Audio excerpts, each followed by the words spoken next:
a decade. We grew from a regional player to an international contender. Extraordinary success showed up, and we never looked back. As success begat success, something else happened along the way. The language of the one thing emerged. Having found the 14, I began working with our top people individually to build their careers and businesses. Out of habit, I would end our coaching calls with a recap of the handful of things they were agreeing to accomplish before our next session. Unfortunately, many would get most of them done, but not necessarily what mattered most. Results suffered. Frustration followed. So in an effort to help them succeed, I started shortening my list.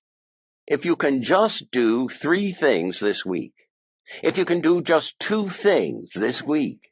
Finally, out of desperation, I went as small as I could possibly go and asked, what's the one thing you can do this week such that by doing it, everything else would be easier or unnecessary?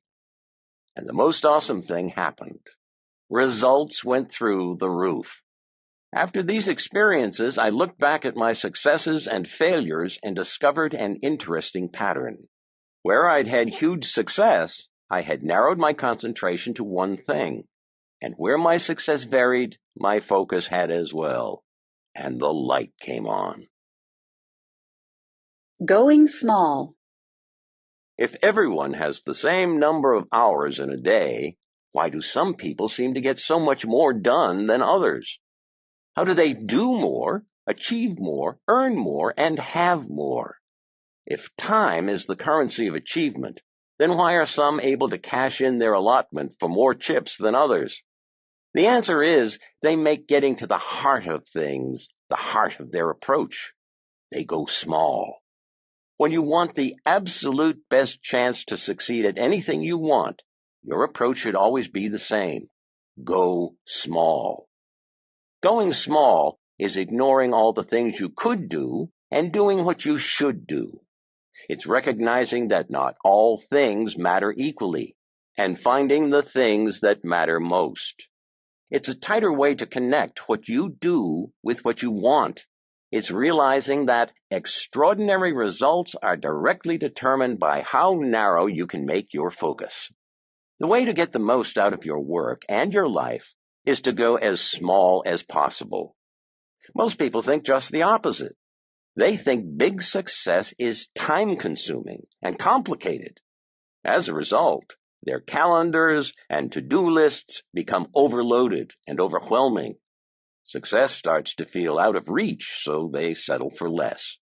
Unaware that big success comes when we do a few things well, they get lost trying to do too much, and in the end accomplish too little.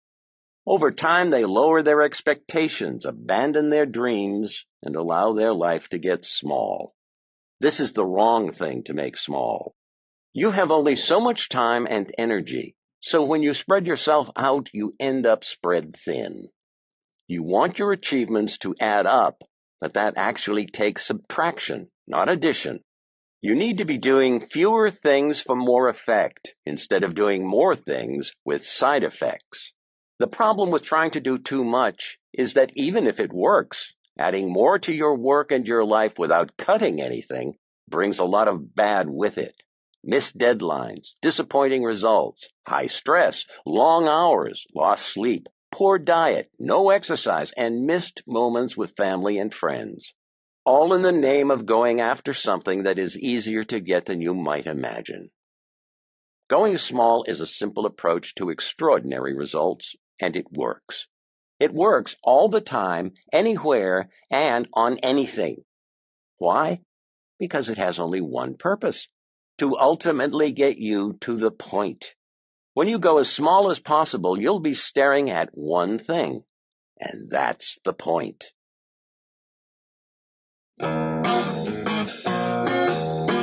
Chapter 2, The Domino Effect. B.J. Thornton said, "Every great change starts like falling dominoes." In Leeuwarden, the Netherlands, on Domino Day, November 13, 2009, Weiger's Domino Productions coordinated the world record domino fall by lining up more than 4,491,863 dominoes in a dazzling display. In this instance, a single domino set in motion a domino fall that cumulatively unleashed more than 94,000 joules of energy, which is as much energy as it takes for an average-sized male to do 545 push-ups. Each standing domino represents a small amount of potential energy. The more you line up, the more potential energy you've accumulated. Line up enough, and with a simple flick, you can start a chain reaction of surprising power. And Weiger's Domino Productions proved it. When one thing, the right thing, is set in motion, it can topple many things. And that's not all. In 1983, Loren Whitehead wrote in the American Journal of Physics that he discovered domino falls could not only topple many things, they could also topple bigger things. He described how a single domino is capable of bringing down another domino that is actually 50% larger. Do you see the implication? Not only can one knock over others, but also others that are successively larger. In 2001, a physicist from San Francisco's Exploratorium reproduced Whitehead's experiment by creating 8 dominoes out of plywood, each of which was 50% larger than the one before. The first was a mere 2 inches, the last almost 3 feet tall. The resulting domino fall began with a gentle tick and quickly ended with a loud slam. Imagine what would happen if this kept going. If a regular domino fall is a linear progression, Whitehead's would be described as a geometric progression. The result could defy the imagination. The 10th domino would be almost as tall as NFL quarterback Peyton Manning. By the 18th, you're looking at a domino that would rival the Leaning Tower of Pisa. The 23rd domino would tower over the Eiffel Tower, and the 31st domino would loom over Mount Everest by almost 3,000 feet. Number 57 would practically bridge the distance between the Earth and the Moon. For a visual representation of this progression, check out Figure 2, which can be viewed on our website at theonething.com. A geometric progression is like a long train. It starts out too slow to notice until it's moving too fast to stop. Getting extraordinary results. So when you think about success, shoot for the moon. The moon is reachable if you prioritize everything and put all of your energy into accomplishing the most important thing. Getting extraordinary results is all about creating a domino effect in your life. Toppling dominoes is pretty straightforward. You line them up and tip over the first one. In the real world, though, it's a bit more complicated. The challenge is that life doesn't line everything up for us and say, here's where you should start. Highly successful people know this. So every day they line up their priorities anew, find the lead domino, and whack away at it until it falls. Why does this approach work? Because extraordinary success is sequential, not simultaneous. What starts out linear becomes geometric. You do the right thing, and then you do the next right thing. Over time, it adds up, and the geometric potential of success is unleashed. The domino effect applies to the big picture, like your work or your business, and it applies to the smallest moment in each day when you're trying to decide what to do next. Success builds on success, and as this happens over and over, you move toward the highest success possible. When you see someone who has a lot of knowledge, they learned it over time. When you see someone who has a lot of skills, they developed them over time. When you see someone who has done a lot, they accomplished it over time. When you see someone who has a lot of money, they earned it over time. The key is over time. Success is built sequentially. It's one thing at a time.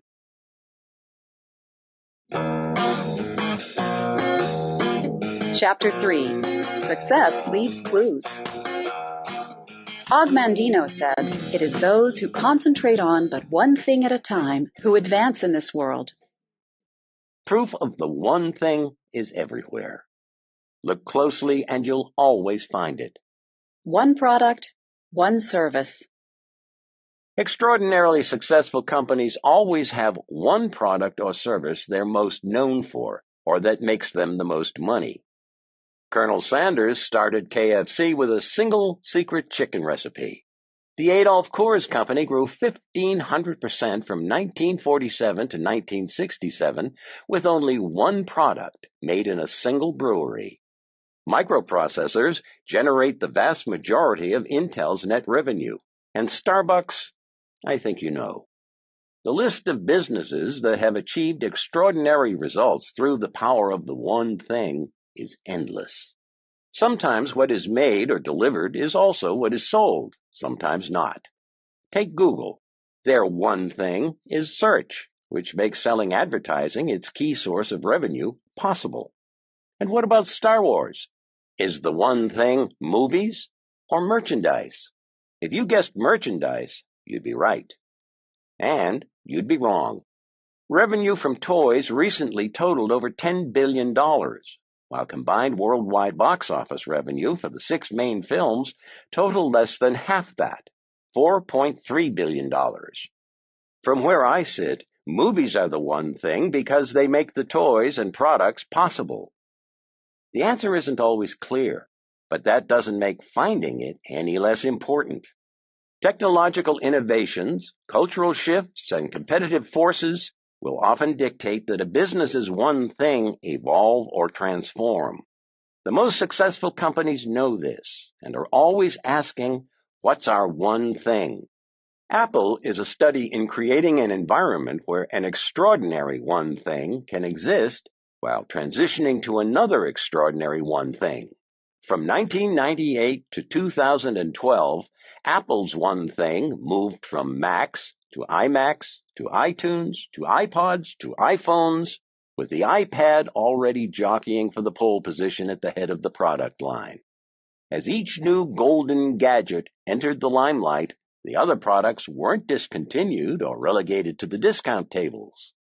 Those lines, plus others, continued to be refined while the current one thing created a well-documented halo effect, making the user more likely to adopt the whole Apple product family. When you get the one thing, you begin to see the business world differently. If today your company doesn't know what its one thing is, then the company's one thing is to find out. One person. Ross Garber said, "There can only be one most important thing. Many things may be important, but only one can be the most important." The one thing is a dominant theme that shows up in different ways. Take the concept and apply it to people, and you'll see where one person makes all the difference. As a freshman in high school, Walt Disney took night courses at the Chicago Art Institute and became the cartoonist for his school newspaper. After graduation, he wanted to be a newspaper cartoonist, but couldn't get a job. So his brother Roy, a businessman and banker, got him work at an art studio. It was there he learned animation and began creating animated cartoons. When Walt was young, his one person was Roy. For Sam Walton, early on, it was L.S. Robson, his father-in-law, who loaned him the $20,000 he needed to start his first retail business, a Ben Franklin franchise store. Then, when Sam was opening his first Walmart, Robson secretly paid a landlord $20,000 to provide a pivotal expansion lease. Albert Einstein had Max Talmud, his first mentor.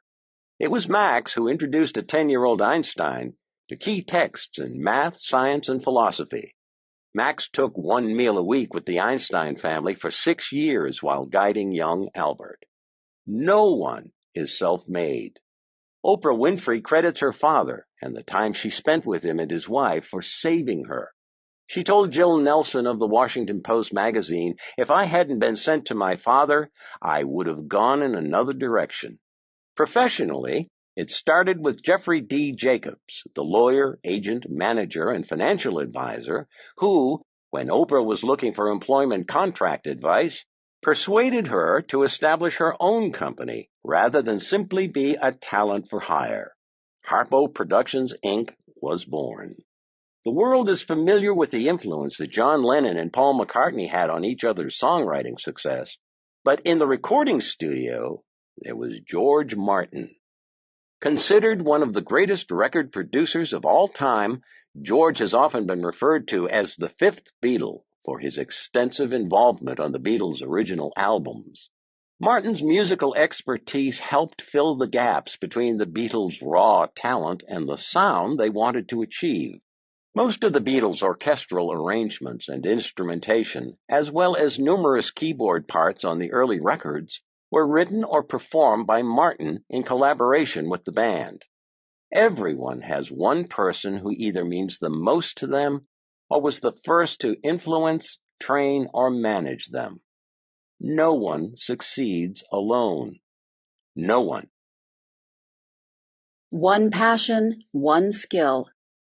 General George S. Patton said, "You must be single-minded. Drive for the one thing on which you have decided." Look behind any story of extraordinary success, and the one thing is always there. It shows up in the life of any successful business and in the professional life of anyone successful. It also shows up around personal passions and skills. We each have passions and skills, but you'll see extraordinarily successful people with one intense emotion or one learned ability that shines through, defining them or driving them more than anything else. Often the line between passion and skill can be blurry. That's because they're almost always connected. Pat Matthews, one of America's great Impressionist painters, says he turned his passion for painting into a skill and ultimately a profession by simply painting one painting a day. Angelo Americo, Italy's most successful tour guide, says he developed his skills and ultimately his business from his singular passion for his country and the deep desire to share it with others. This is the storyline for extraordinary success stories. Passion for something leads to disproportionate time practicing or working at it. That time spent eventually translates to skill, and when skill improves, results improve. Better results generally lead to more enjoyment, and more passion and more time is invested. It can be a virtuous cycle all the way to extraordinary results. Vince Lombardi said, "Success demands singleness of purpose." Gilbert Tuabunye's one passion is running. Gilbert is an American long-distance runner born in Songa, Burundi, whose early love of track and field helped him win the Burundi National Championship in the men's 400 and 800 meters while only a junior in high school. This passion helped save his life. On October 21, 1993, members of the Hutu tribe invaded Gilbert's high school and captured the students of the Tutsi tribe. Those not immediately killed were beaten and burned alive in a nearby building. After 9 hours buried beneath burning bodies, Gilbert managed to escape and outrun his captors to the safety of a nearby hospital. He was the lone survivor. He came to Texas and kept competing, honing his skills. Recruited by Abilene Christian University, Gilbert earned All-America honors 6 times. After graduation, he moved to Austin, where by all accounts he is the most popular running coach in the city. To drill for water in Burundi, he co-founded the Gazelle Foundation, whose main fundraiser is, wait for it, Run for the Water, a sponsored run through the streets of Austin. Do you see the theme running through his life? From competitor to survivor, from college to career to charity, Gilbert Tuabunye's passion for running became a skill that led to a profession that opened up an opportunity to give back. The smile he greets fellow runners with on the trails around Austin's Lady Bird Lake symbolizes how one passion can become one skill, and together ignite and define an extraordinary life. The one thing shows up time and again in the lives of the successful, because it's a fundamental truth. It showed up for me, and if you let it, it will show up for you. Applying the one thing to your work and in your life is the simplest and smartest thing you can do to propel yourself toward the success you want. One life. If I had to choose only one example of someone who has harnessed the one thing to build an extraordinary life, it would be American businessman Bill Gates. Bill's one passion in high school was computers, which led him to develop one skill: computer programming. While in high school, he met one person, Paul Allen, who gave him his first job and became his partner in forming Microsoft. This happened as the result of one letter they sent to one person, Ed Roberts, who changed their lives forever by giving them a shot at writing the code for one computer, the Altair 8800. And they needed only one shot. Microsoft began its life to do one thing: develop and sell basic interpreters for the Altair 8800, which eventually made Bill Gates the richest man in the world for 15 straight years. When he retired from Microsoft, Bill chose one person to replace him as CEO, Steve Ballmer, whom he met in college. By the way, Steve was Microsoft's 30th employee, but the first business manager hired by Bill. And the story doesn't end there. Bill and Melinda Gates decided to put their wealth to work making a difference in the world. Guided by the belief that every life has equal value, they formed one foundation to do one thing: to tackle really tough problems like health and education. Since its inception, the majority of the foundation's grants have gone to one area: Bill and Melinda's Global Health Program. This ambitious program's one goal is to harness advances in science and technology to save lives in poor countries. To do this, they eventually settled on one thing: stamp out infectious disease as a major cause of death in their lifetime. At some point in their journey, they made a decision to focus on one thing that would do this: vaccines. Bill explained the decision by saying, "We had to choose what the most impactful thing to give would be. The magic tool of health intervention is vaccines, because they can be made inexpensively." A singular line of questioning led them down this one path when Melinda asked, "Where's the place you can have the biggest impact with the money?" Bill and Melinda Gates are living proof of the power of the one thing. One thing. The doors to the world have been flung wide open, and the view that's available is staggering. Through technology and innovation, opportunities abound and possibilities seem endless. As inspiring as this can be, it can be equally overwhelming. The unintended consequence of abundance is that we're bombarded with more information and choices in a day than our ancestors received in a lifetime. Harried and hurried, a nagging sense that we attempt too much and accomplish too little haunts our days. We sense intuitively that the path to more is through less. But the question is, where to begin? From all that life has to offer, how do you choose? How do you make the best decisions possible? Experience life at an extraordinary level and never look back. Live the one thing. But Curly knew, all successful people know, the one thing sits at the heart of success and is the starting point for achieving extraordinary results. Based on research and real-life experience, it's a big idea about success wrapped in a disarmingly simple package. Explaining it is easy.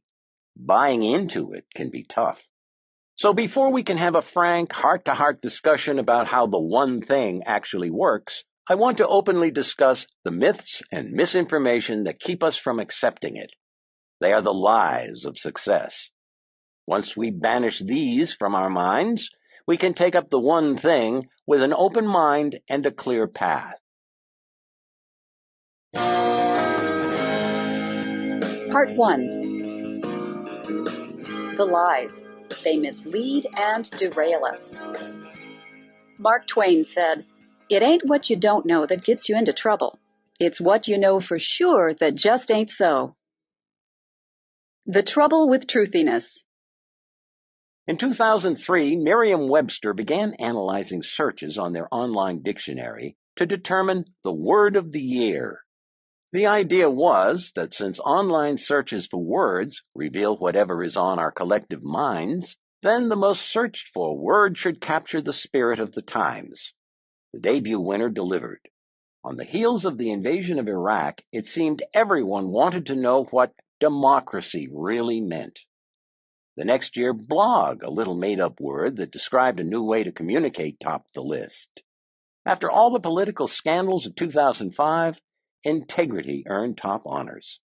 Then, in 2006, Merriam-Webster added a new twist. Site visitors could nominate candidates and subsequently vote on the word of the year. You could say it was an effort to instill a quantitative exercise with qualitative feedback. Or you could just call it good marketing. The winner by a 5-to-1 landslide was truthiness, a word comedian Stephen Colbert coined on the debut episode of his Comedy Central show as truth that comes from the gut, not books.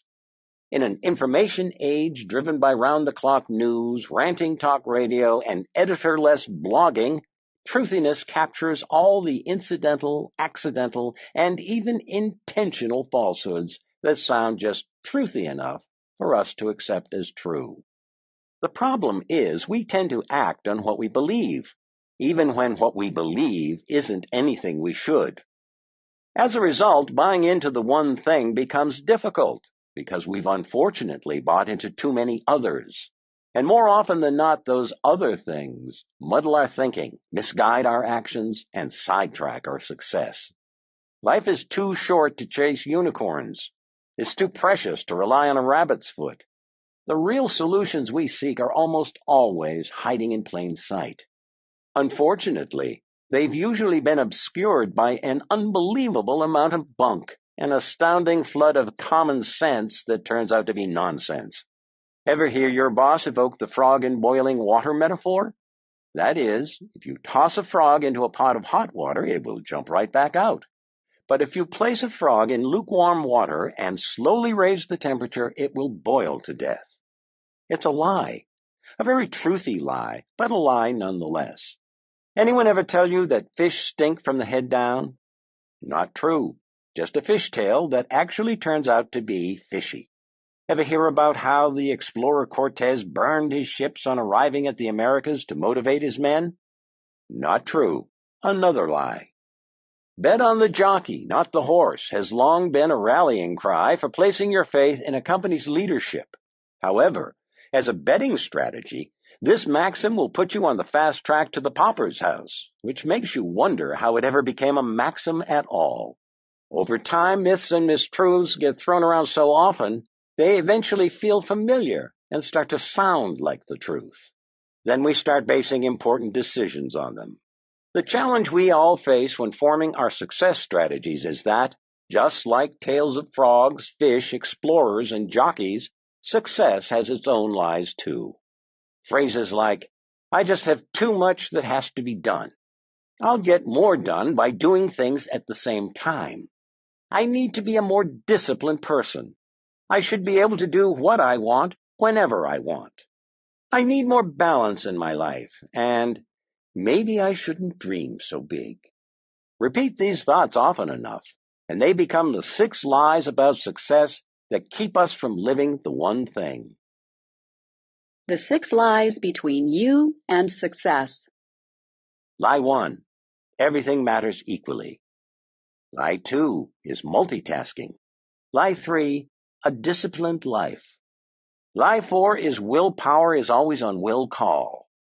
Lie 5 is a balanced life. And lie 6, big is bad. The 6 lies are beliefs that get into our heads and become operational principles driving us the wrong way. Highways that end as bunny trails. Fool's gold that diverts us from the mother lode. If we're going to maximize our potential, we're going to have to make sure we put these lies to bed.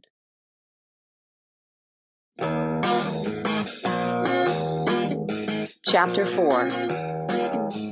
Everything matters equally. Johann Wolfgang von Goethe said, "Things which matter most must never be at the mercy of things which matter least."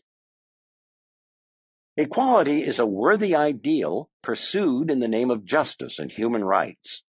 In the real world of results, however, things are never equal. No matter how teachers grade, two students are not equal. No matter how fair officials try to be, contests are not equal. No matter how talented people are, no two are ever equal. A dime equals 10 cents, and people must absolutely be treated fairly. But in the world of achievement, everything doesn't matter equally. Equality is a lie. Understanding this is the basis of all great decisions. So how do you decide? When you have a lot to get done in the day, how do you decide what to do first? As kids, we mostly did things we needed to do when it was time to do them. It's breakfast time. It's time to go to school. Time to do homework. Time to do chores, bath time, bedtime.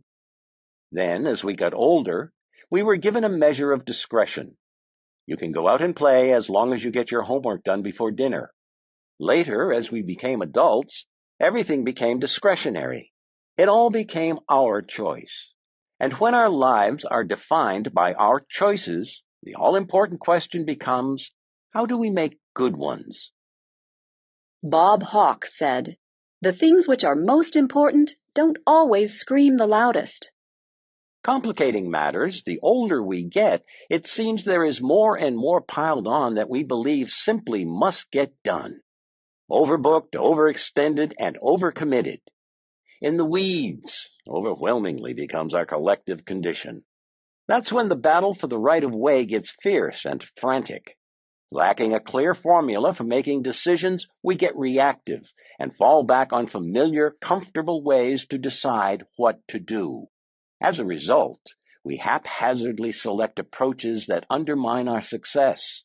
Pinballing through our day like a confused character in a B horror movie, we end up running up the stairs instead of out the front door. The best decision gets traded for any decision, and what should be progress simply becomes a trap. When everything feels urgent and important, everything seems equal.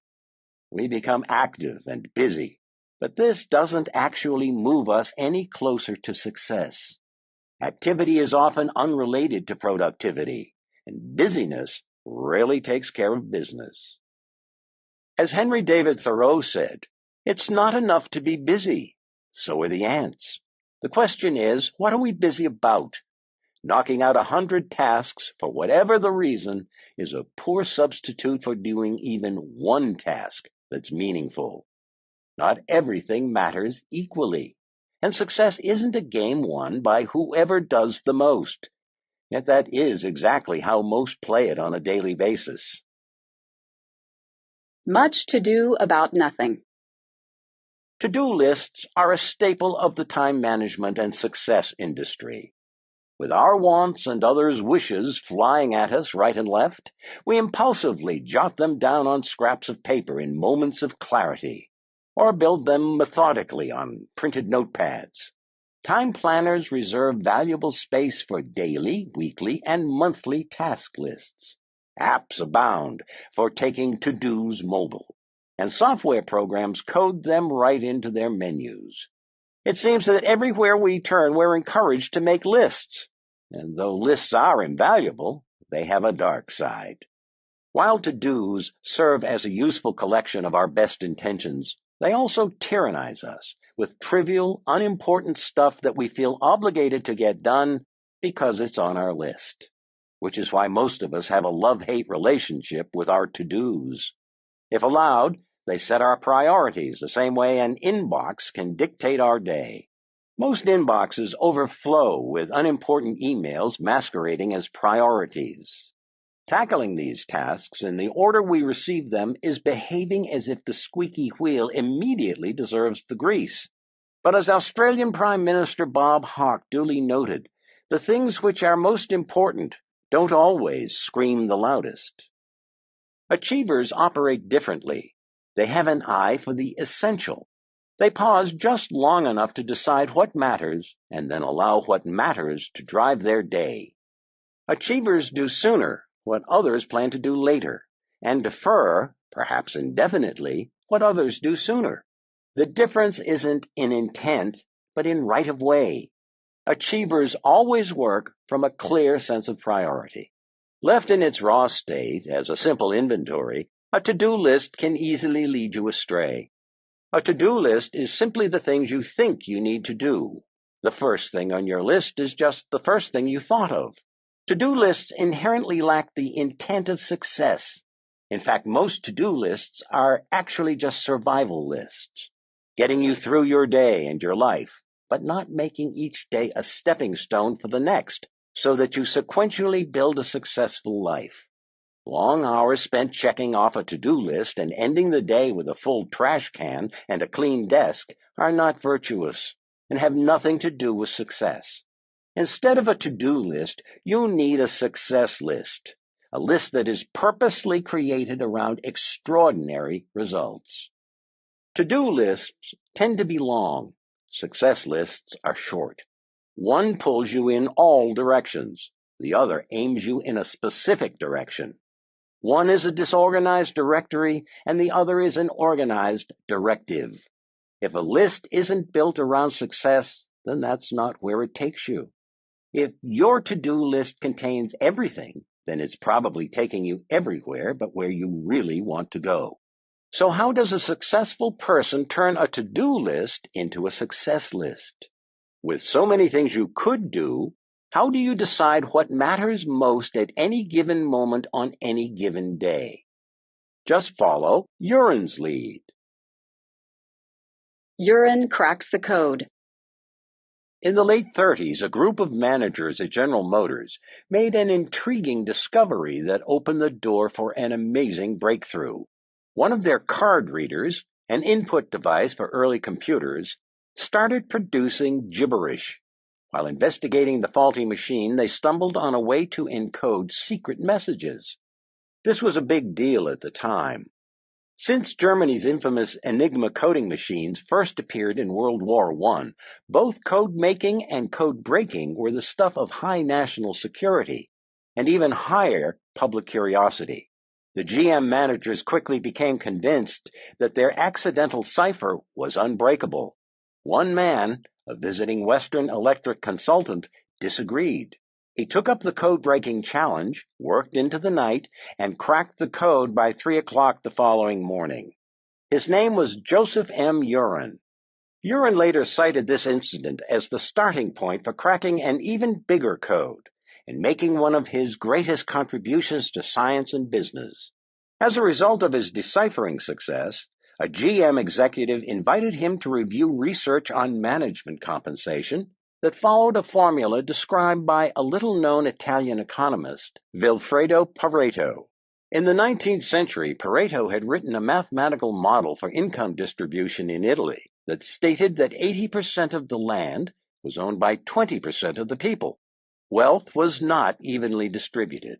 In fact, according to Pareto, it was actually concentrated in a highly predictable way.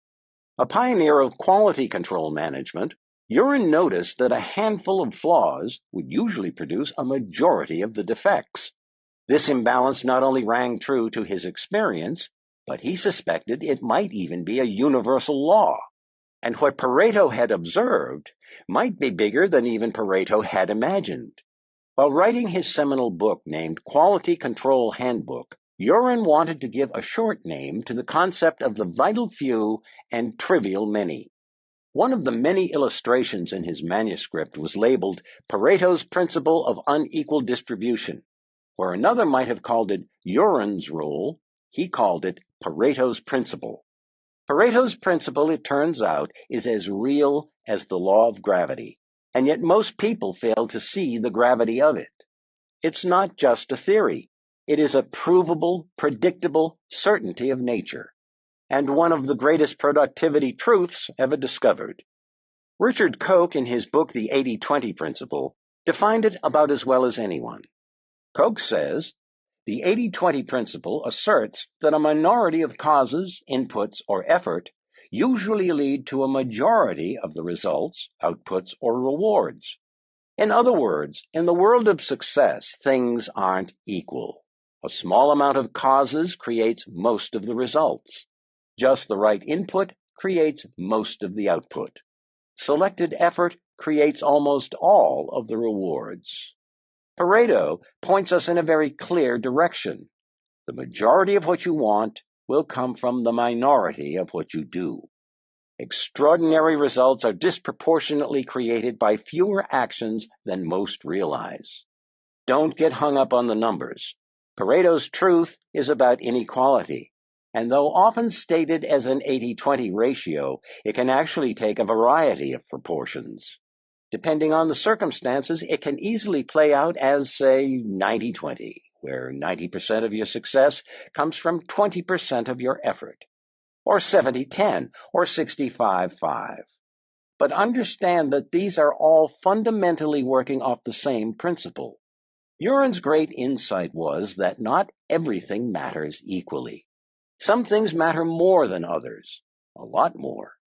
A to-do list becomes a success list when you apply Pareto's principle to it. The 80-20 principle has been one of the most important guiding success rules in my career. It describes the phenomenon which, like Uren, I've observed in my own life over and over again. A few ideas gave me most of my results. Some clients were far more valuable than others. A small number of people created most of my business success, and a handful of investments put the most money in my pocket. Everywhere I turned, the concept of unequal distribution popped up. The more it showed up, the more I paid attention, and the more I paid attention, the more it showed up. Finally, I quit thinking it was a coincidence and began to apply it as the absolute principle of success that it is, not only to my life, but also in working with everyone else as well. And the results were extraordinary. Extreme Pareto. Pareto proves everything I'm telling you, but there's a catch. He doesn't go far enough. I want you to go further. I want you to take Pareto's principle to an extreme. I want you to go small by identifying the 20%, and then I want you to go even smaller by finding the vital few of the vital few. The 80-20 rule is the first word, but not the last about success. What Pareto started, you've got to finish. Success requires that you follow the 80-20 principle, but you don't have to stop there. Keep going. You can actually take the 20% of the 20% of the 20% and continue until you get to the single most important thing. Figure 5, found online at theonething.com, shows you that no matter how many to-dos you start with, you can always narrow it down to one. No matter the task, mission, or goal, big or small, start with as large a list as you want, but develop the mindset that you will whittle your way from there to the critical few, and not stop until you end with the essential one. The imperative one. The one thing. In 2001, I called a meeting of our key executive team. As fast as we were growing, we were still not acknowledged by the very top people in our industry. I challenged our group to brainstorm 100 ways to turn this situation around. It took us all day to come up with the list. The next morning, we narrowed the list down to 10 ideas, and from there, we chose just one big idea. The one that we decided on was that I would write a book on how to become an elite performer in our industry. It worked. 8 years later, that one book had not only become a national bestseller, but also had morphed into a series of books with total sales of over 1 million copies. In an industry of about 1 million people, one thing changed our image forever. Now, again, stop and do the math. One idea out of 100. That is Pareto to the extreme. That's thinking big, but going very small. That's applying the one thing to a business challenge in a truly powerful way. But this doesn't just apply to business. On my 40th birthday, I started taking guitar lessons and quickly discovered I could give only 20 minutes a day to practice. This wasn't much, so I knew I had to narrow down what I learned. I asked my friend Eric Johnson, who happens to be one of the greatest guitarists ever, for advice. Eric said that if I could do only one thing, then I should practice my scales. So I took his advice and chose the minor blues scale. What I discovered was that if I learned that scale, then I could play many of the solos of great classic rock guitarists, from Eric Clapton to Billy Gibbons, and maybe someday even Eric Johnson. That scale became my one thing for the guitar, and it unlocked the world of rock and roll for me. The inequality of effort for results is everywhere in your life if you will simply look for it. And if you apply this principle, it will unlock the success you seek in anything that matters to you.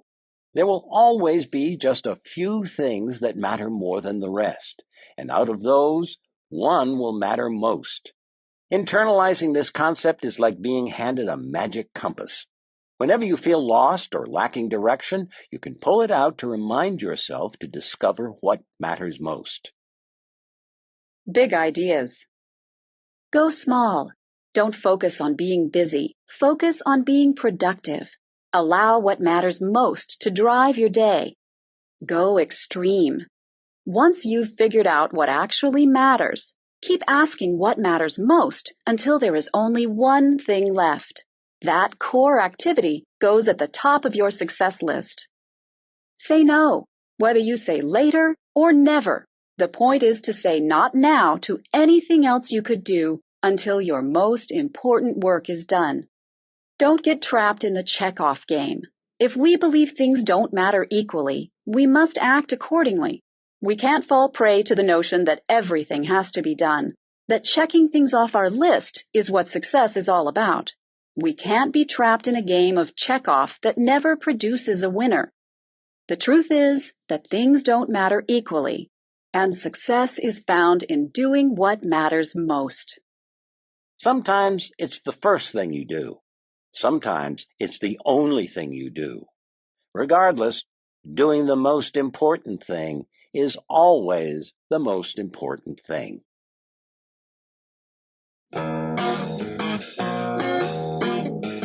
Chapter 5. Multitasking. Publilius Syrus said, "To do two things at once is to do neither." So, if doing the most important thing is the most important thing, why would you try to do anything else at the same time? It's a great question. In the summer of 2009, Clifford Nass set out to answer just that. His mission? To find out how well so-called multitaskers multitasked.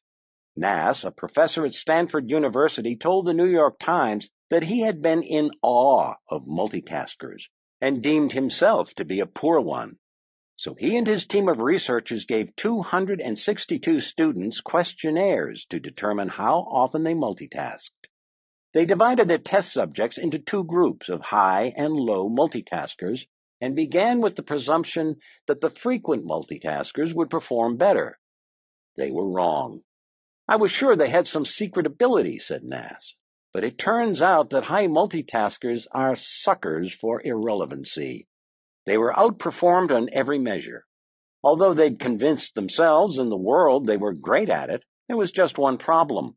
To quote Nass, multitaskers were just lousy at everything. Multitasking is a lie.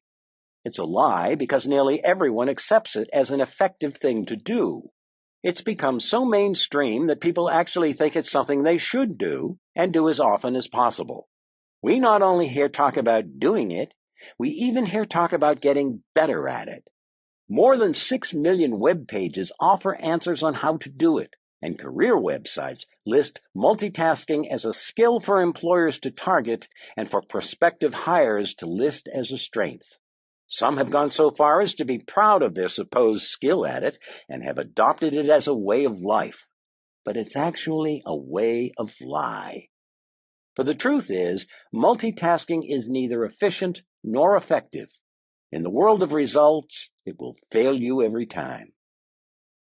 As Steve Uzel said, multitasking is merely the opportunity to screw up more than one thing at a time.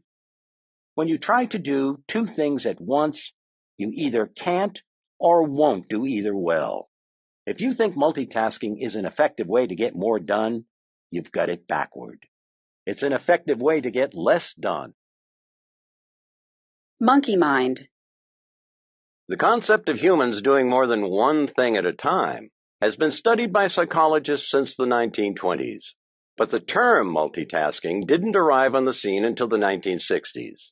It was used to describe computers, not people. Back then, 10 megahertz was apparently so mind-bogglingly fast that a whole new word was needed to describe a computer's ability to quickly perform many tasks. In retrospect, they probably made a poor choice, for the expression multitasking is inherently deceptive. Multitasking is about multiple tasks alternately sharing one resource, the CPU. But in time, the context was flipped, and it became interpreted to mean multiple tasks being done simultaneously by one resource, that is, a person. It was a clever turn of phrase that's misleading, for even computers can process only one piece of code at a time. When they multitask, they switch back and forth, alternating their attention until both tasks are done. The speed with which computers tackle multiple tasks feeds the illusion that everything happens at the same time. So comparing computers to humans can be confusing. People can actually do two or more things at once, such as walk and talk or chew gum and read a map. But like computers, what we can't do is focus on two things at once. Our attention bounces back and forth. This is fine for computers, but it has serious repercussions in humans. Two airliners are cleared to land on the same runway. A patient is given the wrong medicine. A toddler is left unattended in the bathtub. What all these potential tragedies share is that people are trying to do too many things at once and forget to do something they should do. It's strange, but somehow, over time, the image of the modern human has become one of a multitasker. We think we can, so we think we should. Kids studying while texting, listening to music, or watching television. Adults driving while talking on the phone, eating, applying makeup, or even shaving. Doing something in one room while talking to someone in the next. Smartphones in hands before napkins hit laps. It's not that we have too little time to do all the things we need to do. It's that we feel the need to do too many things in the time we have. So we double and triple up in the hope of getting everything done. And then there's work. The modern office is a carnival of distracting, multitasking demands. While you diligently try to complete a project, someone has a coughing fit in a nearby cubicle and asks if you have a lozenge. The office paging system continually calls out messages that anyone within earshot of an intercom hears. You're alerted around the clock to new emails arriving in your inbox, while your social media news feed keeps trying to catch your eye, and your cell phone intermittently vibrates on the desk to the tune of a new text. A stack of unopened mail and piles of unfinished work sit within sight as people keep swinging by your desk all day to ask you questions. Distraction, disturbance, disruption. Staying on task is exhausting. Researchers estimate that workers are interrupted every 11 minutes and then spend almost a third of their day recovering from these distractions. And yet, amid all of this, we still assume we can rise above it and do what has to be done within our deadlines. But we're fooling ourselves. Multitasking is a scam. Poet laureate Billy Collins summed it up well when he said, "We call it multitasking, which makes it sound like an ability to do lots and lots of things at the same time. A Buddhist would call this monkey mind." We think we're mastering multitasking, but we're just driving ourselves bananas. Juggling is an illusion. We come by it naturally. With an average of 4,000 thoughts a day flying in and flying out of our heads, it's easy to see why we try to multitask. If a change in thought every 14 seconds is an invitation to change direction, then it's rather obvious we're continually tempted to try to do too much at once. While doing one thing, we're only seconds away from thinking of something else we could do. Moreover, history suggests that our continued existence may have required that human beings evolve to be able to oversee multiple tasks at the same time. Our ancestors wouldn't have lasted long if they couldn't scan for predators while gathering berries, tanning hides, or just idling by the fire after a hard day of hunting. The pull to juggle more than one task at a time is not only at the core of how we're wired, but was most likely a necessity for survival. But juggling isn't multitasking. Juggling is an illusion. To the casual observer, a juggler is juggling 3 balls at once. In reality, the balls are being independently caught and thrown in rapid succession. Catch, toss, catch, toss, catch, toss. 1 ball at a time. It's what researchers refer to as task switching. When you switch from one task to another, voluntarily or not, 2 things happen. The first is nearly instantaneous. You decide to switch. The second is less predictable. You have to activate the rules for whatever you're about to do. Online at theonething.com, Figure 6 illustrates the differences between an interrupted workflow and a focused workflow, showing that multitasking doesn't save time, but rather wastes time. Switching between 2 simple tasks, like watching television and folding clothes, is quick and relatively painless. However, if you're working on a spreadsheet and a coworker pops into your office to discuss a business problem, the relative complexity of those tasks makes it impossible to easily jump back and forth. It always takes some time to start a new task and restart the one you quit, and there's no guarantee that you'll ever pick up exactly where you left off. There is a price for this. The cost, in terms of extra time from having to task switch, depends on how complex or simple the tasks are, reports researcher Dr. David Meyer. He says it can range from time increases of 25% or less for simple tasks to well over 100% or more for very complicated tasks. Task switching exacts a cost few realize they're even paying. Brain channels. So what's happening when we're actually doing 2 things at once? It's simple. We've separated them. Our brain has channels, and as a result, we are able to process different kinds of data in different parts of our brain. This is why you can talk and walk at the same time. There's no channel interference, but here's the catch. You're not really focused on both activities. One is happening in the foreground and the other in the background. If you were trying to talk a passenger through landing a DC-10, you'd stop walking. Likewise, if you were walking across a gorge on a rope bridge, you'd likely stop talking. You can do 2 things at once, but you can't focus effectively on 2 things at once. Even my dog Max knows this. When I get caught up with a basketball game on TV, he gives me a good nudge. Apparently, background scratches can be pretty unsatisfying. Many think that because their body is functioning without their conscious direction, they're multitasking. This is true, but not the way they mean it. A lot of our physical actions, like breathing, are being directed from a different part of our brain than where focus comes from. As a result, there's no channel conflict. We're right when we say something is front and center or top of mind, because that's where focus occurs, in the prefrontal cortex. When you focus, it's like shining a spotlight on what matters. You can actually give attention to 2 things, but that's what's called divided attention. And make no mistake, take on 2 things and your attention gets divided. Take on a third and something gets dropped. The problem of trying to focus on 2 things at once shows up when one task demands more attention, or if it crosses into a channel already in use. When your spouse is describing the way the living room furniture has been rearranged, you engage your visual cortex to see it in your mind's eye. If you happen to be driving at that moment, this channel interference means you are now seeing the new sofa and love seat combination and are effectively blind to the car braking in front of you.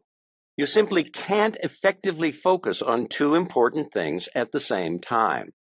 Every time we try to do 2 or more things at once, we're simply dividing up our focus and dumbing down all of the outcomes in the process. Here's the short list of how multitasking short-circuits us. First, there is just so much brain capability at any one time. Divide it up as much as you want, but you'll pay a price in time and effectiveness. Next, the more time you spend switched to another task, the less likely you are to get back to your original task. This is how loose ends pile up. Third, bounce between one activity and another, and you lose time as your brain reorients to the new task. Those milliseconds add up. Researchers estimate we lose 28% of an average workday to multitasking ineffectiveness. Fourth, chronic multitaskers develop a distorted sense of how long it takes to do things. They almost always believe tasks take longer to complete than is actually required. Fifth, multitaskers make more mistakes than non-multitaskers. They often make poorer decisions because they favor new information over old, even if the older information is more valuable. And last, multitaskers experience more life-reducing, happiness-squelching stress. With research overwhelmingly clear, it seems insane that knowing how multitasking leads to mistakes, poor choices, and stress, we attempt it anyway. Maybe it's just too tempting. Workers who use computers during the day change windows or check email or other programs nearly 37 times an hour. Being in a distractible setting sets us up to be more distractible. Or maybe it's the high. Medium multitaskers actually experience a thrill with switching, a burst of dopamine that can be addictive. Without it, they can feel bored. For whatever the reason, the results are unambiguous. Multitasking slows us down and makes us slower-witted. Driven to distraction. In 2009, New York Times reporter Matt Richtel earned a Pulitzer Prize for national reporting with Driven to Distraction, a series of articles on the dangers of driving while texting or using cell phones. He found that distracted driving is responsible for 16% of all traffic fatalities and nearly 500,000 injuries annually. Even an idle phone conversation when driving takes a 40% bite out of your focus and, surprisingly, can have the same effect as being drunk. The evidence is so compelling that many states and municipalities have outlawed cell phone use while driving. This makes sense. Though some of us at times have been guilty, we'd never condone it for our teenage kids. All it takes is a text message to turn the family SUV into a deadly 2-ton battering ram. Multitasking can cause more than one type of wreck. We know that multitasking can even be fatal when lives are at stake. In fact, we fully expect pilots and surgeons to focus on their jobs to the exclusion of everything else. And we expect that anyone in their position who gets caught doing otherwise will always be taken severely to task. We accept no arguments and have no tolerance for anything but total concentration from these professionals. And yet, here the rest of us are, living another standard. Do we not value our own job or take it as seriously? Why would we ever tolerate multitasking when we're doing our most important work? Just because our day job doesn't involve bypass surgery shouldn't make focus any less critical to our success or the success of others. Your work deserves no less respect. It may not seem so in the moment, but the connectivity of everything we do ultimately means that we each not only have a job to do, but a job that deserves to be done well. Think of it this way. If we really lose almost a third of our workday to distractions, what is the cumulative loss over a career? What is the loss to other careers, to businesses? When you think about it, you might just discover that if you don't figure out a way to resolve this, you could, in fact, lose your career or your business, or worse, cause others to lose theirs. On top of work, what sort of toll do our distractions take on our personal lives? Author Dave Crenshaw put it just right when he wrote, "The people we live with and work with on a daily basis deserve our full attention. When we give people segmented attention, piecemeal time, switching back and forth, the switching cost is higher than just the time involved." We end up damaging relationships. Every time I see a couple dining with one partner trying earnestly to communicate while the other is texting under the table, I'm reminded of the simple truth of that statement. Big ideas. Distraction is natural. Don't feel bad when you get distracted. Everyone gets distracted. Multitasking takes a toll. At home or at work, distractions lead to poor choices, painful mistakes, and unnecessary stress. Distraction undermines results. When you try to do too much at once, you can end up doing nothing well. Figure out what matters most in the moment and give it your undivided attention. In order to be able to put the principle of the one thing to work, you can't buy into the lie that trying to do two things at once is a good idea. Though multitasking is sometimes possible, it's never possible to do it effectively.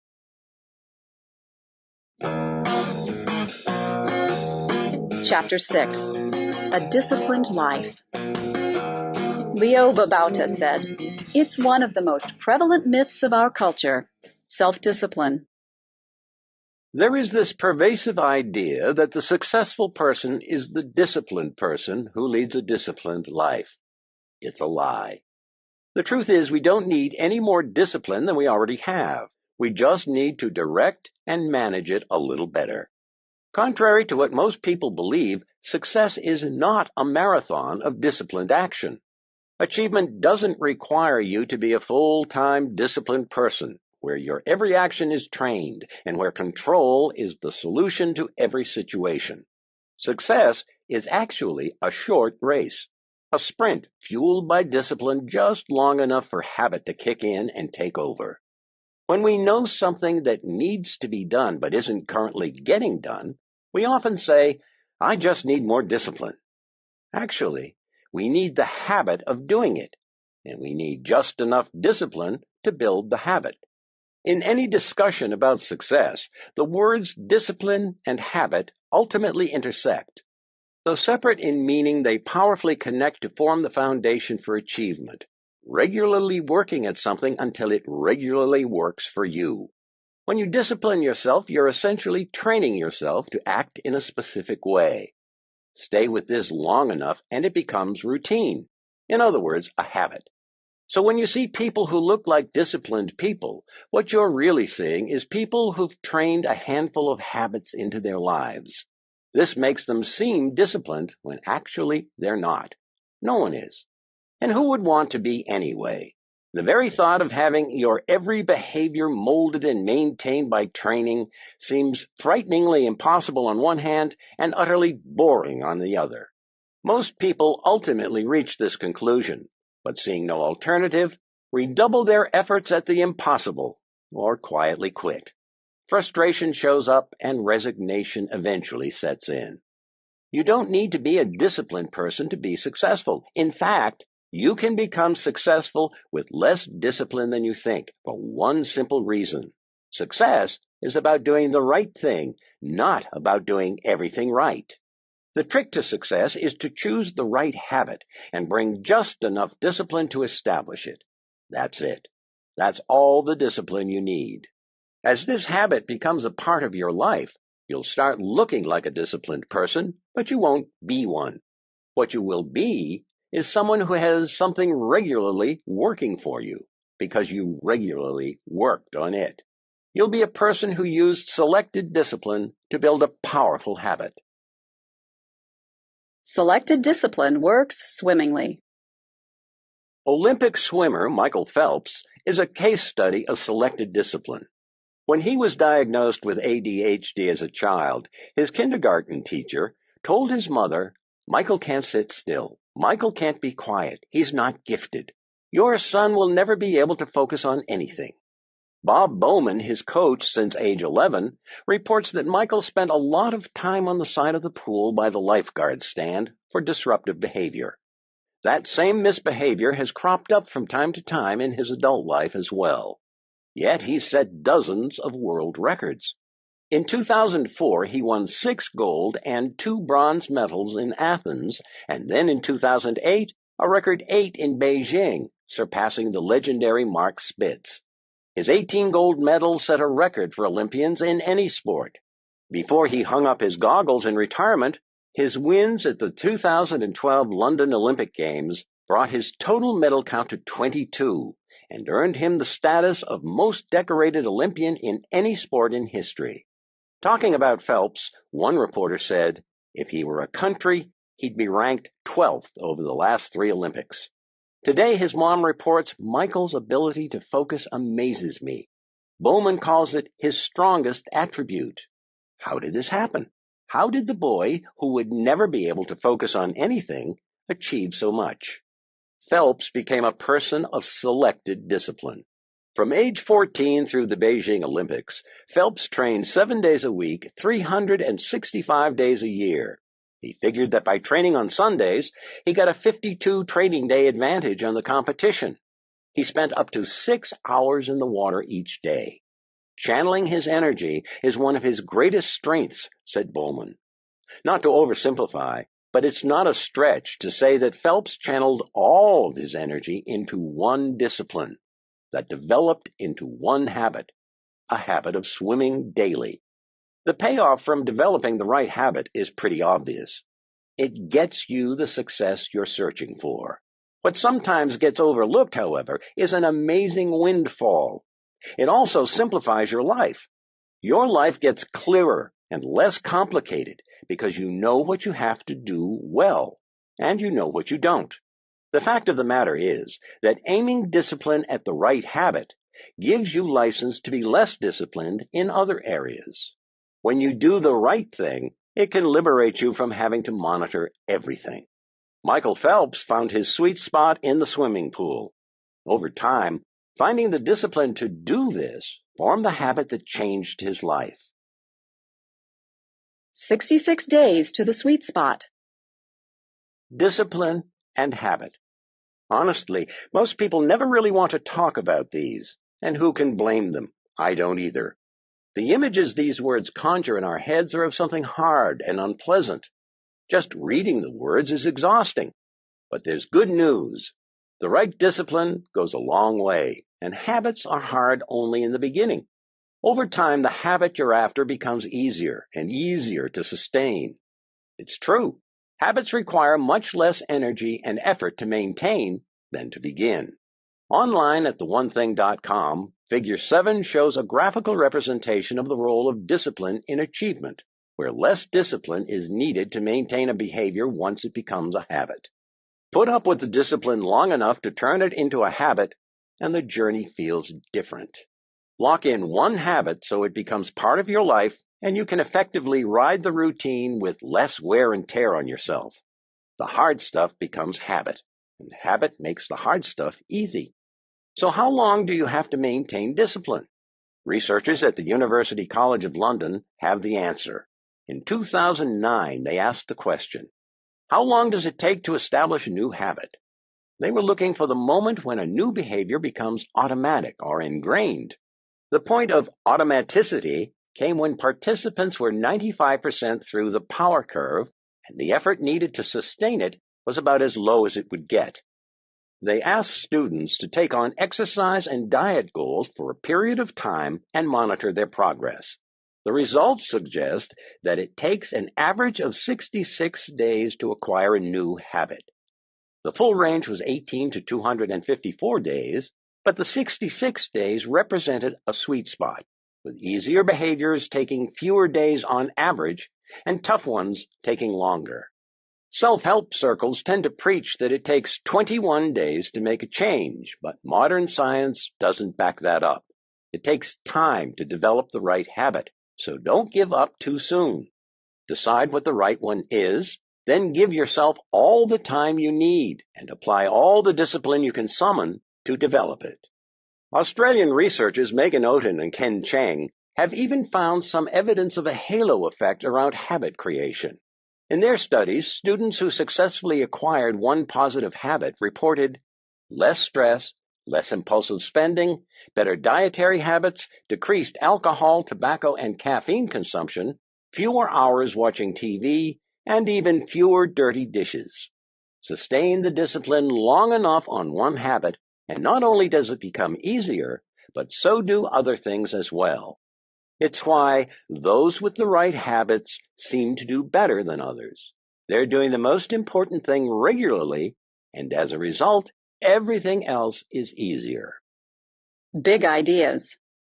Don't be a disciplined person. Be a person of powerful habits and use selected discipline to develop them. Build one habit at a time. Success is sequential, not simultaneous. No one actually has the discipline to acquire more than one powerful new habit at a time. Super successful people aren't superhuman at all. They've just used selected discipline to develop a few significant habits. One at a time, over time. Give each habit enough time. Stick with the discipline long enough for it to become routine. Habits, on average, take 66 days to form. Once a habit is solidly established, you can either build on that habit or, if appropriate, build another one. If you are what you repeatedly do, then achievement isn't an action you take, but a habit you forge into your life. You don't have to seek out success. Harness the power of selected discipline to build the right habit, and extraordinary results will find you.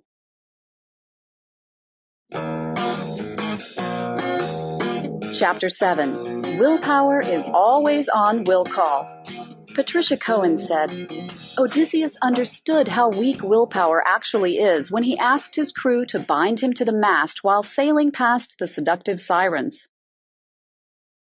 Why would you ever do something the hard way? Why would you ever knowingly get behind the 8-ball, deliberately crawl between a rock and a hard place, or intentionally work with one hand tied behind your back? You wouldn't, but most people unwittingly do every day.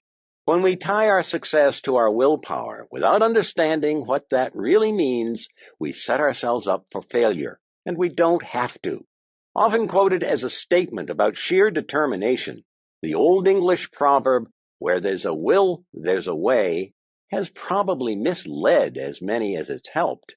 It just rolls off the tongue and passes so quickly through our head that few stop to hear its full meaning. Widely regarded as the singular source of personal strength, it gets misinterpreted as a cleverly phrased one-dimensional prescription for success. But for will to have its most powerful way, there's more to it than that. Construe willpower as just a call for character, and you miss its other equally essential element, which is timing. It's a critical piece.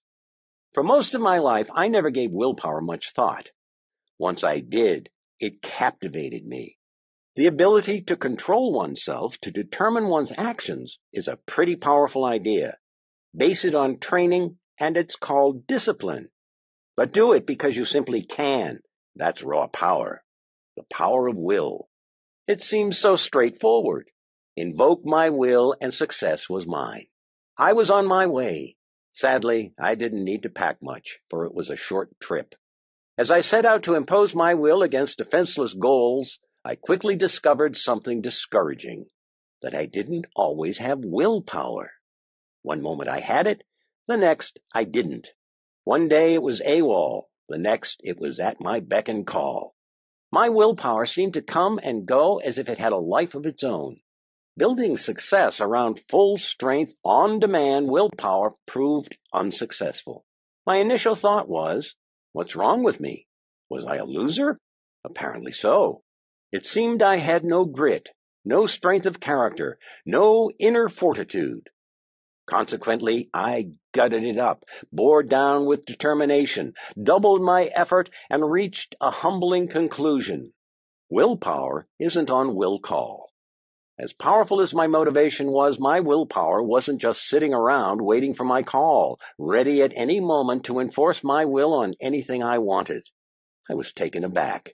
I had always assumed that it would always be there, that I could simply access it whenever I wanted to get whatever I wanted. I was wrong. Willpower is always on will call is a lie. Most people assume willpower matters, but many might not fully appreciate how critical it is to our success. One highly unusual research project revealed just how important it is. Toddler torture. In the late 60s and early 70s, researcher Walter Mischel began methodically tormenting 4-year-olds at Stanford University's Bing Nursery School. More than 500 children were volunteered for the diabolical program by their own parents, many of whom would later, like millions of others, laugh mercilessly at videos of the squirming, miserable kids. The devilish experiment was called the marshmallow test. It was an interesting way to look at willpower. Kids were offered one of 3 treats: a pretzel, a cookie, or the now infamous marshmallow. The child was told that the researcher had to step away, and if he could wait 15 minutes until the researcher returned, he'd be awarded a second treat. 1 treat now, or 2 later. Mischel knew they designed the test well when a few of the kids wanted to quit as soon as they explained the ground rules. Left alone with a marshmallow they couldn't eat, kids engaged in all kinds of delay strategies, from closing their eyes, pulling their own hair, and turning away, to hovering over, smelling, and even caressing their treats. On average, kids held out less than 3 minutes, and only 3 out of 10 managed to delay their gratification until the researcher returned. It was pretty apparent most kids struggled with delayed gratification. Willpower was in short supply. Initially, no one assumed anything about what success or failure in the marshmallow test might say about a child's future. That insight came about organically. Mischel's 3 daughters attended Bing Nursery School, and over the next few years, he slowly began to see a pattern when he'd ask them about classmates who had participated in the experiment. Children who had successfully waited for the second treat seemed to be doing better, a lot better. Starting in 1981, Mischel began systematically tracking down the original subjects. He requested transcripts, compiled records, and mailed questionnaires in an attempt to measure their relative academic and social progress. His hunch was correct. Willpower, or the ability to delay gratification, was a huge indicator of future success. Over the next 30-plus years, Mischel and his colleagues published numerous papers on how high delayers fared better. Success in the experiment predicted higher general academic achievement, SAT test scores that were, on average, 210 points higher, higher feelings of self-worth, and better stress management. On the other hand, low delayers were 30% more likely to be overweight and later suffered higher rates of drug addiction. When your mother told you, all good things come to those who wait, she wasn't kidding. Willpower is so important that using it effectively should be a high priority. Unfortunately, since it's not on will call, putting it to its best use requires you to manage it. Just as with the sayings, the early bird gets the worm, and make hay while the sun shines, willpower is a timing issue. When you have your will, you get your way. Although character is an essential element of willpower, the key to harnessing it is when you use it. Renewable energy. Think of willpower like the power bar on your cell phone. Every morning you start out with a full charge. As the day goes on, every time you draw on it, you're using it up. So as your green bar shrinks, so does your resolve.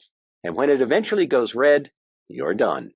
Willpower has a limited battery life, but can be recharged with some downtime. It's a limited but renewable resource. Because you have a limited supply, each act of will creates a win-lose scenario, where willing in an immediate situation through willpower makes you more likely to lose later because you have less of it. Make it through a tough day in the trenches, and the lure of late-night snacking can become your diet's downfall. Everyone accepts that limited resources must be managed, yet we fail to recognize that willpower is one of them. We act as though our supply of willpower were endless. As a result, we don't consider it a personal resource to be managed, like food or sleep. This repeatedly puts us in a tight spot. But when we need our willpower the most, it may not be there. Stanford University professor Baba Shiv's research shows just how fleeting our willpower can be. He divided 165 undergraduate students into two groups and asked them to memorize either a 2-digit or a 7-digit number. Both tasks were well within the average person's cognitive abilities, and they could take as much time as they needed. When they were ready, students would then go to another room where they would recall the number. Along the way, they were offered a snack for participating in the study. The two choices were chocolate cake or a bowl of fruit salad, meaning guilty pleasure or healthy treat. Here's the kicker. Students asked to memorize the 7-digit number were nearly twice as likely to choose cake. This tiny extra cognitive load was just enough to prevent a prudent choice. The implications are staggering. The more we use our mind, the less minding power we have. Willpower is like a fast twitch muscle that gets tired and needs rest. It's incredibly powerful, but it has no endurance. As Kathleen Voss put it in Prevention magazine in 2009, willpower is like gas in your car. When you resist something tempting, you use some up. The more you resist, the emptier your tank gets, until you run out of gas. In fact, a measly 5 extra digits is all it takes to drain our willpower dry. While decisions tap our willpower, the food we eat is also a key player in our level of willpower. Food for thought. The brain makes up 1/50th of our body mass, but consumes a staggering 1/5 of the calories we burn for energy. If your brain were a car, in terms of gas mileage, it'd be a Hummer. Most of our conscious activity is happening in our prefrontal cortex, the part of our brain responsible for focus, handling short-term memory, solving problems, and moderating impulse control.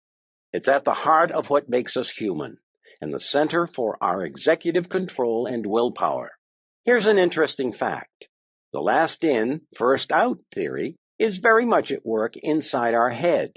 The most recent parts of our brain to develop are the first to suffer if there is a shortage of resources. Older, more developed areas of the brain, such as those that regulate breathing and our nervous responses, get first helpings from our bloodstream and are virtually unaffected if we decide to skip a meal. The prefrontal cortex, on the other hand, feels the impact. Unfortunately, being relatively young in terms of human development, it's the runt of the litter come feeding time. Advanced research shows us why this matters. A 2007 article in the Journal of Personality and Social Psychology detailed 9 separate studies on the impact of nutrition and willpower. In one set, researchers assigned tasks that did or did not involve willpower and measured blood sugar levels before and after each task. Participants who exercised willpower showed a marked drop in the levels of glucose in the bloodstream. Subsequent studies showed the impact on performance when 2 groups completed one willpower-related task and then did another. Between tasks, one group was given a glass of Kool-Aid lemonade, sweetened with real sugar, therefore providing a buzz.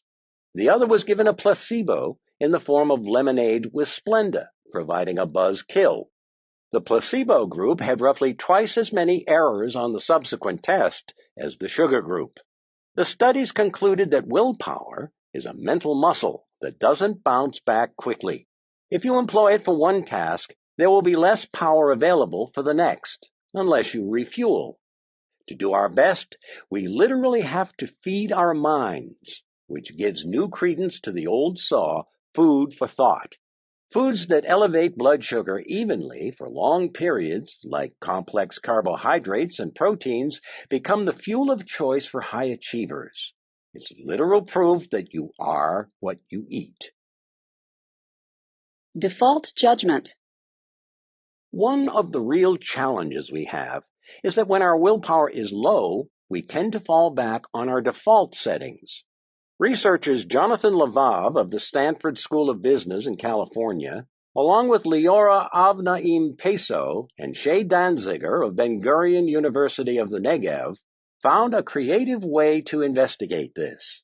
They took a hard look at the impact of willpower on the Israeli parole system.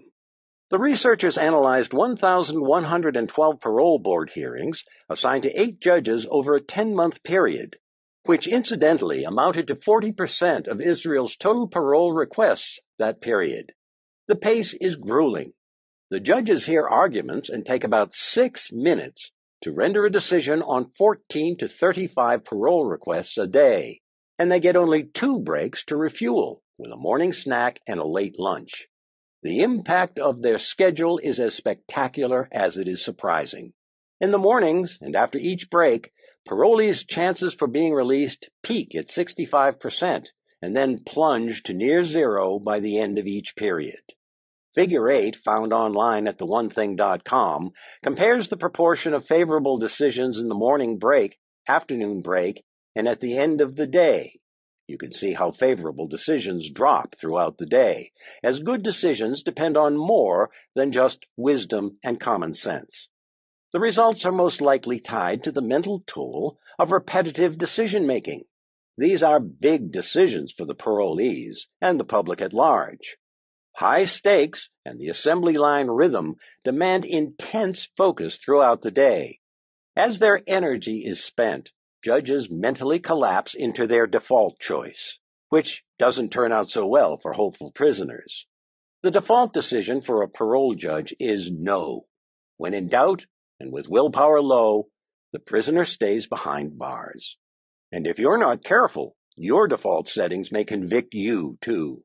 When our willpower runs out, we all revert to our default settings. This begs the question, what are your default settings? If your willpower is dragging, will you grab the bag of carrots or the bag of chips? Will you be up for focusing on the work at hand or down for any distraction that drops in? When your most important work is done while your willpower wanes, default will define your level of achievement. Average is often the result. Give willpower the time of day. We lose our willpower not because we think about it, but because we don't. Without appreciating that it can come and go, we let it do exactly that. Without intentionally protecting it every day, we allow ourselves to go from a will and a way to no will and no way. If success is what we're after, this won't work. Think about it. There are degrees of willpower strength, like the battery indicator going from green to red. There is willpower and there is won't power. Most people bring won't power to their most important challenges without ever realizing that's what makes them so hard. When we don't think of resolve as a resource that gets used up, when we fail to reserve it for the things that matter most, when we don't replenish it when it's low, we are probably setting ourselves up for the toughest possible path to success. So how do you put your willpower to work? You think about it, pay attention to it, respect it. You make doing what matters most a priority when your willpower is its highest. In other words, you give it the time of day it deserves. What taxes your willpower?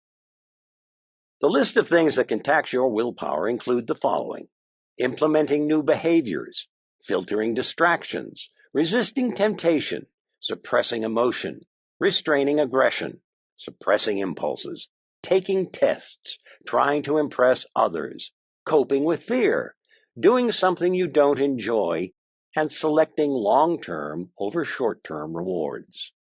Every day, without realizing it, we engage in all manner of activities that diminish our willpower. Willpower is depleted when we make decisions to focus our attention, suppress our feelings and impulses, or modify our behavior in pursuit of goals. It's like taking an ice pick and gouging a hole in our gas line. Before long, we have willpower leaking everywhere, and none left to do our most important work. So like any other limited but vital resource, willpower must be managed. When it comes to willpower, timing is everything. You'll need your willpower at full strength to ensure that when you're doing the right thing, you don't let anything distract you or steer you away from it. Then you need enough willpower the rest of the day to either support or avoid sabotaging what you've done. That's all the willpower you need to be successful. So if you want to get the most out of your day, Do your most important work, your one thing, early, before your willpower is drawn down. Since your self-control will be sapped throughout the day, use it when it's at full strength on what matters most. Big ideas. Don't spread your willpower too thin. On any given day, you have a limited supply of willpower, so decide what matters most and reserve your willpower for it. Monitor your fuel gauge. Full-strength willpower requires a full tank. Never let what matters most be compromised simply because your brain was underfueled. Eat right and regularly. Time your task. Do what matters most first each day when your willpower is strongest. Maximum strength willpower means maximum access. Don't fight your willpower. Build your days around how it works and let it do its part to build your life. Willpower may not be on will call, but when you use it first on what matters most, you can always count on it.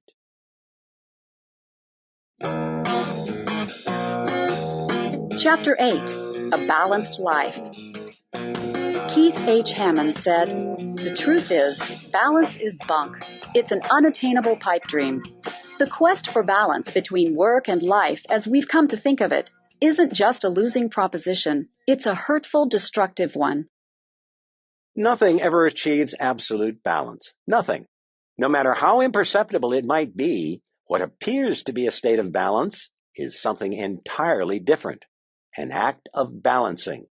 Viewed wistfully as a noun, balance is lived practically as a verb. Seen as something we ultimately attain, balance is actually something we constantly do. A balanced life is a myth, a misleading concept most accept as a worthy and attainable goal without ever stopping to truly consider it. I want you to consider it. I want you to challenge it. I want you to reject it. A balanced life is a lie.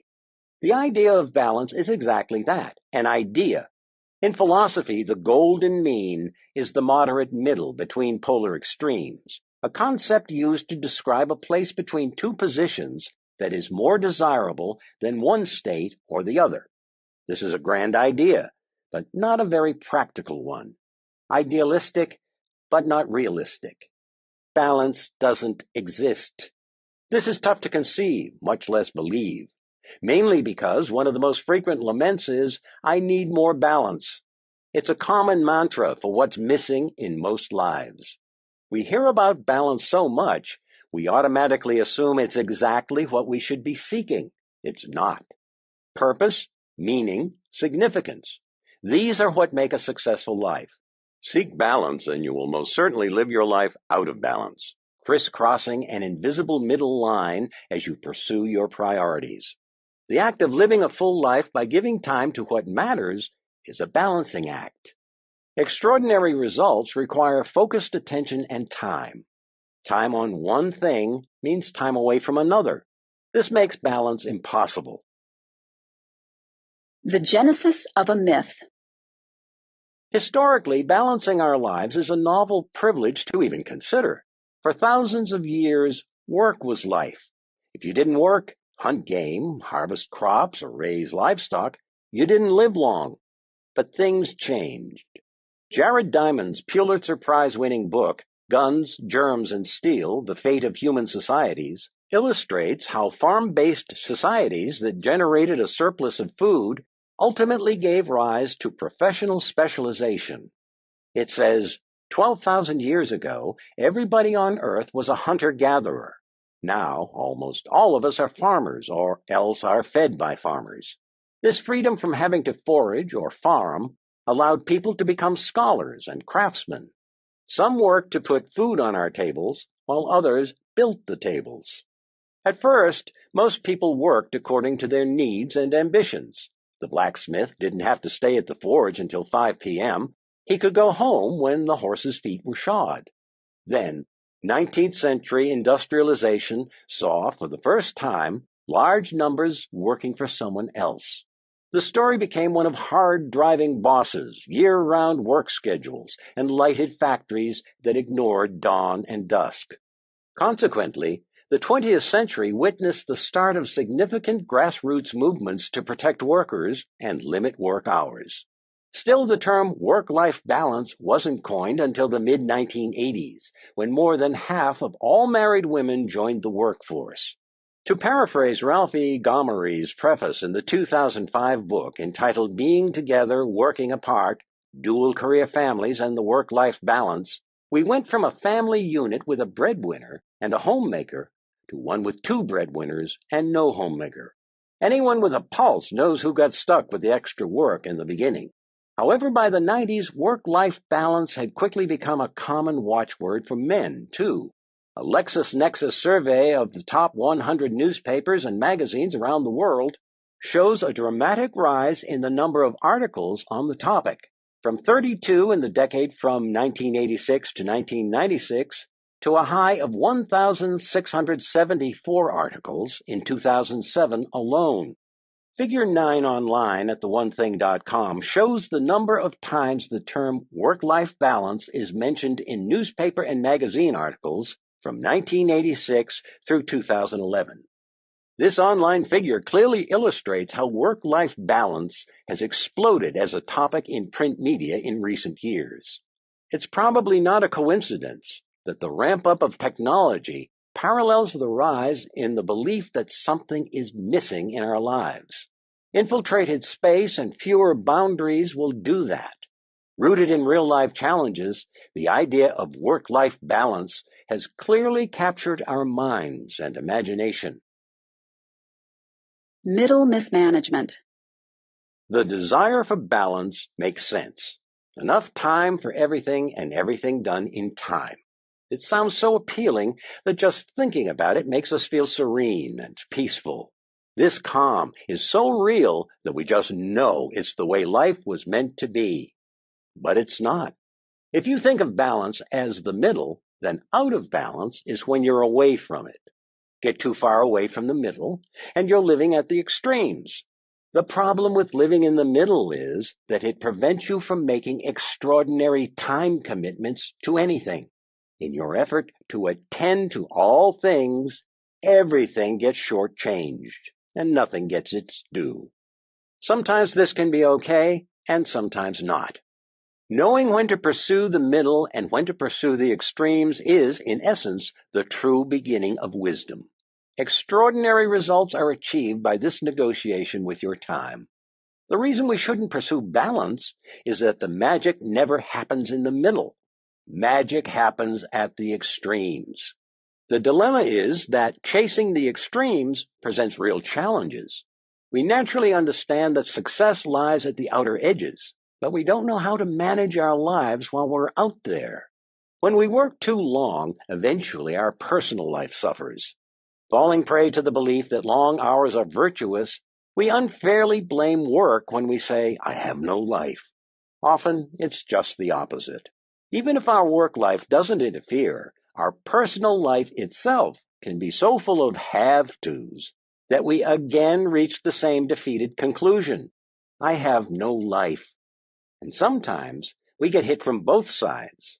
Some of us face so many personal and professional demands that everything suffers. Breakdown imminent, we once again declare, "I have no life." Just like playing to the middle, playing to the extremes is the kind of middle mismanagement that plays out all the time. Time waits for no one. My wife once told me the story of a friend of hers. The friend's mother was a school teacher and her father was a farmer. They had scrimped, saved, and done with less their entire lives in anticipation of retirement and travel. The woman fondly remembered the regular shopping trips she and her mother would take to the local fabric store, where they would pick out some fabric and patterns. The mother explained that when she retired, these would be her travel clothes. She never got to her retirement years. In her final year of teaching, she developed cancer and later died. The father never felt good about spending the money they'd saved, believing that it was their money, and now she wasn't there to share it with him. When he passed away and my wife's friend went to clean out her parents' home, she discovered a closet full of fabric and dress patterns. The father had never cleaned it out. He couldn't. It represented too much. It was as if its contents were so full of unfulfilled promises that they were too heavy to lift. Time waits for no one. Push something to an extreme, and postponement can become permanent. I once knew a highly successful businessman who had worked long days and weekends for most of his life, sincere in his belief that he was doing it all for his family. Someday when he was done, they would all enjoy the fruits of his labor, spend time together, travel, and do all the things they'd never done. After giving many years to building his company, he had recently sold it and was open to discussing what he might do next. I asked him how he was doing, and he proudly proclaimed that he was fine. When I was building the business, I was never home and rarely saw my family, so now I'm with them on vacation making up for lost time. You know how it is, right? Now that I have the money and the time, I'm getting those years back. Do you really think you can ever get back a child's bedtime story or birthday? Is a party for a 5-year-old with imaginary pals the same as dinner with a teenager with high school friends? Is an adult attending a young child's soccer game on par with attending a soccer game with an adult child? Do you think you can cut a deal with God that time stands still for you, holding off on anything important until you're ready to participate again? When you gamble with your time, you may be placing a bet you can't cover. Even if you're sure you can win, be careful that you can live with what you lose. Toying with time will lead you down a rabbit hole with no way out. Believing this lie does its harm by convincing you to do things you shouldn't and stop doing things you should. Middle mismanagement can be one of the most destructive things you ever do. You can't ignore the inevitability of time. So if achieving balance is a lie, then what do? You counterbalance. Replace the word balance with counterbalance, and what you experience makes sense. The things we presume to have balance are really just counterbalancing. The ballerina is a classic example. When the ballerina poses en pointe, she can appear weightless, floating on air, the very idea of balance and grace. A closer look would reveal her toe shoes vibrating rapidly, making minute adjustments for balance. Counterbalancing, done well, gives the illusion of balance. Counterbalancing. The long and short of it. When we say we're out of balance, we're usually referring to a sense that some priorities, things that matter to us, are being underserved or unmet. The problem is that when you focus on what is truly important, something will always be underserved. No matter how hard you try, there will always be things left undone at the end of your day, week, month, year, and life. Trying to get them all done is folly. When the things that matter most get done, you'll still be left with a sense of things being undone, a sense of imbalance. Leaving some things undone is a necessary trade-off for extraordinary results. But you can't leave everything undone, and that's where counterbalancing comes in. The idea of counterbalancing is that you never go so far that you can't find your way back, or stay so long that there is nothing waiting for you when you return. This is so important that your very life may hang in the balance. An 11-year study of nearly 7,100 British civil servants concluded that habitual long hours can be deadly. Researchers showed that individuals who worked more than 11 hours a day, that's a 55-plus hour work week, were 67% more likely to suffer from heart disease. Counterbalancing is not only about your sense of well-being, it's essential to your being well. There are two types of counterbalancing: the balancing between work and personal life, and the balancing within each. In the world of professional success, it's not about how much overtime you put in. The key ingredient is focused time over time. To achieve an extraordinary result, you must choose what matters most and give it all the time it demands. This requires getting extremely out of balance in relation to all other work issues, with only infrequent counterbalancing to address them. In your personal world, awareness is the essential ingredient.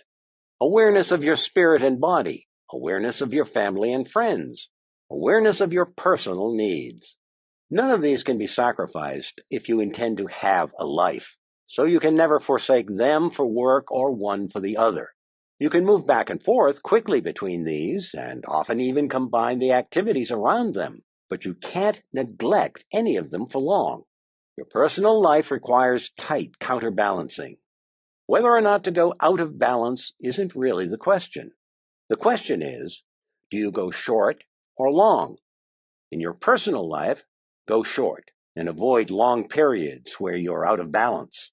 Going short lets you stay connected to all the things that matter most and move them along together.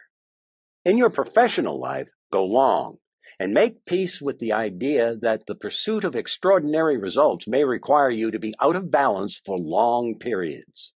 Going long allows you to focus on what matters most, even at the expense of other lesser priorities. In your personal life, nothing gets left behind. At work, it's required. In his novel, Suzanne's Diary for Nicholas, James Patterson artfully highlights where our priorities lie in our personal and professional balancing act when he writes the following. Imagine life as a game in which you are juggling 5 balls. The balls are called work, family, health, friends, and integrity. And you're keeping all of them in the air. But one day you finally come to understand that work is a rubber ball. If you drop it, it will bounce back. The other 4 balls, family, health, friends, integrity, are made of glass. If you drop one of these, it will be irrevocably scuffed, nicked, perhaps even shattered. Life is a balancing act. The question of balance is really a question of priority. When you change your language from balancing to prioritizing, you see your choices more clearly and open the door to changing your destiny. Extraordinary results demand that you set a priority and act on it. When you act on your priority, you'll automatically go out of balance, giving more time to one thing over another. The challenge then doesn't become one of not going out of balance, for in fact you must. The challenge becomes how long you stay on your priority. To be able to address your priorities outside of work, you must be clear about your most important work priority so you can get it done. Then go home and be clear about your priorities there so you can get back to work. When you're supposed to be working, work. And when you're supposed to be playing, play. It's a weird tightrope you're walking, but it's only when you get your priorities mixed up that things fall apart. Big ideas. Think about 2 balancing buckets. Separate your work life and personal life into 2 distinct buckets, not to compartmentalize them, just for counterbalancing. Each has its own counterbalancing goals and approaches. Counterbalance your work bucket. View work as involving a skill or knowledge that must be mastered. This will cause you to give disproportionate time to your one thing and will throw the rest of your work day, week, month, and year continually out of balance. Your work life is divided into 2 distinct areas. What matters most and everything else. You will have to take what matters to the extremes and be okay with what happens to the rest. Professional success requires it. Counterbalance your personal life bucket. Acknowledge that your life actually has multiple areas and that each requires a minimum of attention for you to feel that you have a life. Drop any one and you will feel the effects. This requires constant awareness. You must never go too long or too far without counterbalancing them, so that they are all active areas of your life. Your personal life requires it. Start leading a counterbalanced life. Let the right things take precedence when they should, and get to the rest when you can. An extraordinary life is a counterbalancing act.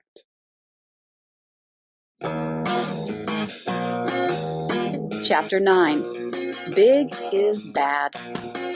Robert Brault said, "We are kept from our goal, not by obstacles, but by a clear path to a lesser goal." The Big Bad Wolf, Big Bad John.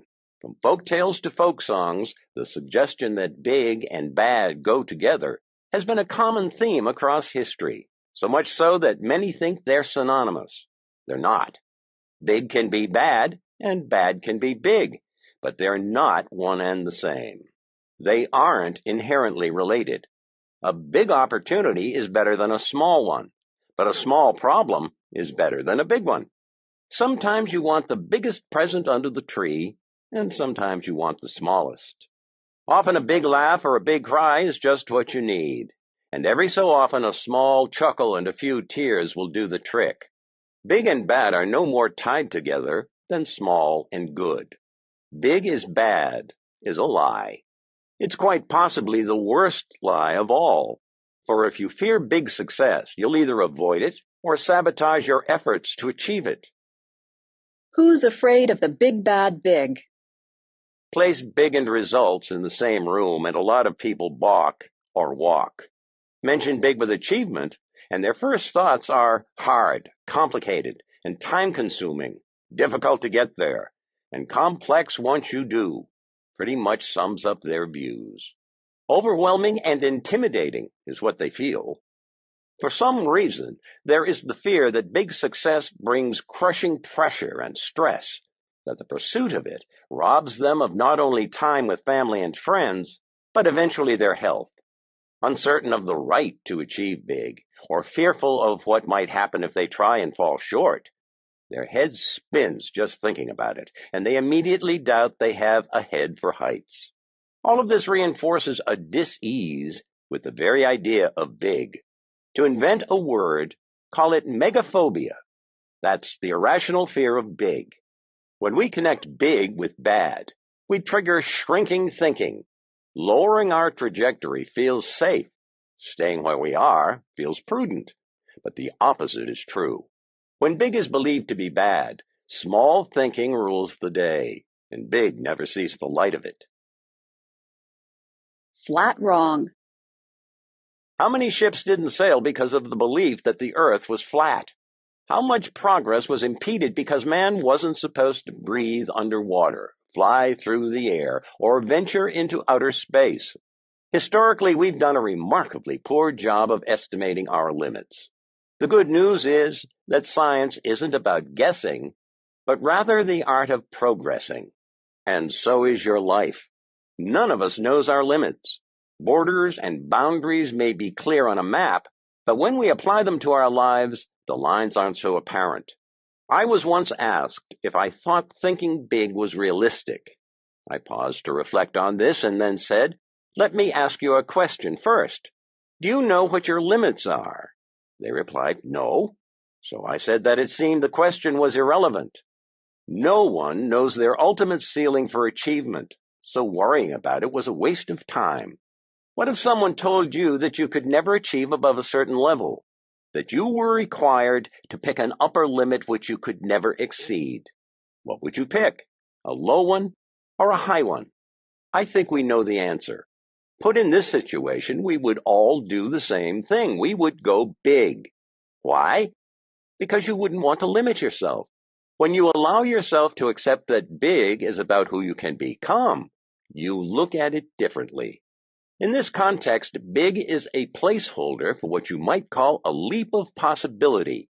It's the office intern visualizing the boardroom, or a penniless immigrant imagining a business revolution. It's about bold ideas that might threaten your comfort zones, but simultaneously reflect your greatest opportunities. Believing in big frees you to ask different questions, follow different paths, and try new things. This opens the doors to possibilities that until now only lived inside you. Sabir Bhatia arrived in America with only $250 in his pocket, but he wasn't alone. Sabir came with big plans and the belief that he could grow a business faster than any business in history. And he did. He created Hotmail. Microsoft, a witness to Hotmail's meteoric rise, eventually bought it for $400 million. According to his mentor, Farooq Arjuni, Sabir's success was directly related to his ability to think big. Arjuni says, "What sets Sabir apart from hundreds of entrepreneurs I've met is the gargantuan size of his dream. Even before he had a product, before he had money behind him, he was completely convinced that he was going to build a major company that would be worth hundreds of millions of dollars. He had an unrelenting conviction that he was not just going to build a run-of-the-mill Silicon Valley company, but over time, I realized, by golly, he was probably going to pull it off. As of 2011, Hotmail ranked as one of the most successful webmail service providers in the world, with more than 360 million active users. Going big. Thinking big is essential to extraordinary results. Success requires action, and action requires thought. But here's the catch. The only actions that become springboards to succeeding big are those informed by big thinking to begin with. Make this connection, and the importance of how big you think begins to sink in. Everyone has the same amount of time, and hard work is simply hard work. As a result, what you do in the time you work determines what you achieve. And since what you do is determined by what you think, how big you think becomes the launching pad for how high you achieve. Think of it this way. Every level of achievement requires its own combination of what you do, how you do it, and who you do it with. The trouble is that the combination of what, how, and who that gets you to one level of success won't naturally evolve to a better combination that leads to the next level of success. Doing something one way doesn't always lay the foundation for doing something better, nor does a relationship with one person automatically set the stage for a more successful relationship with another. It's unfortunate, but these things don't build on each other. If you learn to do something one way and with one set of relationships, that may work fine until you want to achieve more. It's then that you'll discover you've created an artificial ceiling of achievement for yourself that may be too hard to break through. In effect, you've boxed yourself in when there is a simple way to avoid it. Think as big as you possibly can and base what you do, how you do it, and who you do it with on succeeding at that level. It just might take you more than your lifetime to run into the walls of a box this big. When people talk about reinventing their career or their business, small boxes are often the root cause. What you build today will either empower or restrict you tomorrow. It will either serve as a platform for the next level of your success or as a box trapping you where you are. Thomas Henry Huxley said, "The rung of a ladder was never meant to rest upon, but only to hold a man's foot long enough to enable him to put the other somewhat higher." Big gives you the best chance for extraordinary results today and tomorrow. When Arthur Guinness set up his first brewery, he signed a 9,000-year lease. When J.K. Rowling conceived Harry Potter, she thought big and envisioned 7 years at Hogwarts before she penned the first chapter of the first 7 books. Before Sam Walton opened the first Walmart, he envisioned a business so big that he felt he needed to go ahead and set up his future estate plan to minimize inheritance taxes. By thinking big, long before he made it big, he was able to save his family an estimated $11 to $13 billion in estate taxes. Transferring the wealth of one of the greatest companies ever built as tax-free as possible requires thinking big from the beginning. Thinking big isn't just about business. Candace Lightner started Mothers Against Drunk Driving in 1980 after her daughter was killed in a hit-and-run accident by a drunk driver. Today, MAD has saved more than 300,000 lives. As a 6-year-old in 1998, Ryan Reljak was inspired by stories told by his teacher to help bring clean water to Africa. Today, his foundation, Ryan's Well, has improved conditions and helped bring safe water to over 750,000 people in 16 countries. Derek Kayongo recognized both the waste and hidden value in getting new soap into hotels every day. So in 2009, he created the Global Soap Project, which has provided more than 250,000 bars of soap in 21 countries, helping combat child mortality by simply giving impoverished people the chance to wash their hands. Asking big questions can be daunting. Big goals can seem unattainable at first. Yet how many times have you set out to do something that seemed like a real stretch at the time, only to discover it was much easier than you thought? Sometimes things are easier than we imagine, and truthfully, sometimes they're a lot harder. That's when it's important to realize that on the journey to achieving big, you get bigger. Big requires growth, and by the time you arrive, you're big too. What seemed an insurmountable mountain from a distance is just a small hill when you arrive, at least in proportion to the person you've become. Your thinking, your skills, your relationships, your sense of what is possible and what it takes all grow on the journey to big. As you experience big, you become big. The big deal. For more than 4 decades, Stanford psychologist Carol S. Dweck has studied the science of how our self-conceptions influence our actions. Her work offers great insight into why thinking big is such a big deal. Dweck's work with children revealed 2 mindsets in action: a growth mindset that generally thinks big and seeks growth, and a fixed mindset that places artificial limits and avoids failure. Growth-minded students, as she calls them, employ better learning strategies, experience less helplessness, exhibit more positive effort, and achieve more in the classroom than their fixed-minded peers. They are less likely to place limits on their lives and more likely to reach for their potential. Dweck points out that mindsets can and do change. Like any other habit, you set your mind to it until the right mindset becomes routine. When Scott Forstall started recruiting talent to his newly formed team, he warned that the top-secret project would provide ample opportunities to make mistakes and struggle. But, he said, eventually we may do something that we'll remember the rest of our lives. He gave this curious pitch to superstars across the company, but only took those who immediately jumped at the challenge. He was looking for growth-minded people, as he later shared with Dweck after reading her book. Why is this significant? While you've probably never even heard of Forstall, you've certainly heard of what his team created. Forstall was a senior vice president at Apple, and the team he formed created the iPhone. Blowing up your life. Big stands for greatness, meaning extraordinary results. Pursue a big life, and you're pursuing the greatest life you can possibly live. To live great, you have to think big. You must be open to the possibility that your life and what you accomplish can become great.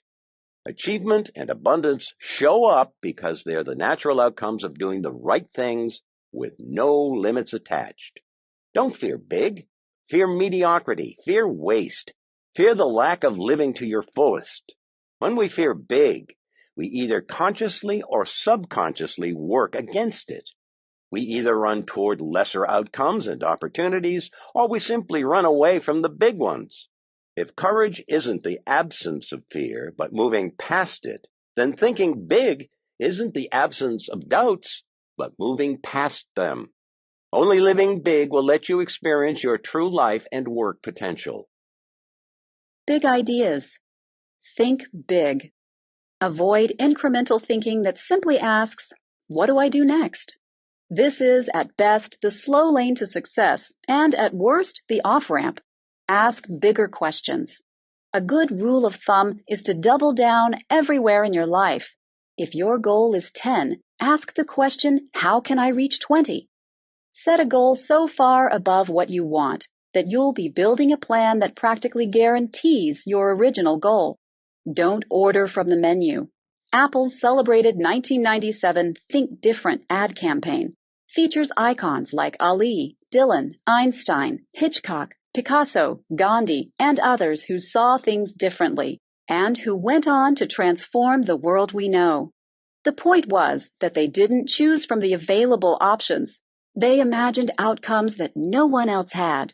They ignored the menu and ordered their own creations. As the ad reminds us, people who are crazy enough to think they can change the world are the only ones who do. Act bold. Big thoughts go nowhere without bold action. Once you've asked a big question, pause to imagine what life looks like with the answer. If you still can't imagine it, go study people who have already achieved it. What are the models, systems, habits, and relationships of other people who have found the answer? As much as we'd like to believe we're all different, what consistently works for others will almost always work for us. Don't fear failure. It's as much a part of your journey to extraordinary results as success. Adopt a growth mindset, and don't be afraid of where it can take you. Extraordinary results aren't built solely on extraordinary results. They're built on failure, too. In fact, it would be accurate to say that we fail our way to success. When we fail, we stop. We ask what we need to do to succeed. We learn from our mistakes, and we grow. Don't be afraid to fail. See it as part of your learning process and keep striving for your true potential. Don't let small thinking cut your life down to size.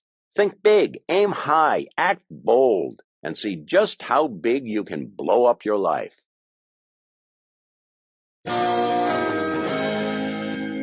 Part 2. The Truth, the Simple Path to Productivity. Eric Heller said, "Be careful how you interpret the world. It is like that." Unclenched. For many years, I suffered from trying to live the lies of success. I began my career assuming everything mattered equally, so in an effort to cram it all in, I attempted too much at once. Frustrated, I eventually began to doubt I had the discipline or will to achieve success at all. As my life continually fell out of balance, I started to consider that trying to live a big life might be a bad thing. When you try to live up to something that isn't possible, you can get pretty down. I was pretty down. In an attempt to make it all work, I began to bear down even harder. You might say that I started to clench my way to success. I really did. I thought that this might be the way you went through life, with your jaw clenched, your fist clenched, your stomach clenched, and your butt clenched. Leaning forward, breath held and body taut, tight and totally tense. I just assumed that was the feeling of focus and intensity as I struggled to live with the lies. That approach actually worked, but it also put me in the hospital. I also began to think you had to talk like a success, walk like a success, and even dress for success. It wasn't me, but I was open to any way to make things work. So I took seriously the suggestion that you are supposed to project the way you want to be. That approach worked as well, but after a while, I simply got tired of playing success. I bought into getting up before the crack of dawn, getting revved up playing inspirational theme songs, and getting going before anyone else. In fact, I became so full of this thinking that I would drive to the office while the rest of the city slept, and then crash at my desk just to make sure that I beat everyone else to work. I started to accept the notion that maybe this is what ambition and achievement looked like as I fought the good fight. I would hold staff meetings at 7:30 in the morning, and at 7:31, I would actually shut the door and lock out anyone who showed up late. I was going overboard, but I was beginning to believe this was the only way you could succeed, and the way you pushed others to succeed as well. This approach also worked, but in the end it also pushed me too hard, others too far, and my world over the edge. I was truly beginning to think that the secret to success was to get as tightly wound up as possible each morning, set myself on fire, and then open the door and fly through the day unwinding on the world until I literally burnt out. And what did all of this get me? It got me success, and it got me sick. Eventually, it got me sick of success. So what did I do? I ditched the lies and went in the opposite direction.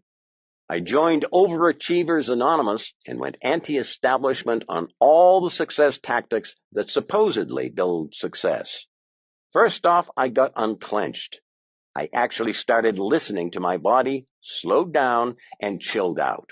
Next, I started wearing t-shirts and jeans to work and defied anyone to make a comment. I dropped the language and the attitude and went back to just being me. I had breakfast with my family. I got in shape physically and spiritually and stayed there. And last, I started doing less. Yes, less. Intentionally, purposefully less. I was looser than ever, way laid back for me, and breathing. I challenged the axioms of success, and guess what? I became more successful than I ever dreamed possible, and felt better than I'd ever felt in my life. Here's what I found out. We overthink, overplan, and overanalyze our careers, our businesses, and our lives. I learned that long hours are neither virtuous nor healthy, and that we usually succeed in spite of most of what we do, not because of it. I discovered that we can't manage time, and that the key to success isn't in all the things we do, but in the handful of things we do well. I learned that success comes down to this: being appropriate in the moments of your life. If you can honestly say, this is where I'm meant to be right now, doing exactly what I'm doing, then all the amazing possibilities for your life become possible. Most of all, I learned that the one thing is the surprisingly simple truth behind extraordinary results.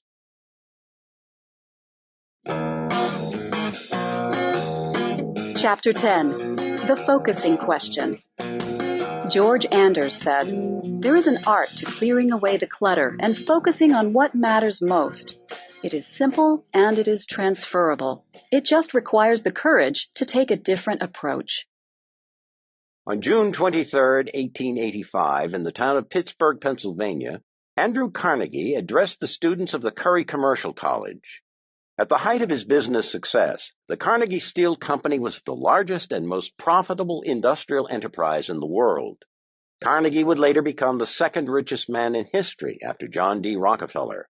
In Carnegie's talk, entitled The Road to Business Success, he discussed his life as a successful business person and gave this advice. And here is the prime condition of success, the great secret. Concentrate your energy, thought, and capital exclusively upon the business in which you are engaged. Having begun on one line, resolve to fight it out on that line, to lead in it, adopt every improvement, have the best machinery, and know the most about it. The concerns which fail are those which have scattered their capital, which means that they have scattered their brains also. They have investments in this or that or the other, here, there, and everywhere. Don't put all your eggs in one basket is all wrong. I tell you, put all your eggs in one basket and then watch that basket. Look around you and take notice. Men who do that do not often fail. It is easy to watch and carry the one basket. It's trying to carry too many baskets that breaks most eggs in this country. So how do you know which basket to pick? The answer is the focusing question. Mark Twain agreed with Carnegie and described it this way. The secret of getting ahead is getting started. The secret to getting started is breaking your complex, overwhelming tasks into small, manageable tasks, and then starting on the first one. So how do you know what the first one should be? Again, it's the focusing question. Did you notice that both of these great men considered their advice a secret? I don't think it's so much a secret as something people know but don't give proper weight or importance. Most people are familiar with the Chinese proverb, a journey of 1,000 miles must begin with a single step. They just never stop to fully appreciate that if this is true, then the wrong first step begins a journey that could end as far as 2,000 miles from where they want to be. The focusing question helps keep your first step from being a misstep. Life is a question. You may be asking, why focus on a question when what we really crave is an answer? It's simple. Answers come from questions, and the quality of any answer is directly determined by the quality of the question. Ask the wrong question, get the wrong answer. Ask the right question, get the right answer.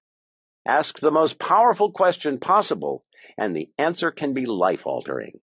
Voltaire once wrote, "Judge a man by his questions rather than his answers." Sir Francis Bacon added, "A prudent question is one half of wisdom."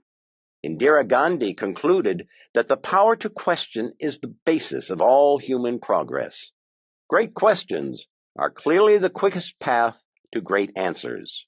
Every discoverer and inventor begins his quest with a transformative question.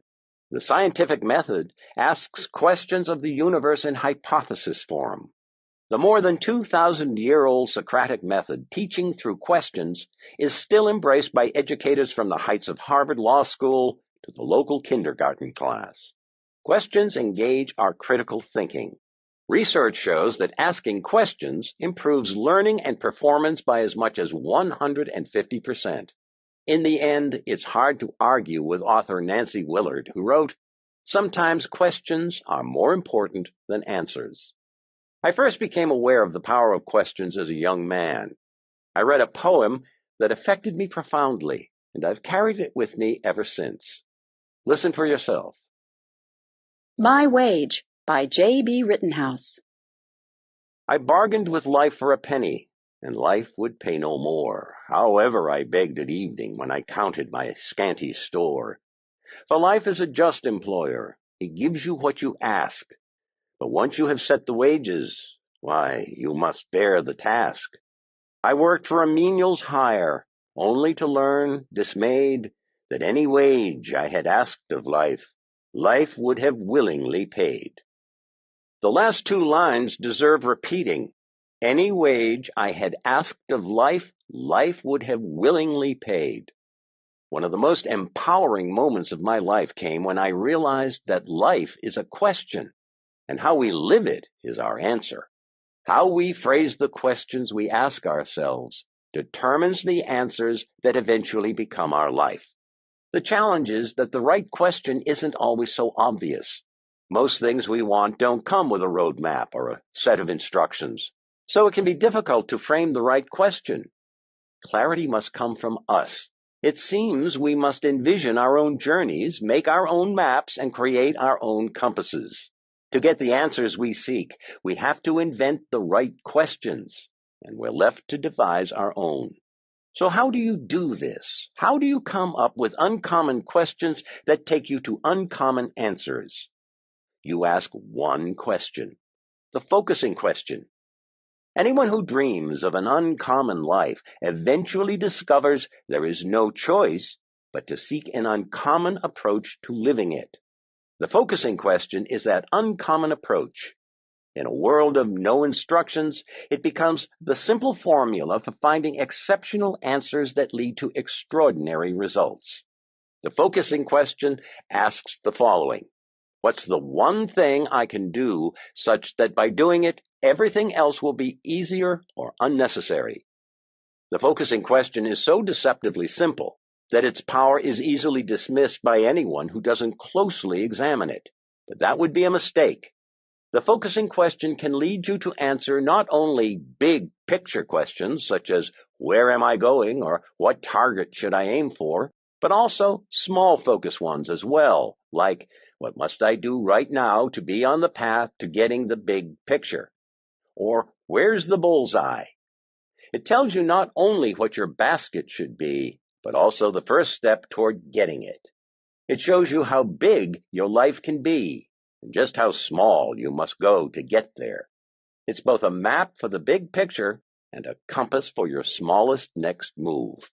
Extraordinary results are rarely happenstance. They come from the choices we make and the actions we take. The focusing question always aims you at the absolute best of both by forcing you to do what is essential to success. Make a decision, but not just any decision. It drives you to make the best decision. It ignores what is doable and drills down to what is necessary, to what matters. It leads you to the first domino. To stay on track for the best possible day, month, year, or career, you must keep asking the focusing question. Ask it again and again, and it forces you to line up tasks in their levered order of importance. Then, each time you ask it, you see your next priority. The power of this approach is that you're setting yourself up to accomplish one task on top of another. When you do the right task first, you also build the right mindset first. the right skill first, and the right relationship first. Powered by the focusing question, your actions become a natural progression of building one right thing on top of the previous right thing. When this happens, you're in position to experience the power of the domino effect. Anatomy of the question. The focusing question collapses all possible questions into one. What's the one thing I can do such that by doing it, everything else will be easier or unnecessary? Part 1. What's the one thing I can do? This sparks focused action. The phrase, "what's the one thing?" tells you the answer will be one thing versus many. It forces you towards something specific. It tells you right up front that, although you may consider many options, you need to take this seriously because you don't get 2, 3, 4, or more. You can't hedge your bet. You're allowed to pick one thing and one thing only. The last phrase, "can do," is an embedded command directing you to take action that is possible. People often want to change this to should do, could do, or would do, but those choices all miss the point. There are many things we should, could, or would do, but never do. Action you can do beats intention every time. Shel Silverstein said, "But those woulda, coulda, shouldas all ran away and hid from one little did." Part 2. Such that by doing it. This portion of the focusing question tells you there is a criterion your answer must meet. It's the bridge between just doing something and doing something for a specific purpose. Such that by doing it lets you know you're going to have to dig deep, because when you do this one thing, something else is going to happen. Part 3. Everything else will be easier or unnecessary. Archimedes said, "Give me a lever long enough and I could move the world." And that's exactly what this last part tells you to find. Everything else will be easier or unnecessary is the ultimate leverage test. It tells you when you've found the first domino. It says that when you do this one thing, everything else you do to accomplish your goal will now either be doable with less effort or no longer even necessary. Most people struggle to comprehend how many things don't need to be done if they would just start by doing the right thing. In effect, this qualifier seeks to declutter your life by asking you to put on blinders. This elevates the answer's potential to change your life by doing the leveraged thing and avoiding distractions. The focusing question asks you to find the first domino and focus on it exclusively until you knock it over. Once you've done that, you'll discover a line of dominoes behind it either ready to fall or already downed. Big ideas. Great questions are the path to great answers. The focusing question is a great question designed to find a great answer. It will help you find the first domino for your job, your business, or any other area in which you want to achieve extraordinary results. The focusing question is a double-duty question. It comes in two forms, big picture and small focus. One is about finding the right direction in life, and the other is about finding the right action. The big picture question asks, what's my one thing? Use it to develop a vision for your life and the direction for your career or company. It is your strategic compass. It also works when considering what you want to master, what you want to give to others and your community, and how you want to be remembered. It keeps your relationships with friends, family, and colleagues in perspective and your daily actions on track. The small focus question asks, what's my one thing right now? Use this when you first wake up and throughout the day. It keeps you focused on your most important work and, whenever you need it, helps you find the levered action or first domino in any activity. The small focus question prepares you for the most productive work week possible. It's effective in your personal life too, keeping you attentive to your most important immediate needs, as well as those of the most important people in your life. Extraordinary results come from asking the focusing question. It's how you plot your course through life and business, and how you'll make the best progress on your most important work. Whether you seek answers big or small, asking the focusing question is the ultimate success habit for your life.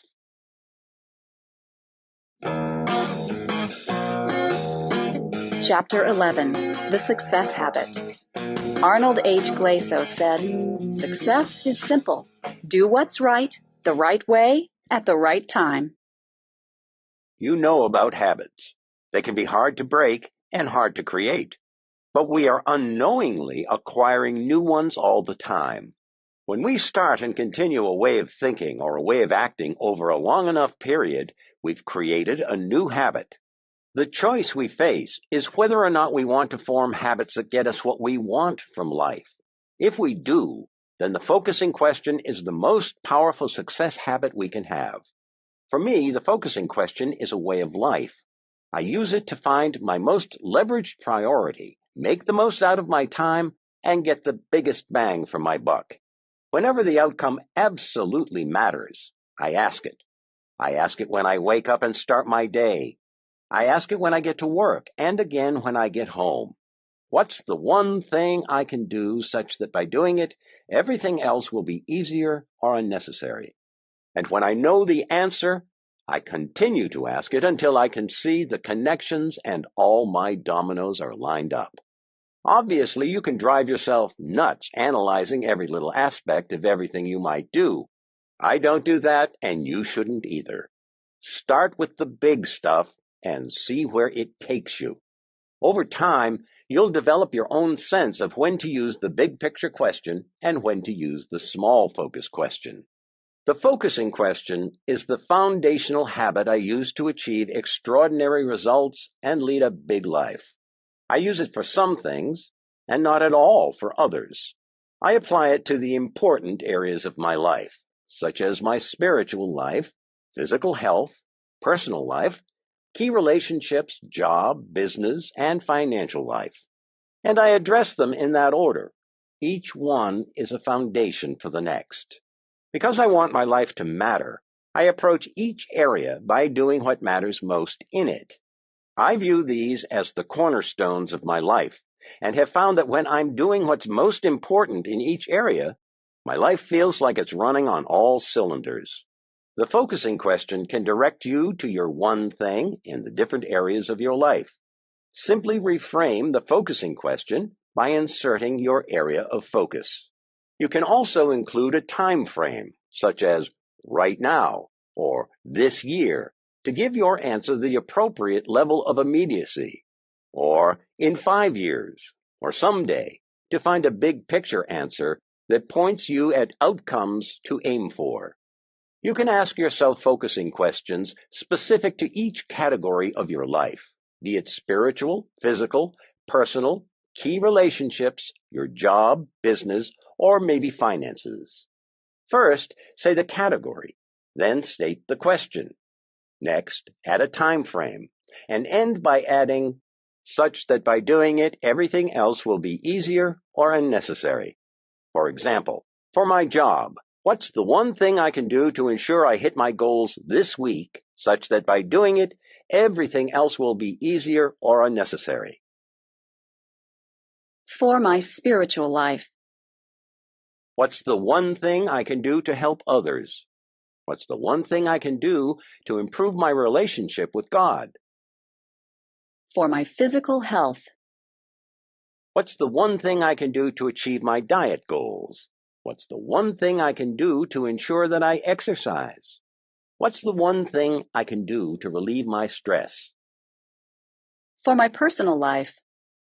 What's the one thing I can do to improve my skill at whatever I may choose? What's the one thing I can do to find time for myself?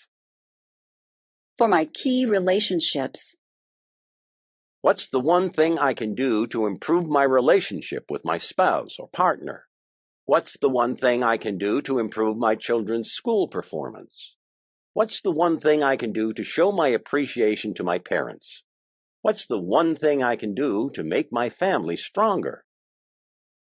For my job. What's the one thing I can do to ensure that I hit my goals? What's the one thing I can do to improve my skills? What's the one thing I can do to help my team succeed? What's the one thing I can do to further my career? For my business. What's the one thing I can do to make us more competitive? What's the one thing I can do to make our product the best? What's the one thing I can do to make us more profitable?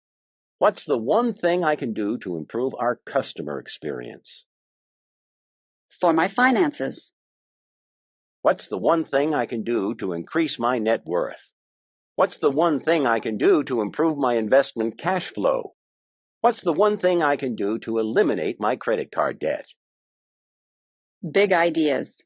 So how do you make the one thing part of your daily routine? How do you make it strong enough to get extraordinary results at work and in the other areas of your life? Here's a starter list drawn from our experience and our work with others. Understand and believe it. The first step is to understand the concept of the one thing, then to believe that it can make a difference in your life. If you don't understand and believe it, you won't take action. Use it. Ask yourself the focusing question. Start each day by asking, what's the one thing I can do today for whatever you want to achieve, such that by doing it, everything else will be easier or even unnecessary. When you do this, your direction will become clear. Your work will be more productive and your personal life more rewarding. Make it a habit. When you make asking the focusing question a habit, you fully engage its power to get the extraordinary results you want. It's a difference maker. Research says this will take about 66 days. Whether it takes you a few weeks or a few months, stick with it until it becomes your routine. If you're not serious about learning the success habit, you're not serious about getting extraordinary results. Leverage reminders. Set up ways to remind yourself to use the focusing question. One of the best ways to do this is to put up a sign at work that says, "Until my one thing is done, everything else is a distraction." We designed the back cover of this book to be a trigger. Set it on the corner of your desk so that it's the first thing you see when you get to work. Use notes, screensavers, and calendar cues to keep making the connection between the success habit and the results you seek. Put up reminders like, "The one thing equals extraordinary results," or "The success habit will get me to my goal." Recruit support. Research shows that those around you can influence you tremendously. Starting a success support group with some of your work colleagues can help inspire all of you to practice the success habit every day. Get your family involved. Share your one thing. Get them on board. Use the focusing question around them to show them how the success habit can make a difference in their schoolwork, their personal achievements, or any other part of their lives. This one habit can become the foundation for many more. So keep your success habit working as powerfully as possible. Use the strategies outlined in Part 3, Extraordinary Results, for goal setting and time blocking to experience extraordinary results every day of your life.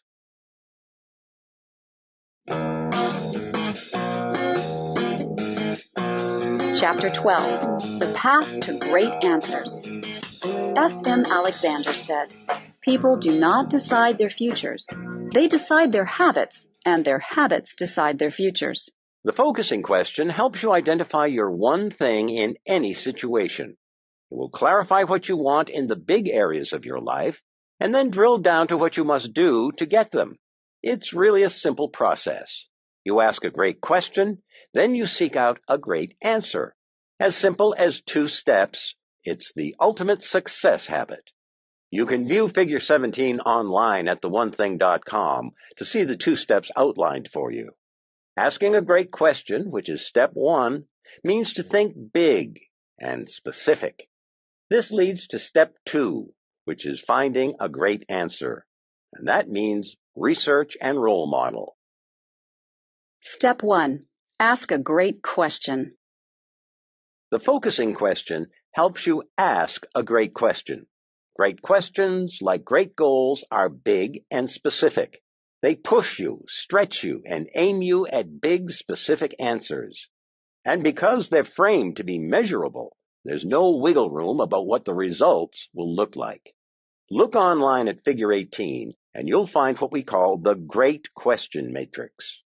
Here you can see the power of the focusing question as it's laid out into 4 different options or quadrants. You can think big and broad, or small and broad, or even small and specific.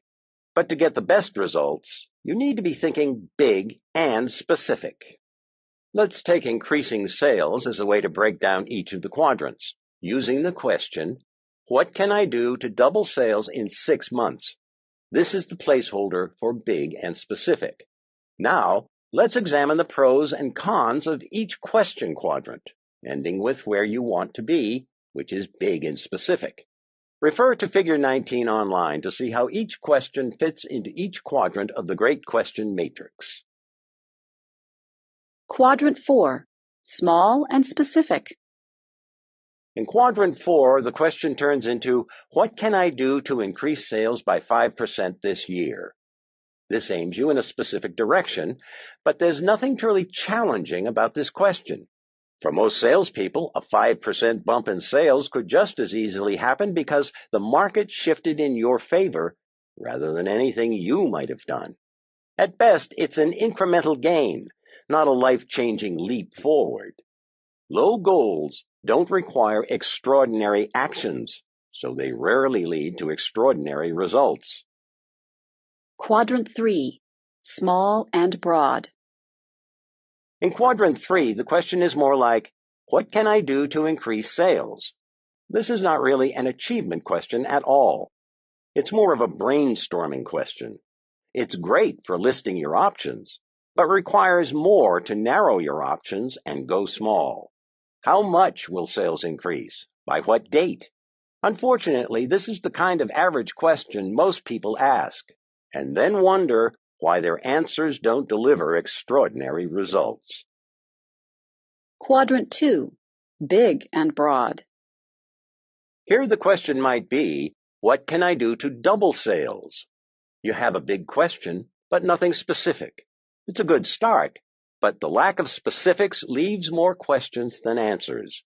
Doubling sales in the next 20 years is very different from attempting the same goal in a year or less.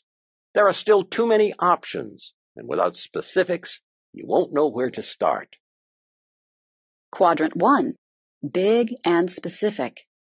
In Quadrant 1, the question is, what can I do to double sales in 6 months? Now you have all the elements of a great question. It's a big goal, and it's specific. You're doubling sales, and that's not easy. You also have a time frame of 6 months, which will be a challenge. You'll need a big answer. You'll have to stretch what you believe is possible and look outside the standard toolbox of solutions. Do you see the difference? When you ask a great question, you're in essence pursuing a great goal. And whenever you do this, you'll see the same pattern, the pattern of big and specific. A big, specific question leads to a big, specific answer, which is absolutely necessary for achieving a big goal. So if the question, what can I do to double sales in 6 months, is a great question, how do you make it more powerful? Convert it to the focusing question. What's the one thing I can do to double sales in 6 months, such that by doing it, everything else will be easier or unnecessary? Turning it into the focusing question goes to the heart of success by forcing you to identify what absolutely matters most and start there. Why? Because that's where big success starts too. Step 2, find a great answer. The challenge of asking a great question is that, once you've asked it, you're now faced with finding a great answer. Answers come in 3 categories: doable, stretch, and possibility. Refer to Figure 20 online to see these 3 categories graphed out. The easiest answer you can seek is the one that's already within reach of your knowledge, skills, and experience. With this type of solution, you probably already know how to do it and won't have to change much to get it. Think of this as doable and the most likely to be achieved. The next level up is a stretch answer. While this is still within your reach, It can be the farthest end of your range. You'll most likely have to do some research and study what others have done to come up with this answer. Doing it can be iffy, since you might have to extend yourself to the very limits of your current abilities. Think of this as potentially achievable and probable, depending on your effort. High achievers understand these first two routes, but reject them. Unwilling to settle for ordinary when extraordinary is possible, they've asked a great question and want the very best answer. Extraordinary results require a great answer. Highly successful people choose to live at the outer limits of achievement. They not only dream of, but deeply crave what is beyond their natural grasp. They know this type of answer is the hardest to come by, but also know that just by extending themselves to find it, they expand and enrich their life for the better. If you want the most from your answer, you must realize that it lives outside your comfort zone. This is rare air. A big answer is never in plain view, nor is the path to finding one laid out for you.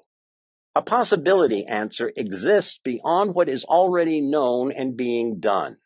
As with a stretch goal, you can start out by doing research and studying the lives of other high achievers, but you can't stop there. In fact, your search has just begun.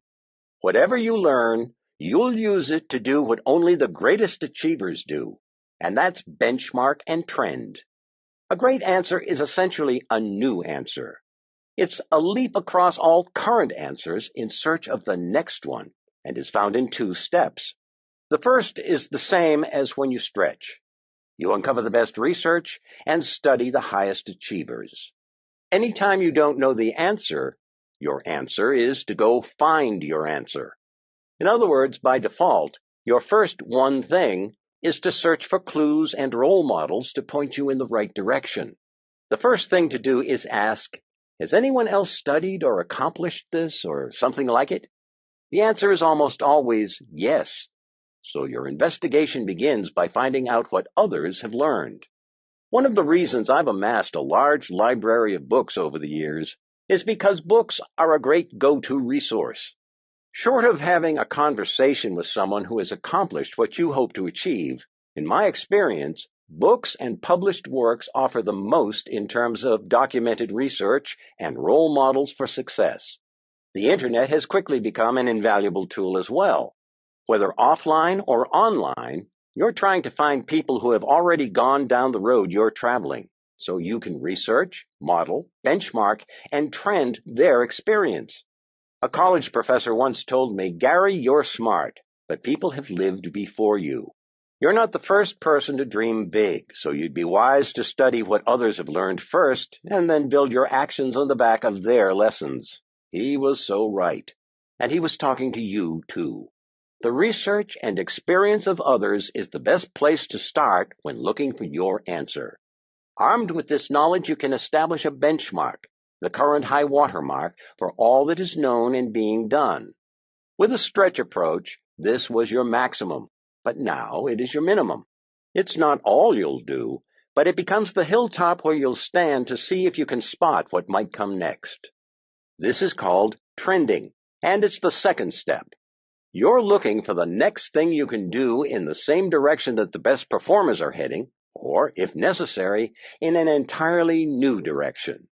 This is how big problems are solved and big challenges are overcome, for the best answers rarely come from an ordinary process.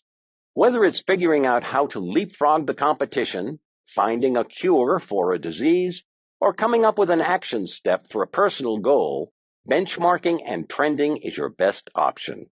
Because your answer will be original, you'll probably have to reinvent yourself in some way to implement it. A new answer usually requires new behavior. So don't be surprised if along the way to sizable success, you change in the process. But don't let that stop you. This is where the magic happens and possibilities are unlimited. As challenging as it can be, trailblazing up the path of possibilities is always worth it.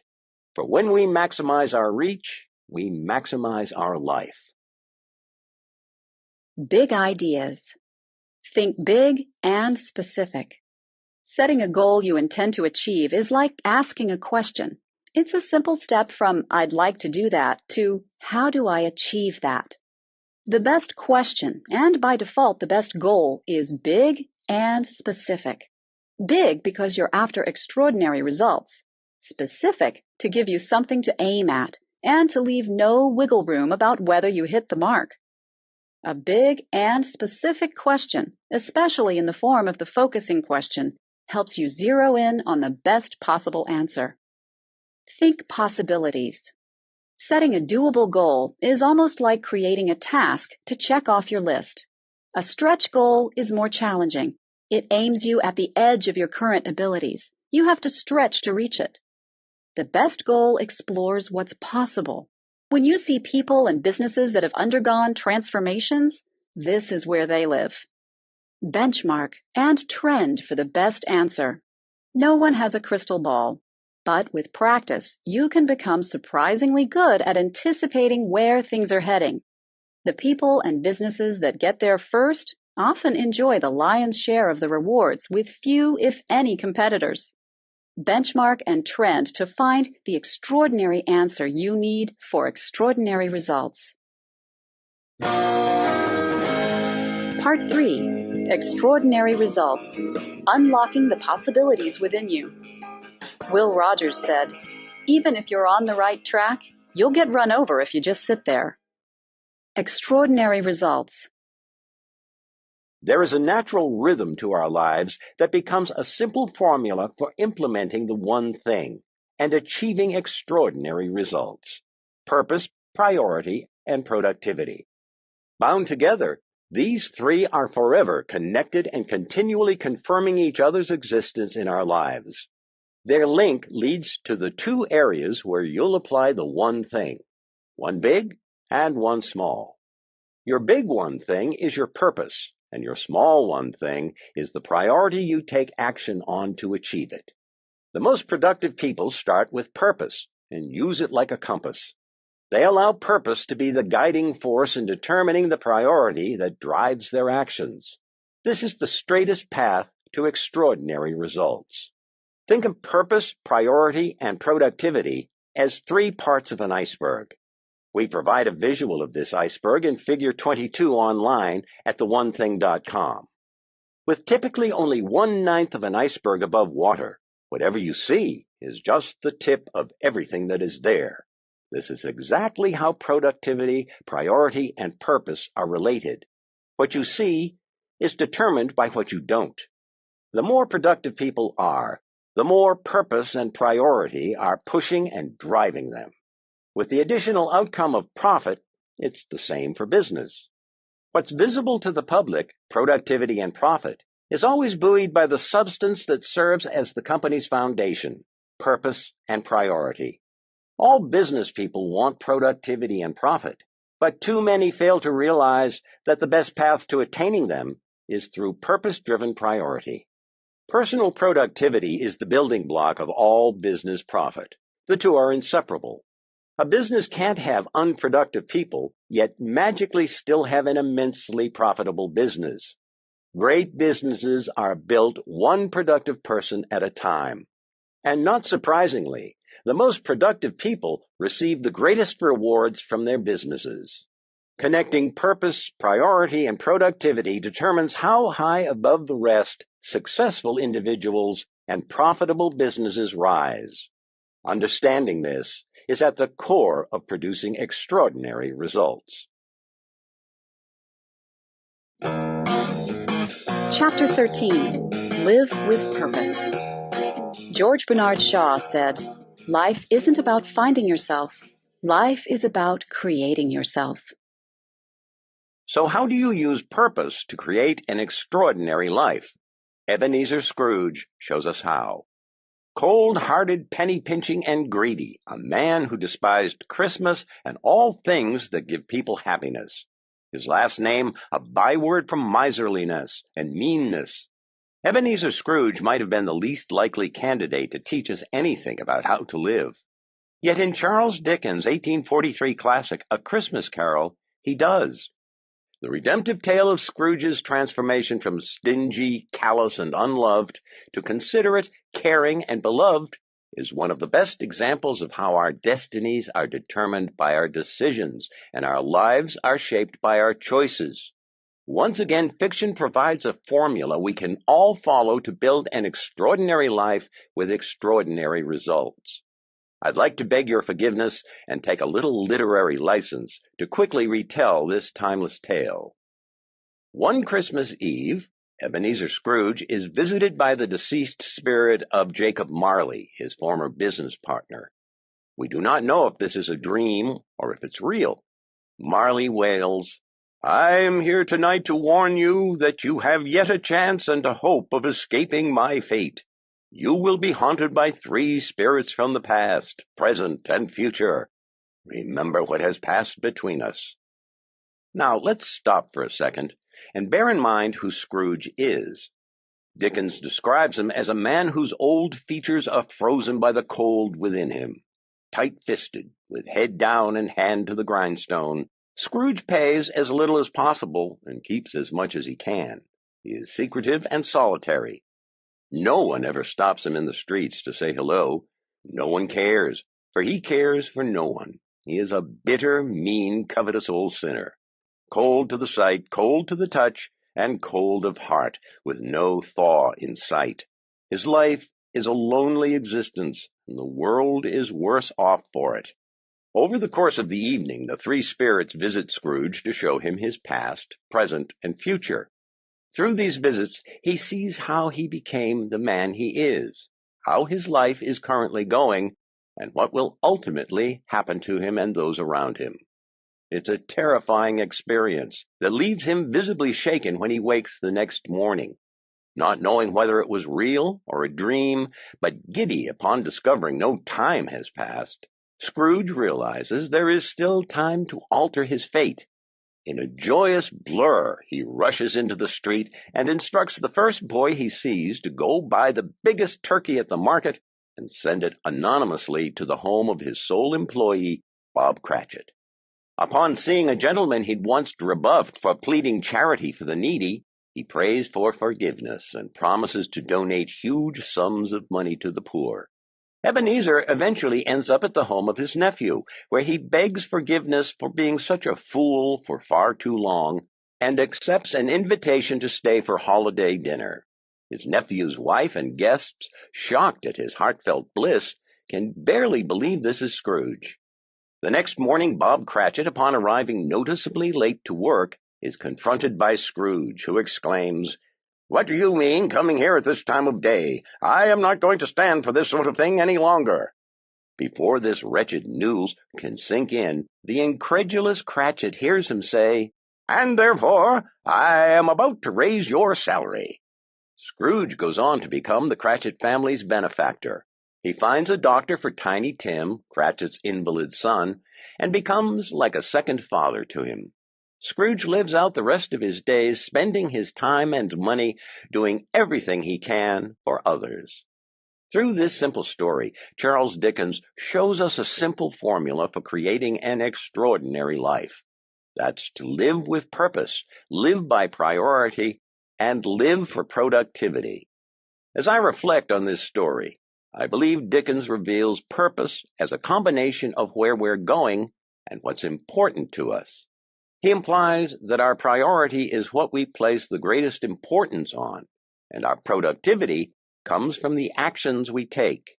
He lays out life as a series of connected choices, where our purpose sets our priority and our priority determines the productivity our actions produce.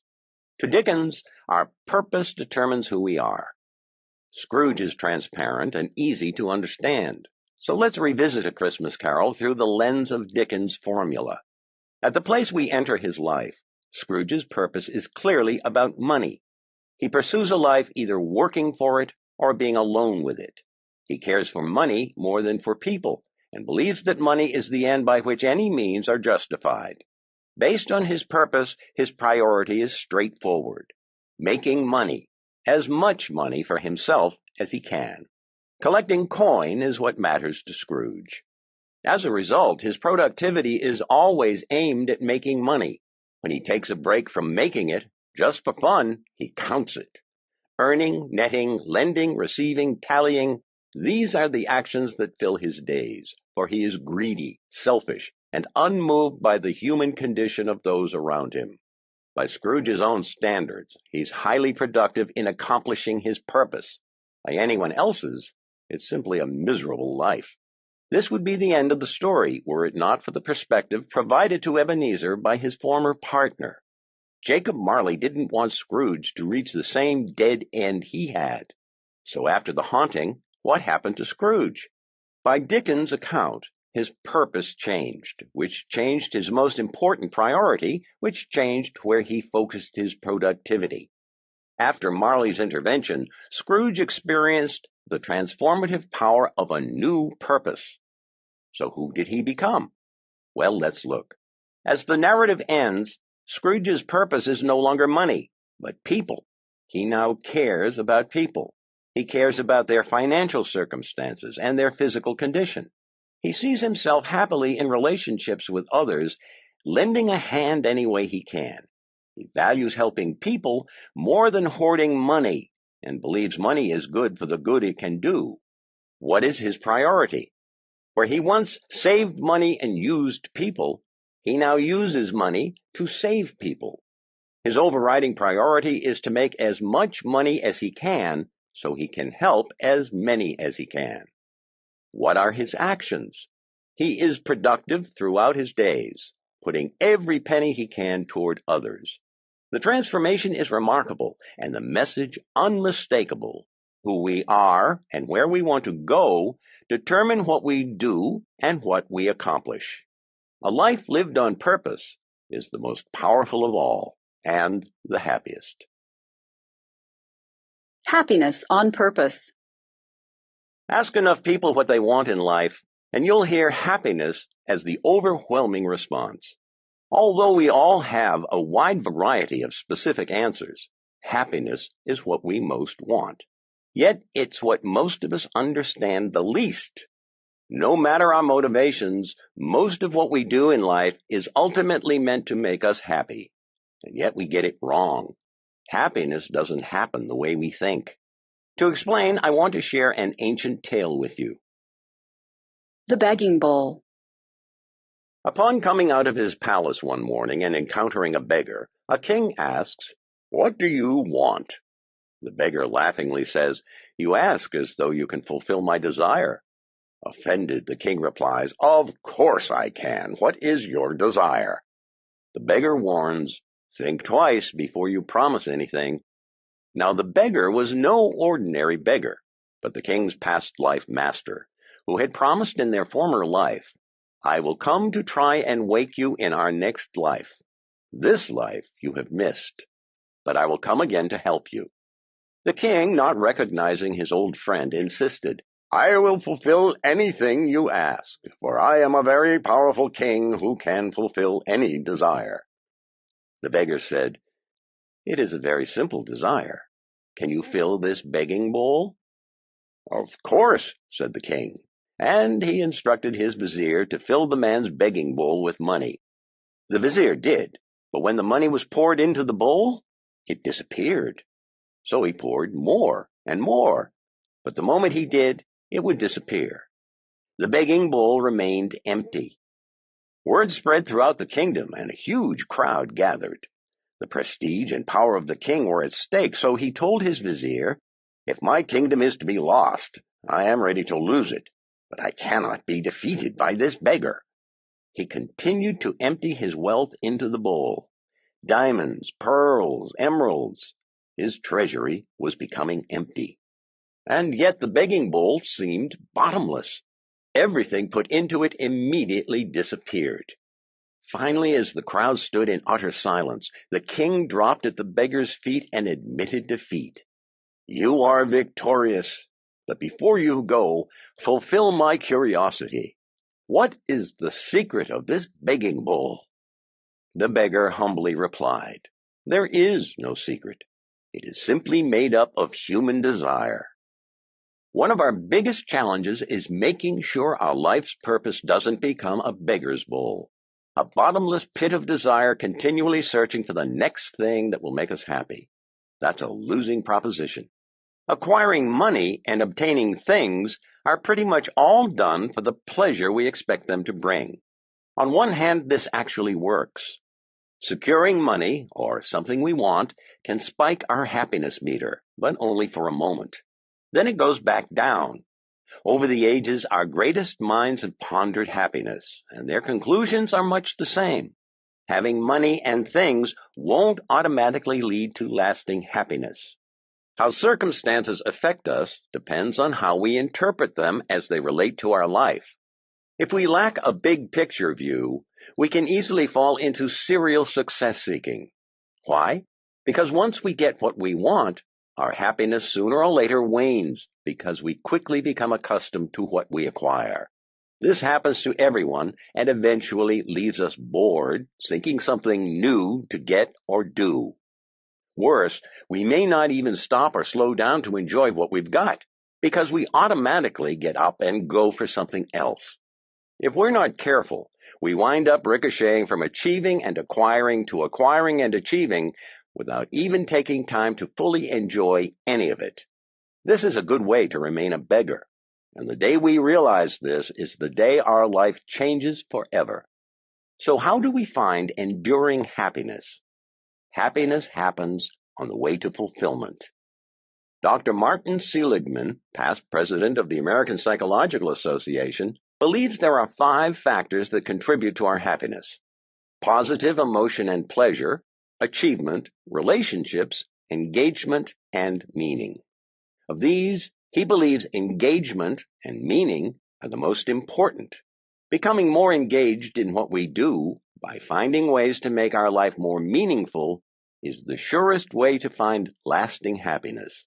When our daily actions fulfill a bigger purpose, the most powerful and enduring happiness can happen. Take money, for instance. Since money represents both getting something and the potential to get more, it makes for a great example. Many people not only misunderstand how to make money, but also how it makes us happy. I've taught wealth building to everyone from seasoned entrepreneurs to high school students, and whenever I ask, how much money do you want to earn, I get all kinds of answers. But usually the number is quite high. When I ask, how did you pick this number? I frequently get the familiar answer, I don't know. I then ask, can you tell me your definition of a financially wealthy person? Invariably, I get numbers that start at $1 million and go up from there. When I ask how they arrived at this, they often say, it sounds like a lot. My response is, it is, and it isn't. It all depends on what you do with it. I believe that financially wealthy people are those who have enough money coming in without having to work to finance their purpose in life. Now, please realize that this definition presents a challenge to anyone who accepts it. To be financially wealthy, you must have a purpose for your life. In other words, without purpose, you'll never know when you have enough money, and you can never be financially wealthy. It isn't that having more money won't make you happy. To a point, it certainly can. But then it stops. For more money to continue to motivate you will depend on why you want more. It's been said that the end shouldn't justify the means. But be careful. When achieving happiness, any end you seek will only create happiness for you through the means it takes to achieve it. Wanting more money just for the sake of getting it won't bring the happiness you seek from it. Happiness happens when you have a bigger purpose than having more money fulfills, which is why we say happiness happens on the way to fulfillment. The power of purpose. Purpose is the straightest path to power and the ultimate source of personal strength of conviction, and strength to persevere. The prescription for extraordinary results is knowing what matters to you and taking daily doses of actions in alignment with it. When you have a definite purpose for your life, clarity comes faster, which leads to more conviction in your direction, which usually leads to faster decisions. When you make faster decisions, you'll often be the one who makes the first decisions and winds up with the best choices. And when you have the best choices, you have the opportunity for the best experience. This is how knowing where you're going helps lead you to the best possible outcomes and experiences life has to offer. Purpose also helps you when things don't go your way. Life gets tough at times, and there's no way around that. Aim high enough, live long enough, and you'll encounter your share of tough times. That's okay. We all experience this. Knowing why you're doing something provides the inspiration and motivation to give the extra perspiration needed to persevere when things go south. Sticking with something long enough for success to show up is a fundamental requirement for achieving extraordinary results. Purpose provides the ultimate glue that can help you stick to the path you've set. When what you do matches your purpose, your life just feels in rhythm, and the path you beat with your feet seems to match the sound in your head and heart.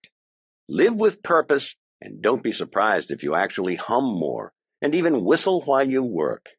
When you ask yourself, what's the one thing I can do in my life that would mean the most to me and the world, such that by doing it everything else would be easier or unnecessary, you're using the power of the one thing to bring purpose to your life.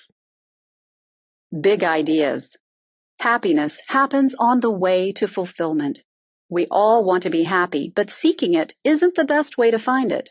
The surest path to achieving lasting happiness happens when you make your life about something bigger, when you bring meaning and purpose to your everyday actions. Discover your big why. Discover your purpose by asking yourself what drives you. What's the thing that gets you up in the morning and keeps you going when you're tired and worn down?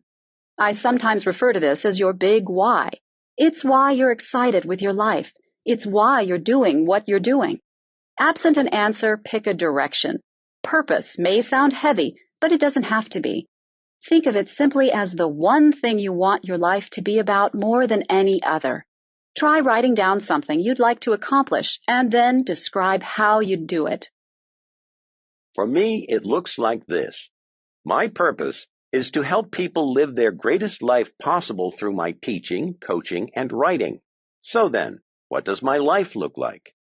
Teaching is my one thing, and has been for almost 30 years. At first, it was teaching clients about the market and how to make great decisions. Next, it was teaching salespeople in the classroom, during sales meetings, and one-on-one. Later, it was teaching business classes. Then it became teaching high performers the models and strategies they need for high achievement. In the last 10 years, it's been teaching seminars on specific life-building principles. What I teach is what I then coach and is supported by what I write. Pick a direction, start marching down that path, and see how you like it. Time brings clarity, and if you find you don't like it, you can always change your mind. It's your life.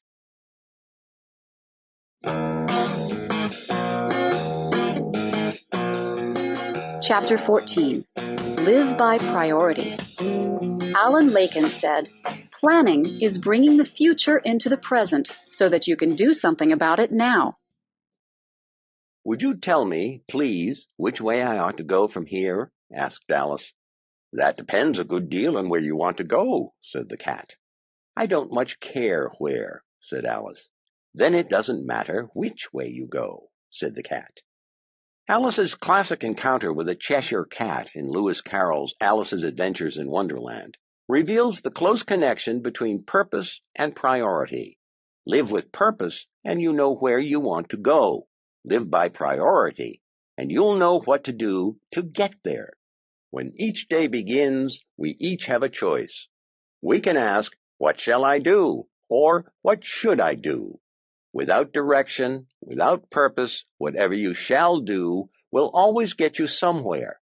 But when you're going somewhere on purpose, there will always be something you should do that will get you where you must go. When your life is on purpose, living by priority takes precedence. Goal setting to the now. As Ebenezer Scrooge profoundly discovered, our life is driven by the purpose we give it. But there's a catch even he had to confront. Purpose has the power to shape our lives only in direct proportion to the power of the priority we connect it to. Purpose without priority is powerless. To be precise, the word is priority, not priorities. And it originated in the 14th century from the Latin prior, meaning first. If something mattered the most, it was a priority. Curiously, priority remained unpluralized until around the 20th century, when the world apparently demoted it to mean generally something that matters, and the plural priorities appeared. With the loss of its initial intent, a wide variety of sayings like most pressing matter, prime concern, and on the front burner pitched in to recapture the essence of the original.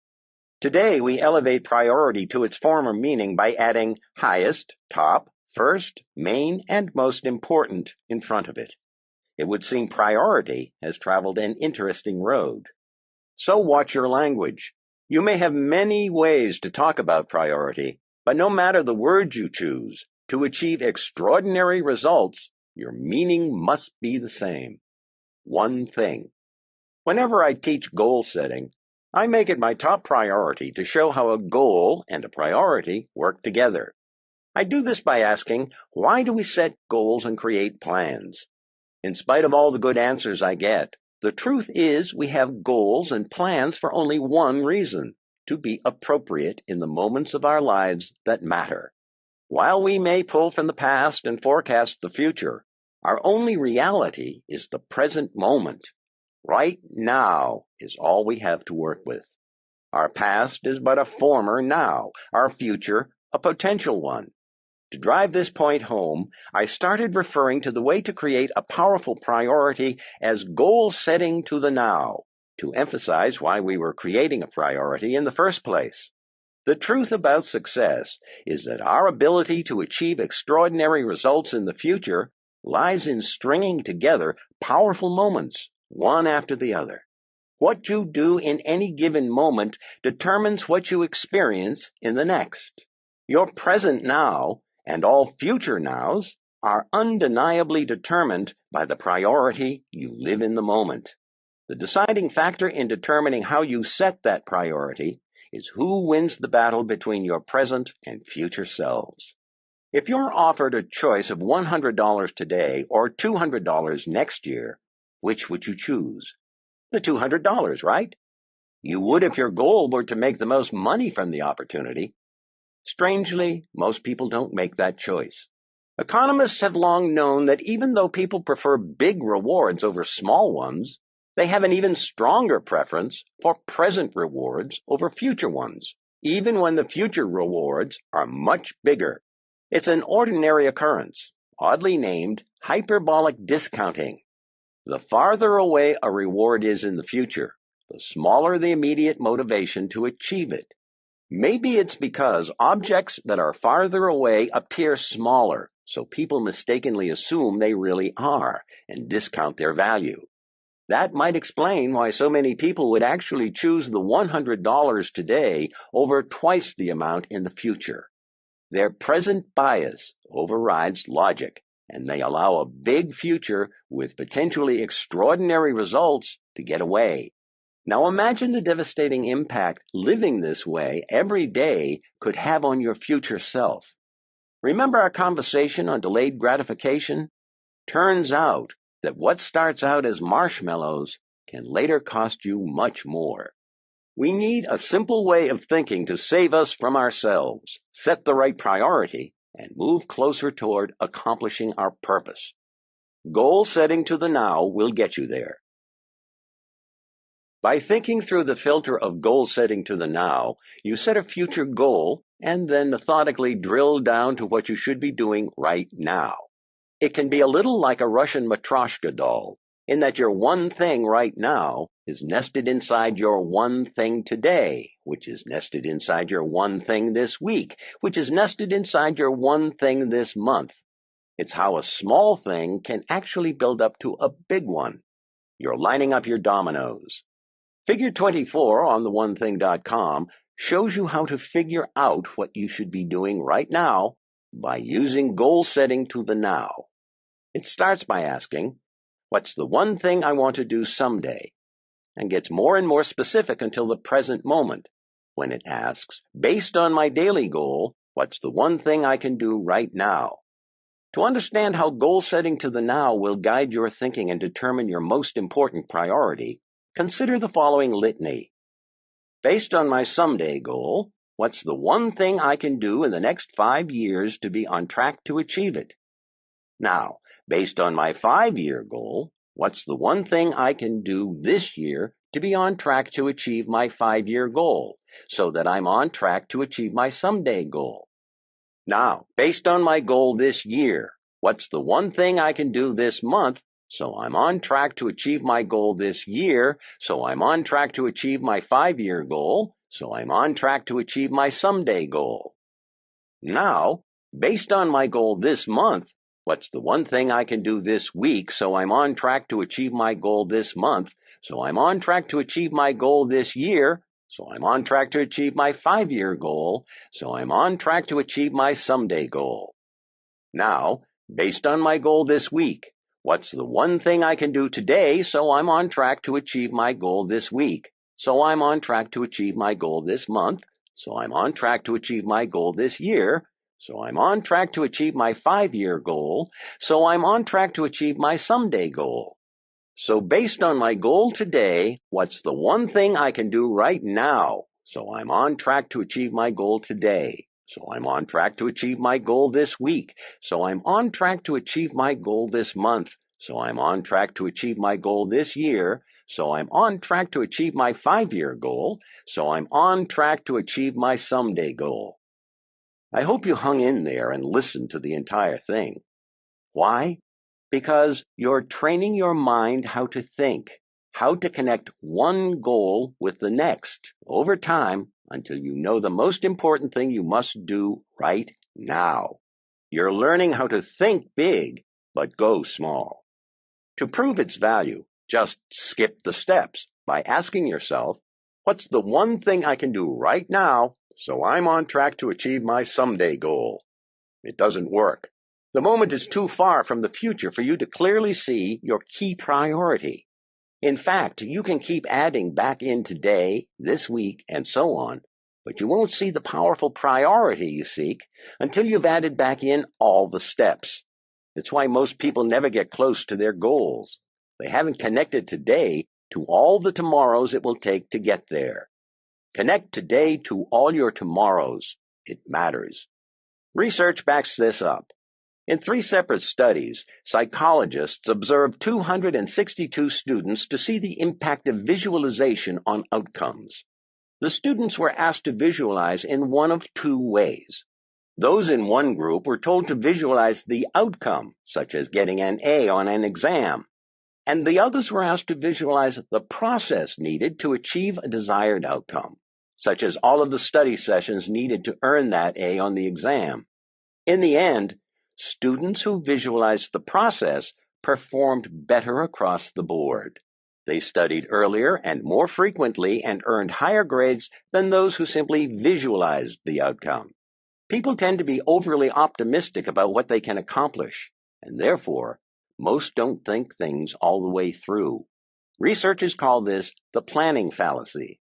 Visualizing the process, breaking a big goal down into the steps needed to achieve it, helps engage the strategic thinking you need to plan for and achieve extraordinary results. This is why goal setting to the now really works. I have this dialogue with people every day. It's particularly effective when they ask me what they should do. I turn it around and say, before I answer your question, let me ask you something. Where are you going? And where do you want to be someday?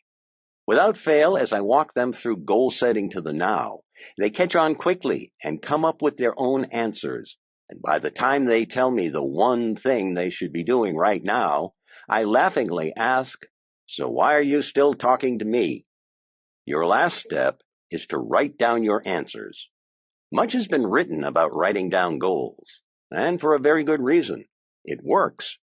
In 2008, Dr. Gail Matthews of the Dominican University of California recruited 267 participants from a wide range of professions, such as lawyers, accountants, nonprofit employees, and marketers from a variety of countries.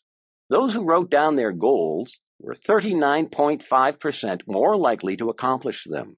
Writing down your goals and your most important priority is your final step to living by priority. Big ideas. There can only be one. Your most important priority is the one thing you can do right now that will help you achieve what matters most to you. You may have many priorities, but dig deep and you'll discover there is always one thing that matters most. Your top priority, your one thing. Goal set to the now. Knowing your future goal is how you begin. Identifying the steps you need to accomplish along the way keeps your thinking clear while you uncover the right priority you need to accomplish right now. Put pen to paper. Write your goals down and keep them close.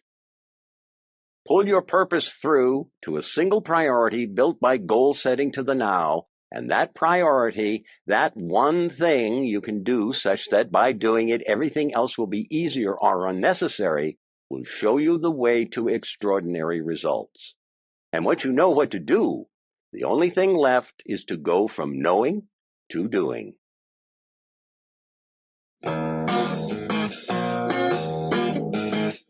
Chapter 15. Live for Productivity. Margarita Tartakovsky said, "Productivity isn't about being a workhorse, keeping busy, or burning the midnight oil. It's more about priorities, planning, and fiercely protecting your time." Ebenezer Scrooge's story might have been a footnote in literary history except for this. He acted. Passionate about his new purpose and empowered by a priority that fulfilled it, he got up and got going. Productive action transforms lives. Let's go be productive will never be heard in the movies as the cavalry takes the hill. It's not the first choice a coach, manager, or general uses as a rallying cry to arouse deep emotion and inspire the troops. It's not what you say to yourself as you take a deep breath and dive into a challenge or face competition. And Dickens never had Scrooge utter these words as he took command of his transformed life. Yet productive is exactly what Scrooge was. And there's no better word than productivity to describe what you want from what you do when the outcome matters. We're always doing something. Working, playing, eating, sleeping, standing, sitting, or breathing. If we're alive, we're doing something. Even if we're doing nothing, that's something. Every minute of every day, the question is never, will we be doing something? But rather, what that something is we'll be doing. Sometimes what we do doesn't matter, but sometimes it does. And when it does, what we do defines our life more than anything else.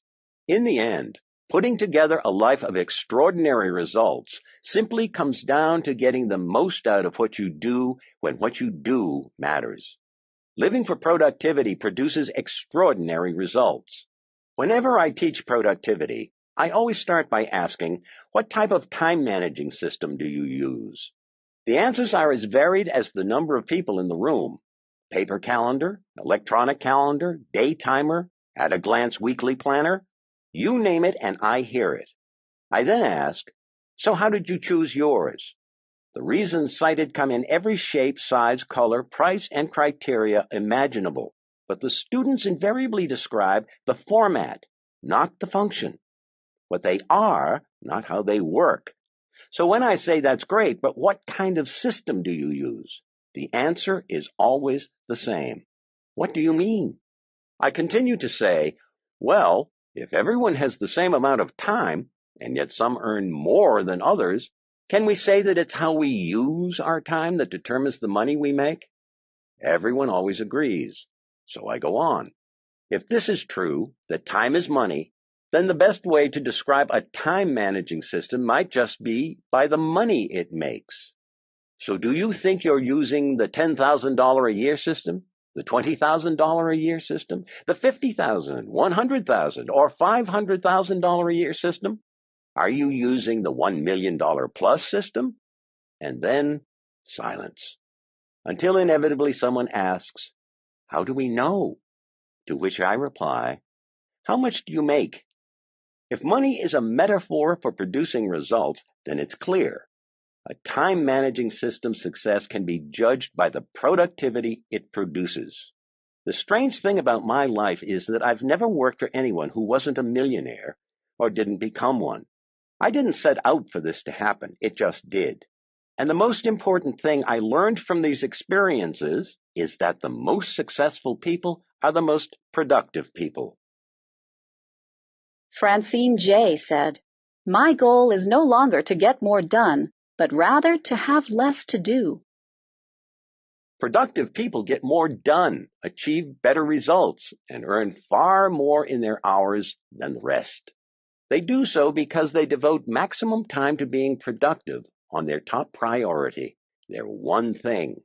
They time block their one thing and then protect their time blocks with a vengeance. They've connected the dots between working their time blocks consistently and the extraordinary results they seek. Time blocking.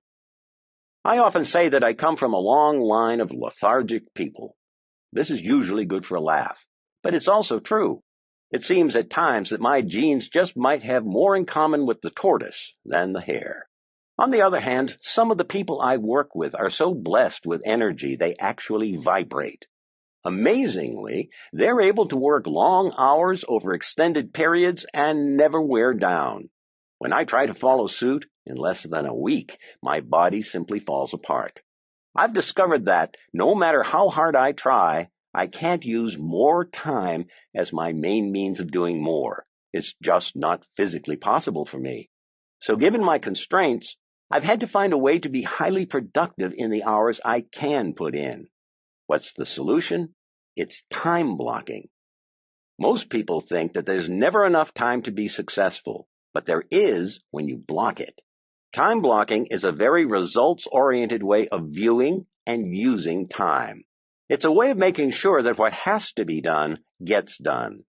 Alexander Graham Bell said, "Concentrate all your thoughts upon the work at hand. The sun's rays do not burn until brought to a focus." Time blocking harnesses your energy and centers it on your most important work. It's productivity's greatest power tool. So, go to your calendar and block off all the time you need to accomplish your one thing. If it's a one-time one thing, block off the appropriate hours and days. If it's a regular thing, block off the appropriate time every day so it becomes a habit. Everything else, other projects, paperwork, email, calls, correspondence, meetings, and all the other stuff must wait. When you time block like this, you're creating the most productive day possible in a way that's repeatable every day for the rest of your life. Unfortunately, if you're like most individuals, your typical day might look something like Figure 27, which you can view online at theonething.com. Here you see what happens when you find yourself with less and less time to focus on what matters most. Your one thing gets a very small percentage of your day, while everything else takes a very large percentage. The most productive people's day is dramatically different and illustrated in Figure 28. Your one thing now gets 50% of the day, leaving everything else to fit into the other 50% of your day. If disproportionate results come from one activity, then you must give that one activity disproportionate time. Each and every day, ask this focusing question for your blocked time. Today, what's the one thing I can do for my one thing, such that by doing it, everything else will be easier or unnecessary? When you find the answer, you'll be doing the most leveraged activity for your most leveraged work. This is how results become extraordinary. Those who do this, in my experience, are the ones who not only become the most accomplished, but who also have the most career opportunities. Slowly but surely, they become known in their organization for their one thing and become irreplaceable. Ultimately, no one can imagine or tolerate the cost of losing them. Note that the opposite is equally true for those lost in the land of everything else. Once you've done your one thing for the day, you can devote the rest of it to everything else. Just use the focusing question to identify your next priority and give that task the time it deserves. Repeat this approach until your workday is done. Getting everything else done may help you sleep better at night, but it's unlikely to earn you a promotion. Online, in Figure 29, you'll find a sample time blocking calendar which illustrates an effective way to block out time for your one thing. Time blocking works on the premise that a calendar records appointments but doesn't care who those appointments are with. So when you know your one thing, make an appointment with yourself to tackle it. Every day, great salespeople generate leads. Great programmers program, and great artists paint. Take any profession or any position and fill in the blank. Great success shows up when time is devoted every day to becoming great. To achieve extraordinary results and experience greatness, time block these three things in the following order. First, time block your time off. Second, time block your one thing. And third, time block your planning time. Number 1. Time block your time off.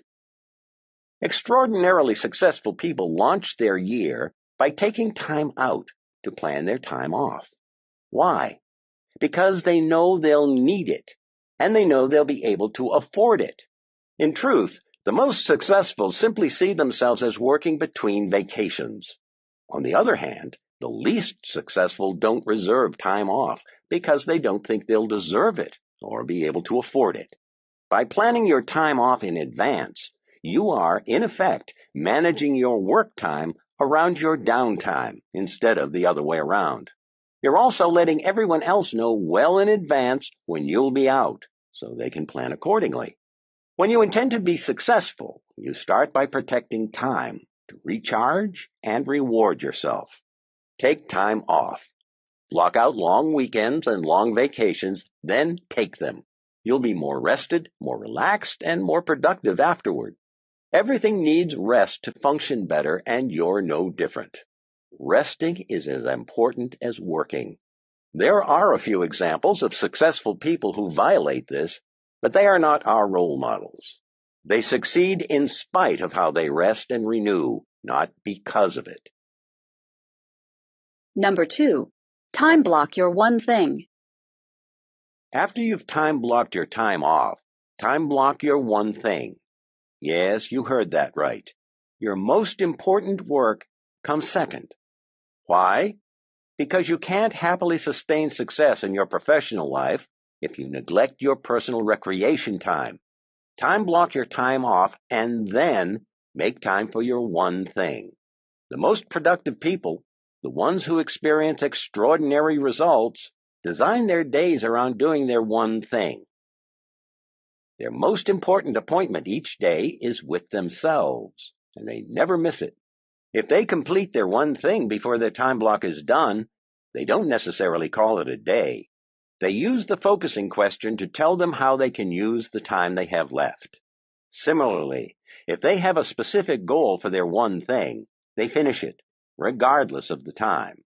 In the book, A Geography of Time, Robert Levine points out that most people work on clock time, as in, it's 5 o'clock, I'll see you tomorrow. Others work on event time, which is, my work is done when it's done. Think about it. The dairy farmer doesn't get to knock off at any certain time. He goes home when the cows have been milked. It's the same for any position in any profession where results matter. The most productive people work on event time. They don't quit until their one thing is done. Ambrose Bierce said, Day, noun, a period of 24 hours, mostly misspent. The key to making this work is to block time as early in your day as you possibly can. Give yourself 30 minutes to an hour to take care of morning priorities, then move to your one thing. My recommendation is to block 4 hours a day. This isn't a typo. I repeat, 4 hours a day. Honestly, that's the minimum. If you can do more, then do it. In the book On Writing, Stephen King describes his workflow. He says, my own schedule is pretty clear-cut. Mornings belong to whatever is new, the current composition. Afternoons are for naps and letters. Evenings are for reading, family, Red Sox games on TV, and any revisions that just cannot wait. Basically, mornings are my prime writing time. 4 hours a day may scare you more than King's novels, but you can't argue with his results. Stephen King is one of the most successful and prolific writers of our time. Whenever I tell this story, there is always one person who says to me, "Well, sure, it's easy for Stephen King. He's Stephen King." To that I simply say, I think the question you must ask yourself is this: does he get to do this because he is Stephen King, or is he Stephen King because he does this? That invariably stops the discussion cold. Like so many other successful writers, early in his career, King had to find his time blocks where he could.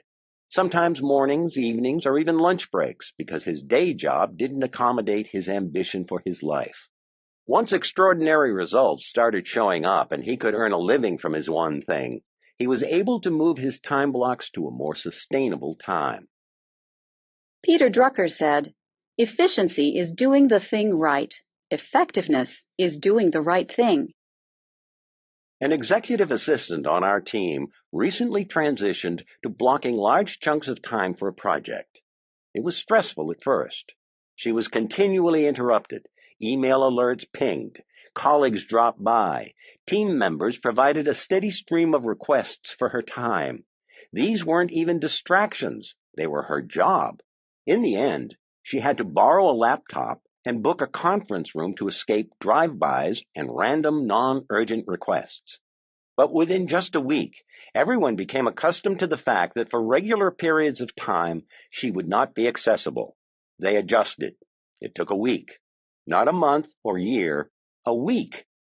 Meetings got rescheduled and life went on, and she experienced a huge leap in productivity. No matter who you are, large time blocks work. Paul Graham's 2009 essay, Maker's Schedule, Manager's Schedule, underscores the need for large time blocks. Graham, one of the founders of the innovative venture capital firm Y Combinator, argues that normal business culture gets in the way of the very productivity it seeks because of the way people traditionally schedule or are allowed to schedule their time.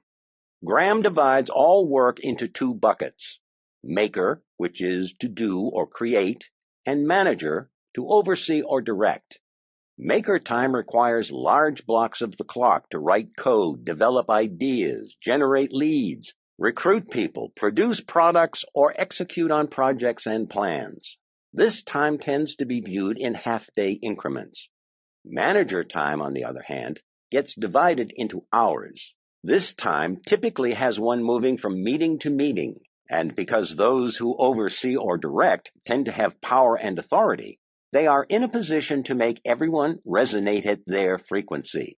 This can create a huge conflict if those needing maker time are pulled into meetings at odd hours, destroying the very time blocks they need to move themselves and the company forward.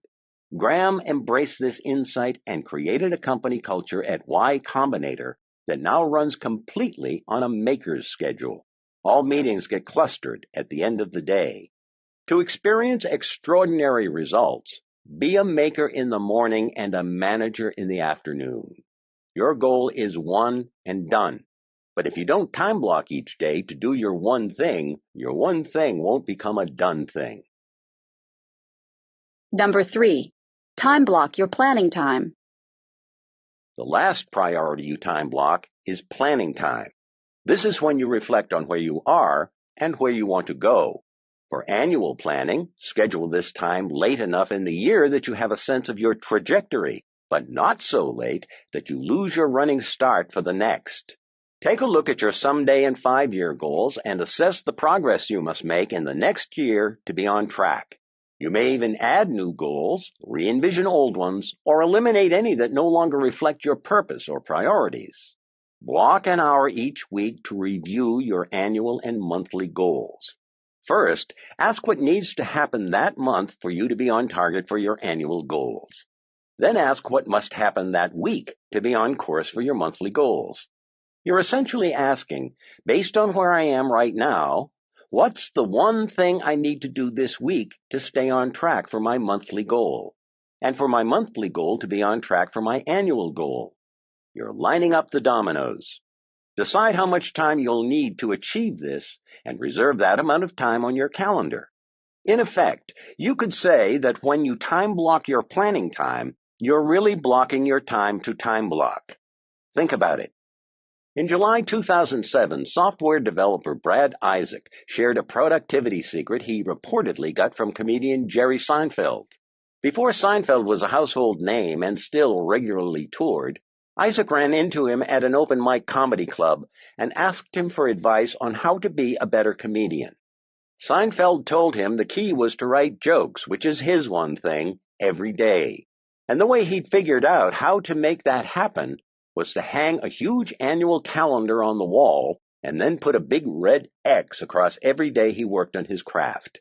Seinfeld said, after a few days, you'll have a chain. Just keep at it, and the chain will grow longer every day. You'll like seeing the chain, especially when you get a few weeks under your belt. Your only job is to not break the chain. Don't break the chain. Figure 30, found on our website, shows a sample of what a time-blocking calendar looks like if you follow the chain. The X's add up to extraordinary results. What I love about Seinfeld's method is that it resonates with everything I know to be true. It's simple, it's based on doing one thing, and it creates its own momentum. You could look at the calendar and be overwhelmed, asking yourself, how can I commit to this for an entire year? But the system is designed to bring your biggest goal to the now and focus on making the next X. As Walter Elliott said, perseverance is not a long race. It is many short races, one after another. As you complete these short races and get a chain going, it gets easier. Momentum and motivation start to take over. There is magic in knocking down your most important domino day after day. All you have to do is avoid breaking the chain one day at a time until you generate a powerful new habit in your life, the time-blocking habit. Does this sound simple? Time block is simple if you protect it. Protect your time block. For time blocks to actually block time, they must be protected. Although time blocking isn't hard, protecting the time you've blocked is. The world doesn't know your purpose or priorities and isn't responsible for them. You are. So it's your job to protect your time blocks from all those who don't know what matters most to you, and from yourself when you forget. The best way to protect your time blocks is to adopt the mindset that they can't be moved. So when someone tries to double book you, just say, I'm sorry, I already have an appointment at that time, and offer other options. If the other person is disappointed, you're sympathetic but ultimately unmoved. Extraordinarily results-oriented people, that is, the very people who have the most demands on their time, do this every day. They keep their most important appointment. The toughest part is navigating a high-level request. How do you say no to anyone important, like your boss, a key client, or your mom, or anyone who asks you to do something with a high sense of urgency? One way is to say yes and then ask, if I have that done by a specific time in the future, would that work? Most often, these requests are more about an immediate need to hand a task off than about a need for it to be done immediately. So the requester usually just wants to know it will get done. Sometimes the request is real, needs to be done now, and you must drop what you're doing and do it.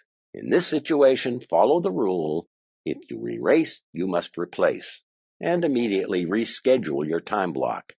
Then there's you. If you're already feeling overbooked and overworked, it can seem incredibly challenging to hold to a time block. It can be hard to imagine how everything else will get done when so much time is given to one thing. The key is to fully internalize the domino fall that will happen when your one thing gets done. And remember that everything else you might do or have to do will be easier or unnecessary.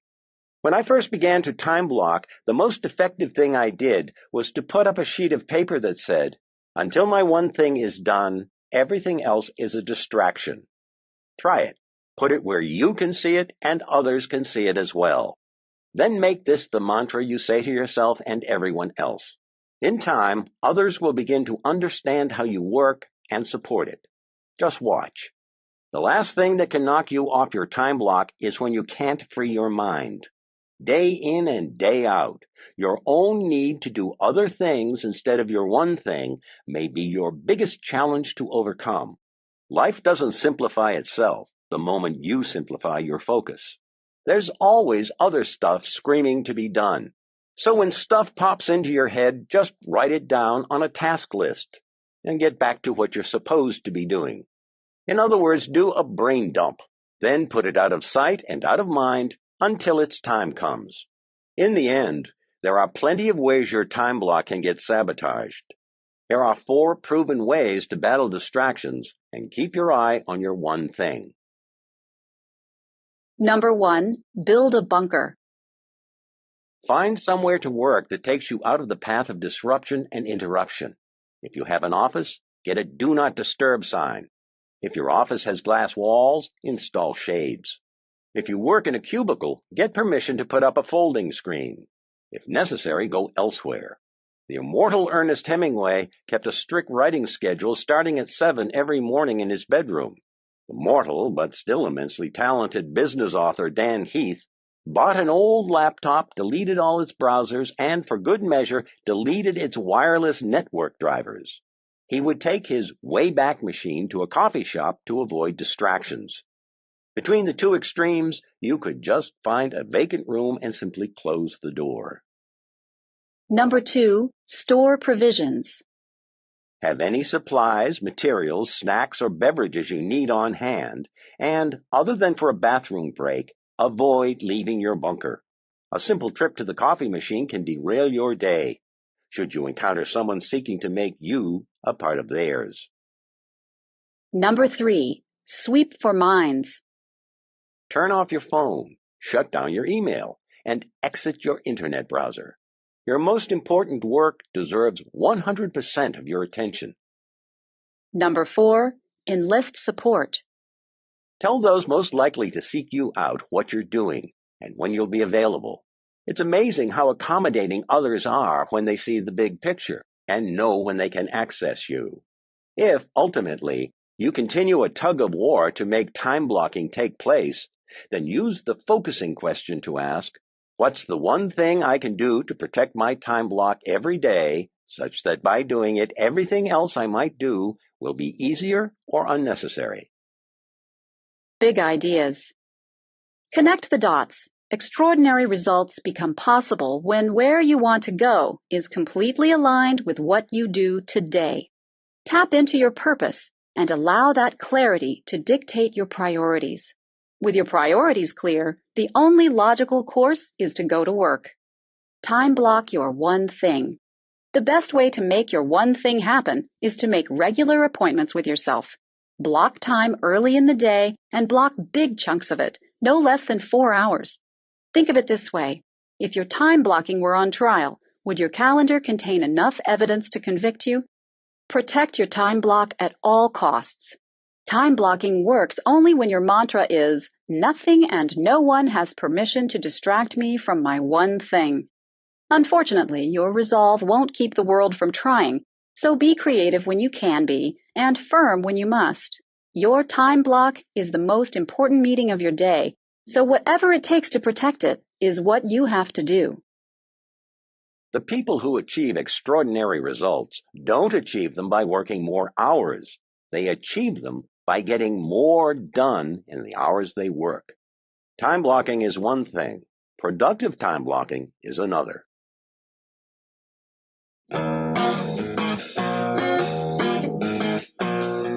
Chapter 16, The 3 Commitments. George Hallis said, "Nobody who ever gave his best regretted it." Achieving extraordinary results through time blocking requires 3 commitments. First, you must adopt the mindset of someone seeking mastery. Mastery is a commitment to becoming your best, so to achieve extraordinary results, you must embrace the extraordinary effort it represents. Second, you must continually seek the very best ways of doing things. Nothing is more futile than doing your best using an approach that can't deliver results equal to your effort. And last, you must be willing to be held accountable to doing everything you can to achieve your one thing. Live these commitments, and you give yourself a fighting chance to experience extraordinary. The 3 commitments to your one thing. Commitment 1 is follow the path of mastery. Commitment 2, move from E to P. And commitment 3 is live the accountability cycle. Commitment 1. Follow the path of mastery. Mastery isn't a word we often hear anymore, but it's as critical as ever to achieving extraordinary results. As intimidating as it might initially seem, when you can see mastery as a path you go down instead of a destination you arrive at, it starts to feel accessible and attainable. Most assume mastery is an end result, but at its core, mastery is a way of thinking, a way of acting, and a journey you experience. When what you've chosen to master is the right thing, then pursuing mastery of it will make everything else you do either easier or no longer necessary. That's why what you choose to master matters. Mastery plays a key role in your domino run. I believe the healthy view of mastery means giving the best you have to become the best you can be at your most important work. The path is one of an apprentice learning and relearning the basics on a never-ending journey of greater experience and expertise. Think of it this way. At some point, white belts training to advance know the same basic karate moves black belts know. They simply haven't practiced enough to be able to do them as well. The creativity you see at a black belt level comes from mastery of the white belt fundamentals. Since there is always another level to learn, mastery actually means you're a master of what you know and an apprentice of what you don't. In other words, we become masters of what is behind us and apprentices for what is ahead. This is why mastery is a journey. Alex Van Halen has said that when he would go out at night, his brother, Eddie, would be sitting on his bed practicing the guitar, and when he came home many hours later, Eddie would be in the same place, still practicing. That's the journey of mastery. It never ends. In 1993, psychologist K. Anders Ericsson published The Role of Deliberate Practice in the Acquisition of Expert Performance in the journal Psychological Review. As the benchmark for understanding mastery, this article debunked the idea that an expert performer was gifted, a natural, or even a prodigy. Ericsson essentially gave us our first real insights into mastery and birthed the idea of the 10,000-hour rule. His research identified a common pattern of regular and deliberate practice over the course of years in elite performers that made them what they are. In one study, elite violinists had separated themselves from all others by each accumulating more than 10,000 hours of practice by age 20, thus the rule. Many elite performers complete their journey in about 10 years, which, if you do the math, is an average of about 3 hours of deliberate practice a day, every day, 365 days a year. Now, if your one thing relates to work, and you put in 250 workdays a year, assuming 5 days a week for 50 weeks, to keep pace on your mastery journey, you'll need to average 4 hours a day. Does this sound familiar? 4 hours is not a random number. That's the amount of time you need to time block every day for your one thing.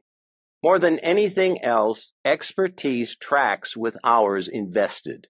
Michelangelo once said, "If the people know how hard I had to work to gain my mastery, it wouldn't seem wonderful at all." His point is obvious. Time on a task over time eventually beats talent every time. I'd say you can book that, but actually you should block it. When you commit to time block your one thing, make sure you approach it with a mastery mentality.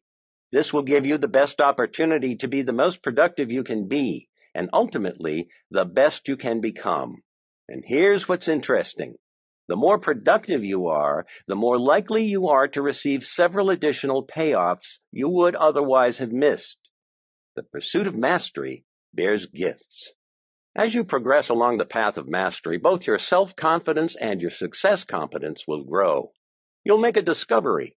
The path of mastery is not so different from one pursuit to the next. What might pleasantly surprise you is how giving yourself over to mastering one thing serves as a platform for and speeds up the process of doing other things. Knowledge begets knowledge, and skills build on skills. It's what makes future dominoes fall more easily. Mastery is a pursuit that keeps giving, because it's a path that never ends. In his landmark book, Mastery, George Leonard tells the story of Jigoro Kano, the founder of judo. According to legend, as Kano approached death, he called his students around him and asked to be buried in his white belt. The symbolism wasn't lost. The highest-ranking martial artist of his discipline embraced the emblem of the beginner for his life and beyond, because to him, the journey of the successful lifelong learner was never over.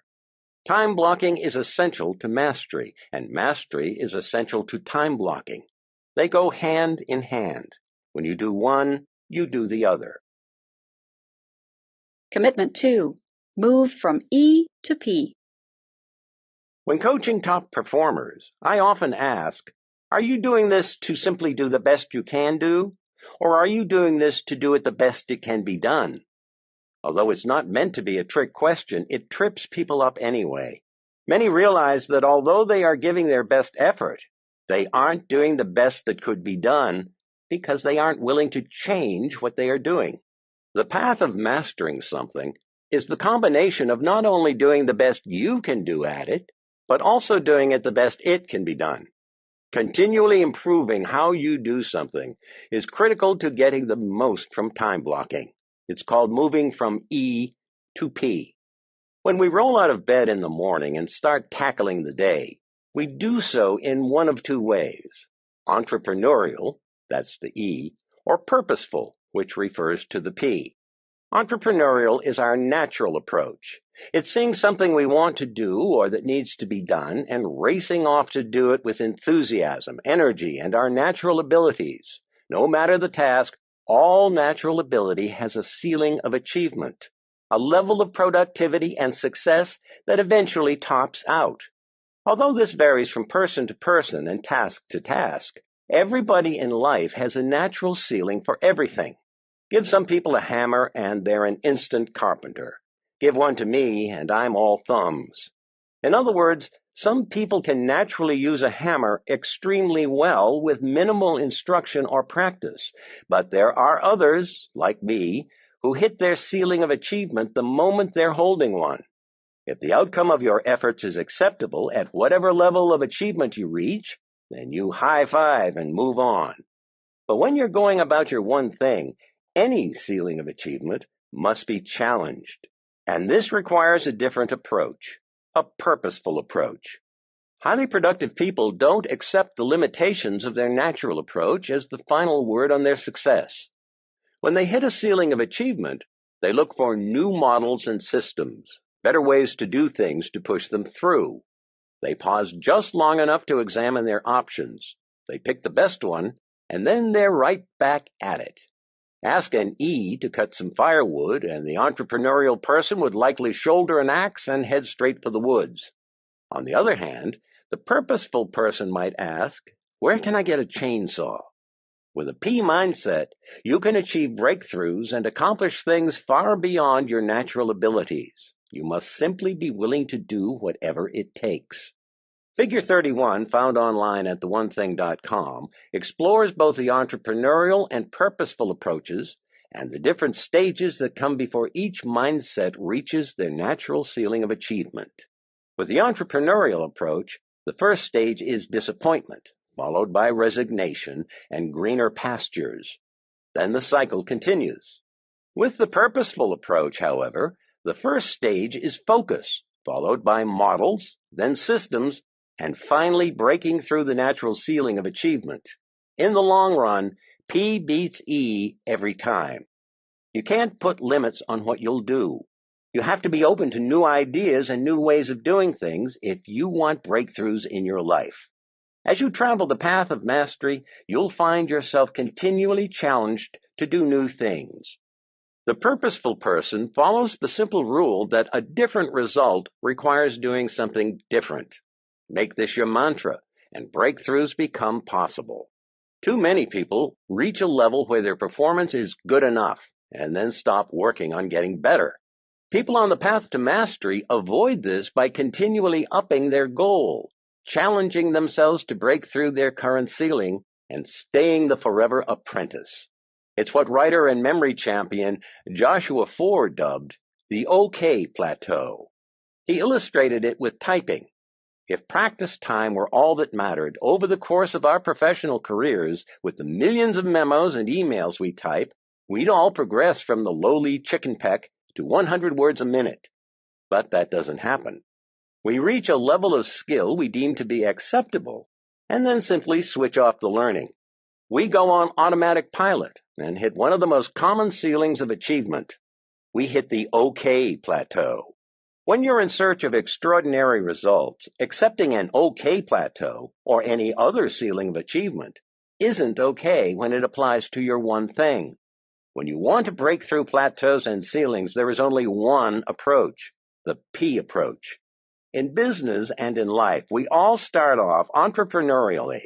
We go after something with our current levels of abilities, energy, knowledge, and effort. In short, everything that comes easily.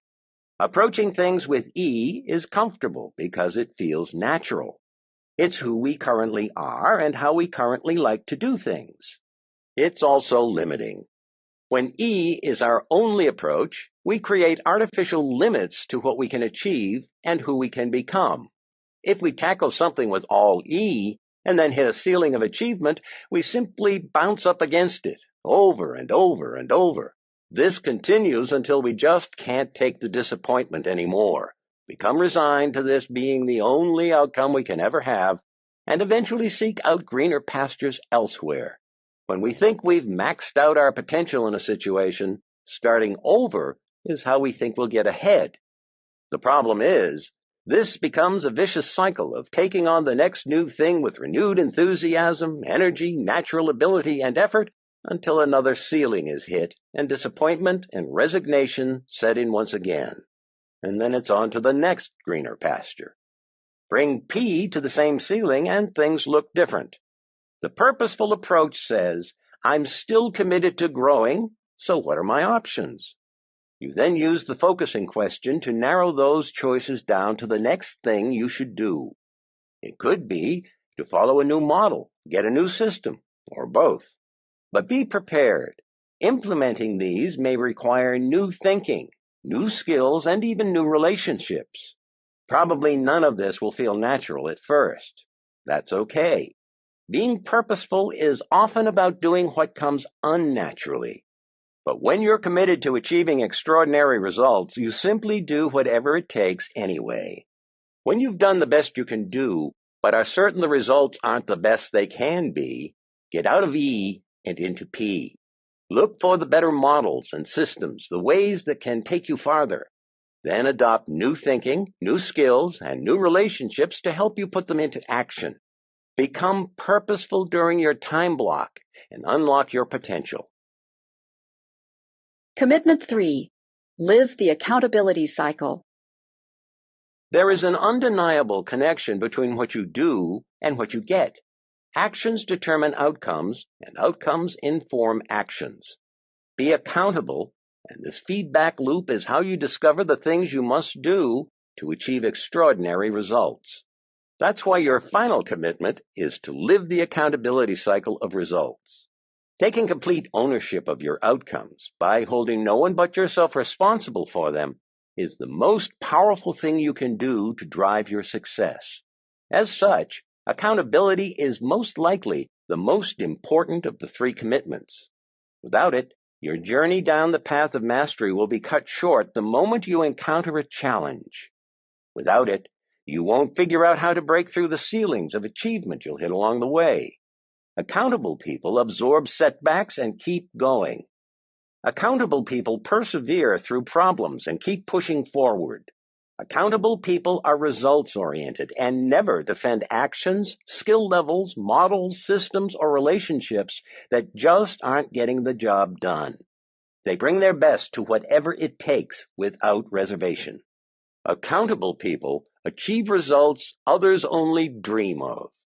When life happens, you can be either the author of your life or the victim of it.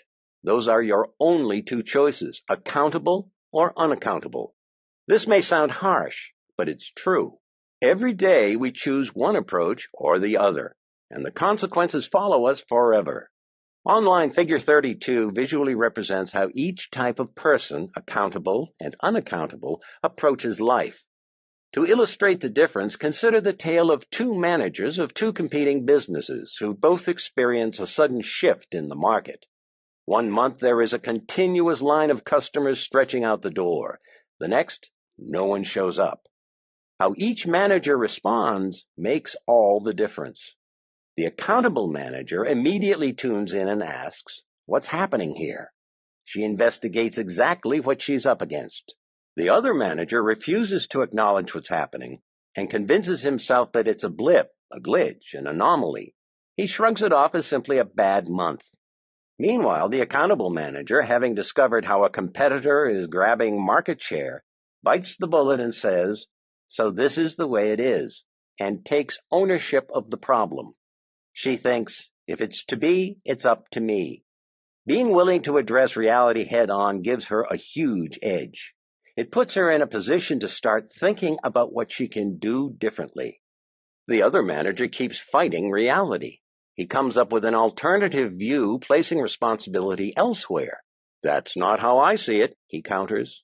"If people in the company would just do their jobs, we wouldn't have problems like this." The accountable manager looks for solutions. More important, she assumes she's a part of the solution, asking, "What can I do?" The moment she finds the right tactic, she acts. Circumstances won't change by themselves, she thinks. So let's get on with it.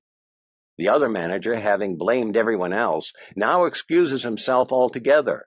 "It's not my job," he declares, and settles in to hoping things change for the better.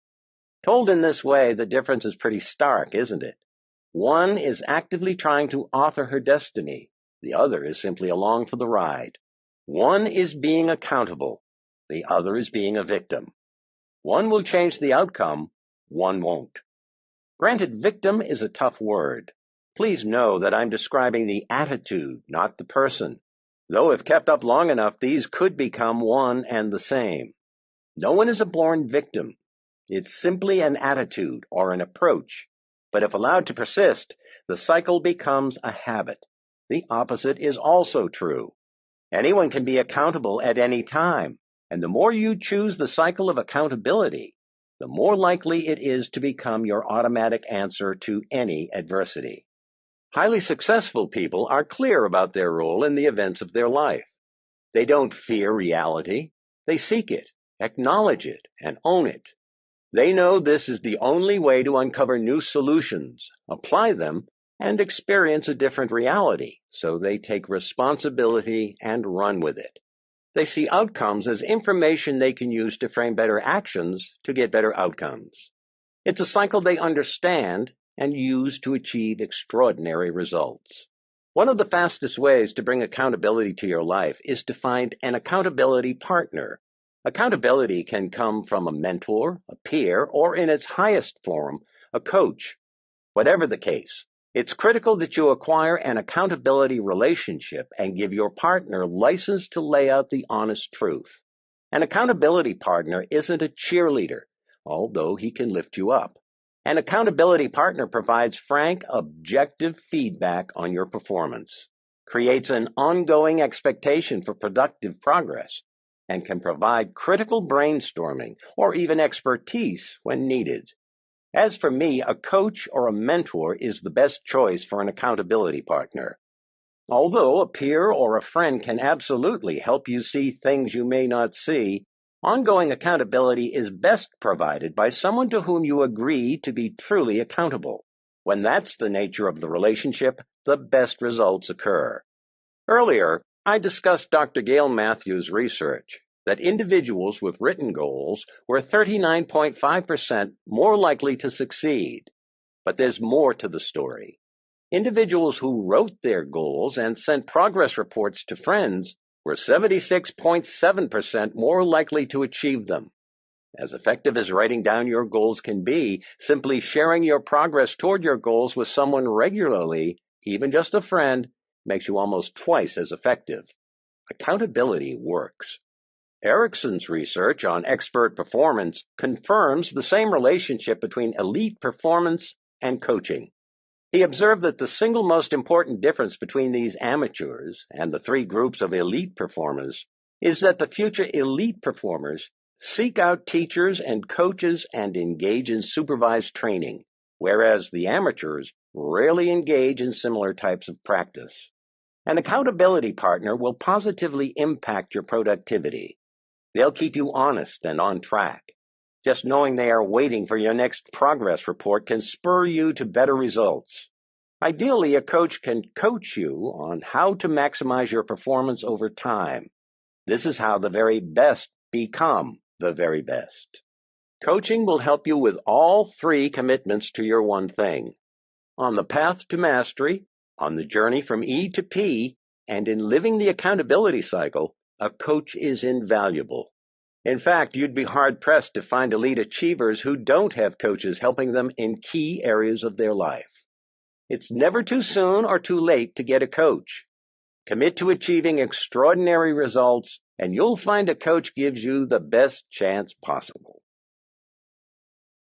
Big ideas. Commit to be your best.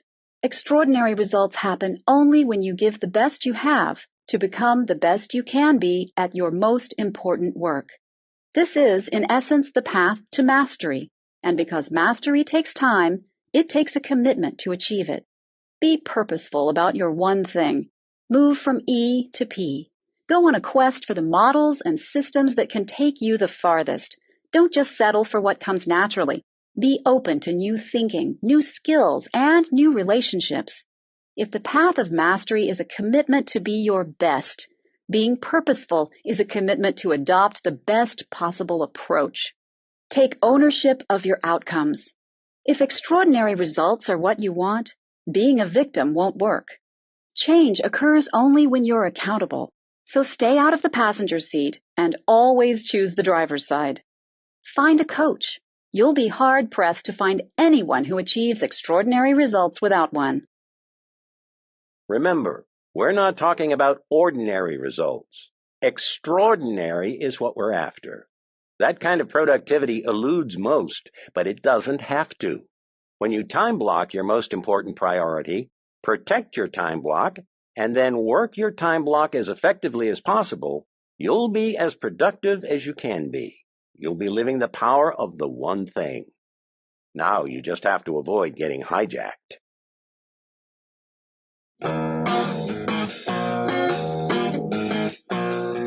Chapter 17. The Four Thieves. John Carmack said, "Focus is a matter of deciding what things you're not going to do." In 1973, a group of seminary students unknowingly participated in a grand study known as the Good Samaritan experiment. These students were recruited and divided into two groups to see what factors influenced whether or not they would help a stranger in distress.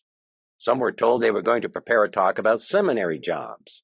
The others that they were going to give a talk about the parable of the Good Samaritan, a biblical story about helping people in need. Within each group, some were told they were late and had to hurry to their destination, while others were told they could take their time. What the students didn't know was that researchers had planted a man along the way. He was slumped on the ground, coughing, and apparently in distress. In the end, fewer than half the students stopped to help. But the deciding factor wasn't the task, it was time. 90% of the students who were rushed failed to stop and render aid to the stranger. Some actually stepped over him in their hurry to get where they were supposed to go. It didn't seem to matter that half of them were on their way to deliver a talk on helping others. Now, if seminary students can so easily lose focus on their real priority, do the rest of us even have a prayer? Clearly, our best intentions can easily be undone. Just as there are 6 lies that will deceive and mislead you, there are 4 thieves that can hold you up and rob you of your productivity. And since there's no one standing by to protect you, it's up to you to stop these thieves in their tracks. The 4 thieves of productivity. The first thief is the inability to say no. Second is the fear of chaos. The third is poor health habits. And the fourth thief is an environment that doesn't support your goals. Thief 1. The inability to say no. Someone once told me that one yes must be defended over time by 1,000 no's. Early in my career, I didn't understand this at all. But today, I think it's an understatement. It's one thing to be distracted when you're trying to focus. It's another entirely to be hijacked before you even get to. The way to protect what you've said yes to and stay productive is to say no to anyone or anything that could derail you. Peers will ask for your advice and help. Coworkers will want you on their team.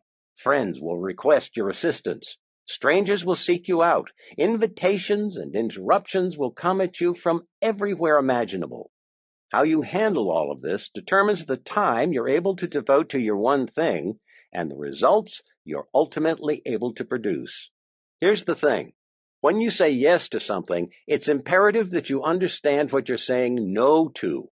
Screenwriter Sidney Howard of Gone with the Wind fame advised, "One half of knowing what you want is knowing what you must give up before you get it. In the end, the best way to succeed big is to go small. And when you go small, you say no. A lot more than you might have ever considered before." No one knew how to go small better than Steve Jobs. He was famously as proud of the products he didn't pursue as he was of the transformative products Apple created. In the 2 years after his return in 1997, he took the company from 350 products to 10. That's 340 no's, not counting anything else proposed during that period. At the 1997 Macworld Developers Conference, Jobs explained, "When you think about focusing, you think, well, focusing is saying yes. No, focusing is about saying no." Jobs was after extraordinary results, and he knew there was only one way to get there. Jobs was a no man. The art of saying yes is, by default, the art of saying no.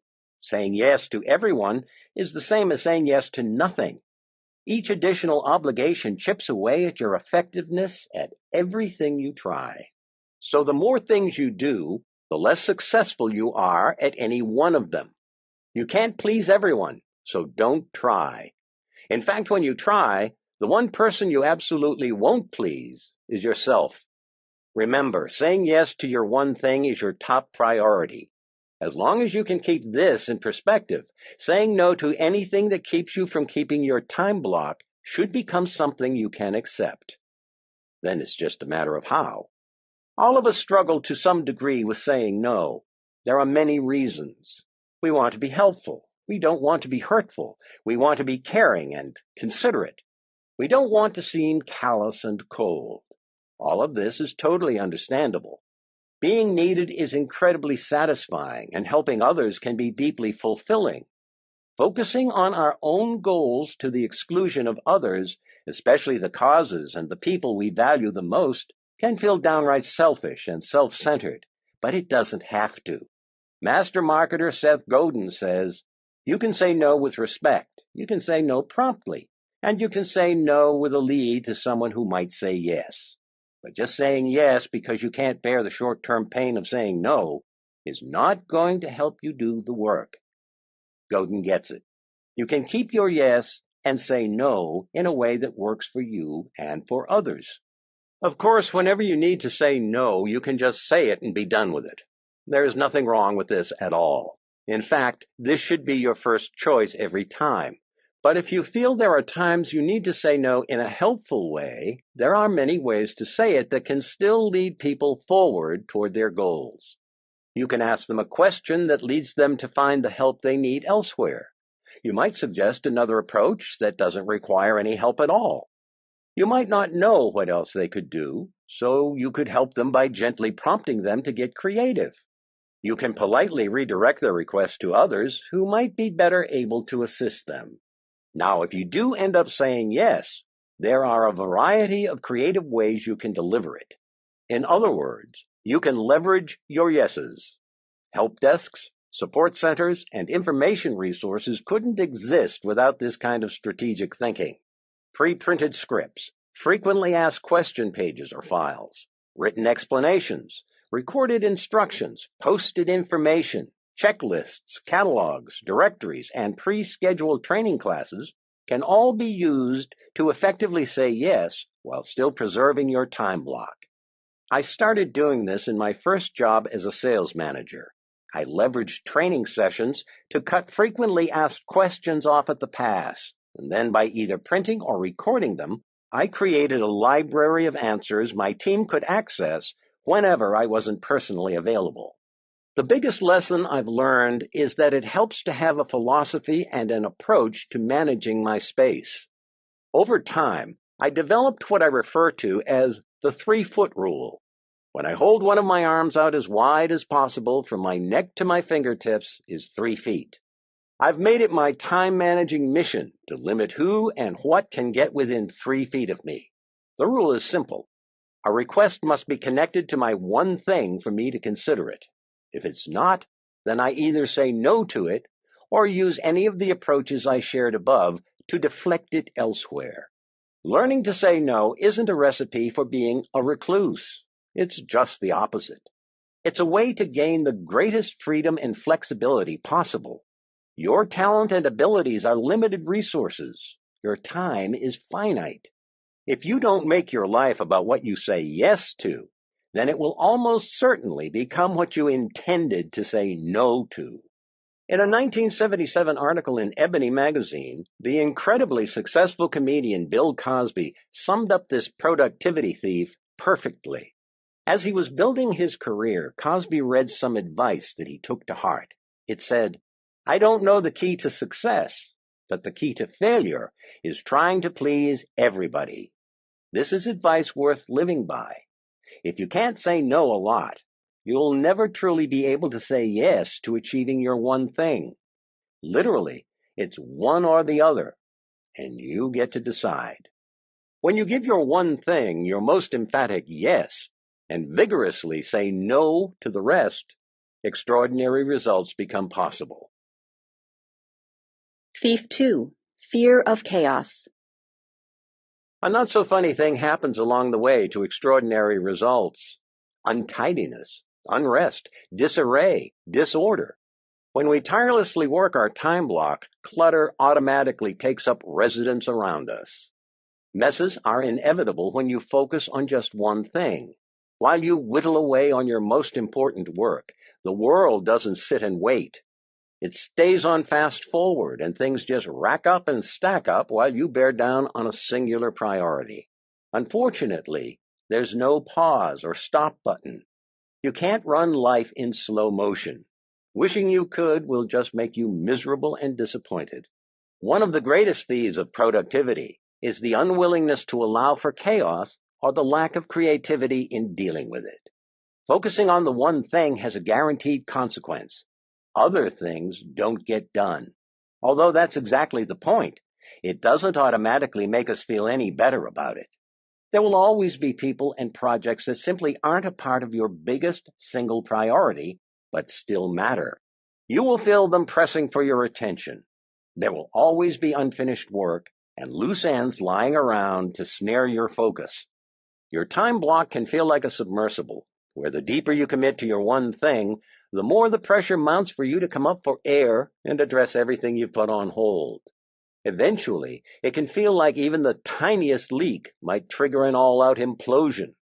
When this happens, when you give in to the pressure of any chaos being left unattended, it can be a total relief, but not when it comes to productivity. It's a thief. The truth is, it's a package deal. When you strive for greatness, chaos is guaranteed to show up.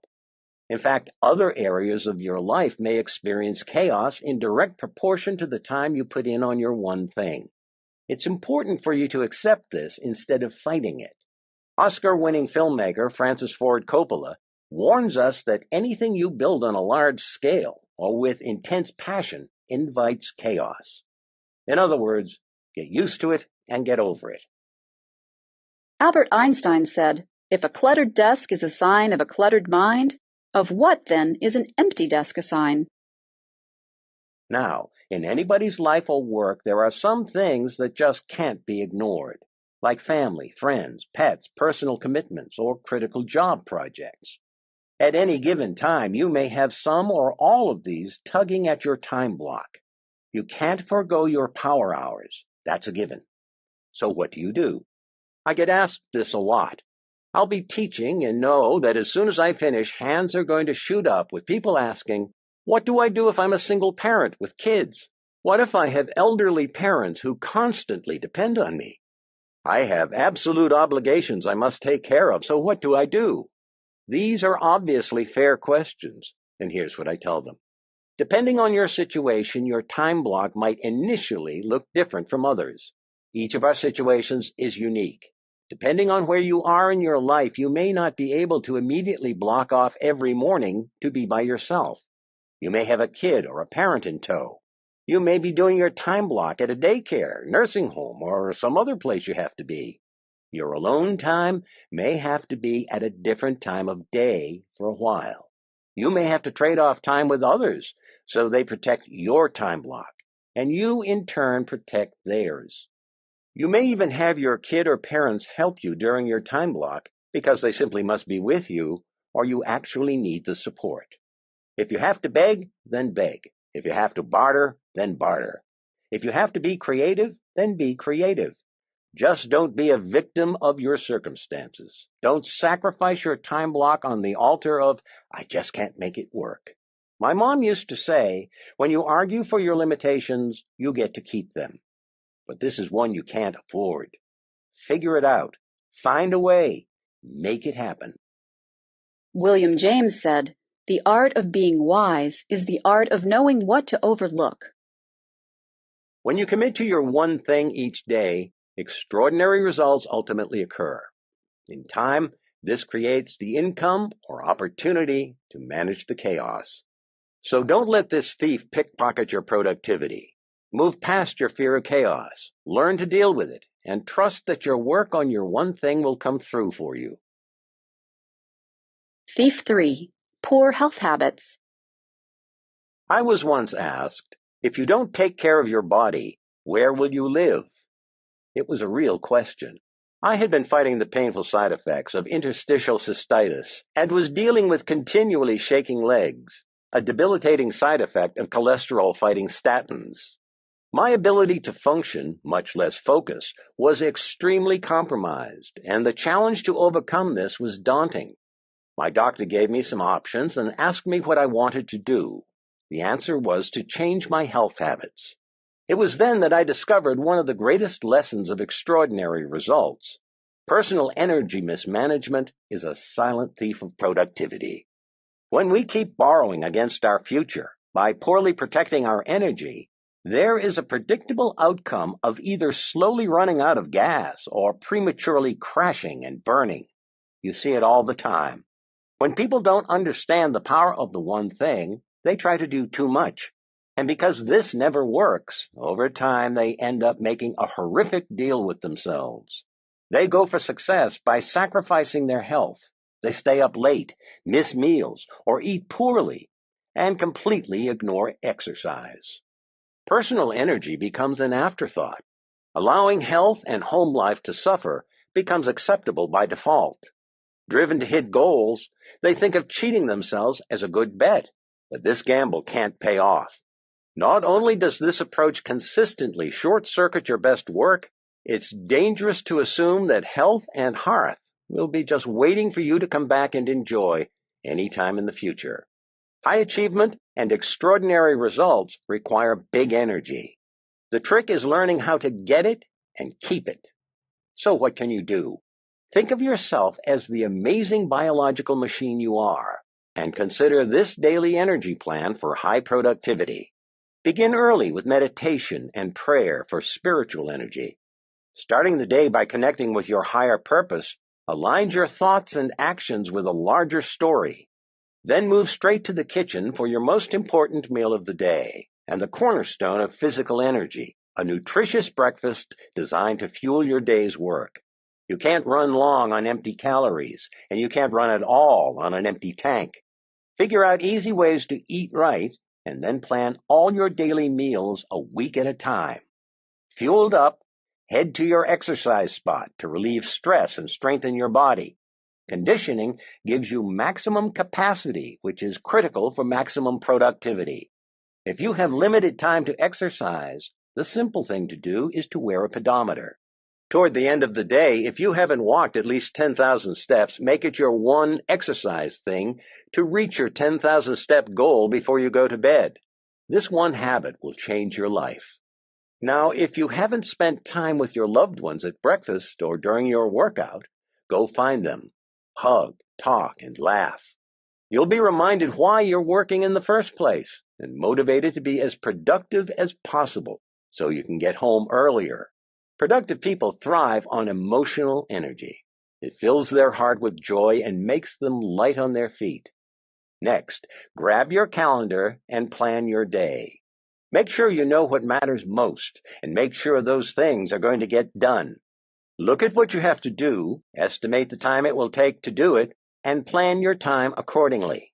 Knowing what you must do and making the time to do it is how you bring the most amazing mental energy to your life. Calendaring your day this way frees up your mind from worrying about what might not get done, while inspiring you with what will. It's only when you make time for extraordinary results that they get a chance to show up. When you get to work, go to work on your one thing. If you're like me and have some morning priorities you must get done first, then give yourself an hour at most to do them. Don't loiter and don't slow down. Clear the decks and then get down to the business of doing what matters most. Around noon, take a break, have lunch, and turn your attention to everything else you can do before you head out for the rest of the day. Last, in the evening, when it's time for bed, get 8 hours of sleep. Powerful engines need cooling down and resting before taking off again, and you're no different. You need your sleep so your mind and body can rest and recharge for tomorrow's extraordinary productivity. Anyone you know who gets little sleep and appears to be doing great is either a freak of nature or hiding its effects from you. Either way, they aren't your role model.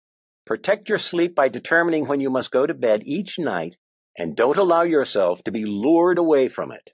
If you're committed to your wake-up time, you can stay up late only so many nights before you're forced to hit the hay at a decent hour. If your response is that you have too much to do, stop right now, go back to the beginning of this book, and start over. You apparently missed something. When you've connected proper sleep with success, you'll have a good enough reason to get up, and you'll go to sleep at the right time. The highly productive person's daily energy plan. First, meditate and pray for spiritual energy. Next, eat right, exercise, and sleep sufficiently for physical energy. Third, hug, kiss, and laugh with loved ones for emotional energy. Fourth, set goals, plan, and calendar for mental energy. And last, time block your one thing for business energy. Here's the productivity secret of this plan. When you spend the early hours energizing yourself, you get pulled through the rest of the day with little additional effort. You're not focused on having a perfect day all day, but on having an energized start to each day. If you can have a highly productive day until noon, the rest of the day falls easily into place. That's positive energy, creating positive momentum. Structuring the early hours of each day is the simplest way to extraordinary results. Thief 4. Your environment doesn't support your goals. Early in my career, a married mom of 2 teenagers sat in front of me and cried. Her family had told her they would support her new career as long as nothing at home changed. Meals, carpooling, anything that touched their world couldn't be disrupted. She had agreed, only to discover later how bad a deal she'd cut. As I listened, I suddenly realized I was hearing about a productivity thief almost everyone overlooks. Your environment must support your goals. Your environment is simply who you see and what you experience every day. The people are familiar, the places comfortable. You trust these elements of your environment and quite possibly even take them for granted. But be aware, anyone and anything at any time can become a thief, diverting your attention away from your most important work and stealing your productivity right from under your nose. For you to achieve extraordinary results, the people surrounding you and your physical surroundings must support your goals. No one lives or works in isolation. Every day, throughout your day, you come in contact with others and are influenced by them. Unquestionably, these individuals impact your attitude, your health, and ultimately, your performance. The people around you may be more important than you think. It's a fact that you're likely to pick up some of the attitudes of others by working with them, socializing with them, or simply being around them. From coworkers to friends to family, if they're generally not positive or fulfilled on the job or away from it, they'll probably pass on some of their negativity. Attitude is contagious and it easily spreads. As strong as you think you are, no one is strong enough to avoid the influence of negativity forever. So surrounding yourself with the right people is the right thing to do. While attitude thieves will rob you of energy, effort, and resolve, supportive people will do what they can to encourage or assist you.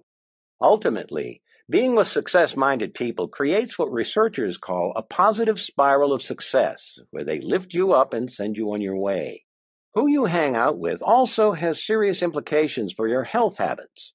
Harvard professor Dr. Nicholas A. Christakis and University of California, San Diego associate professor James H. Fowler wrote the book on how our social networks unmistakably impact our well-being.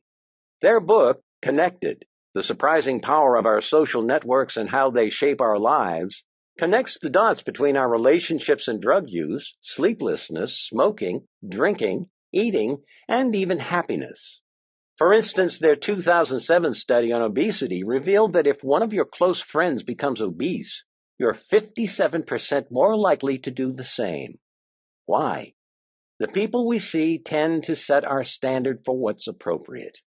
In time, you begin to think, act, and even look a little like those you hang out with.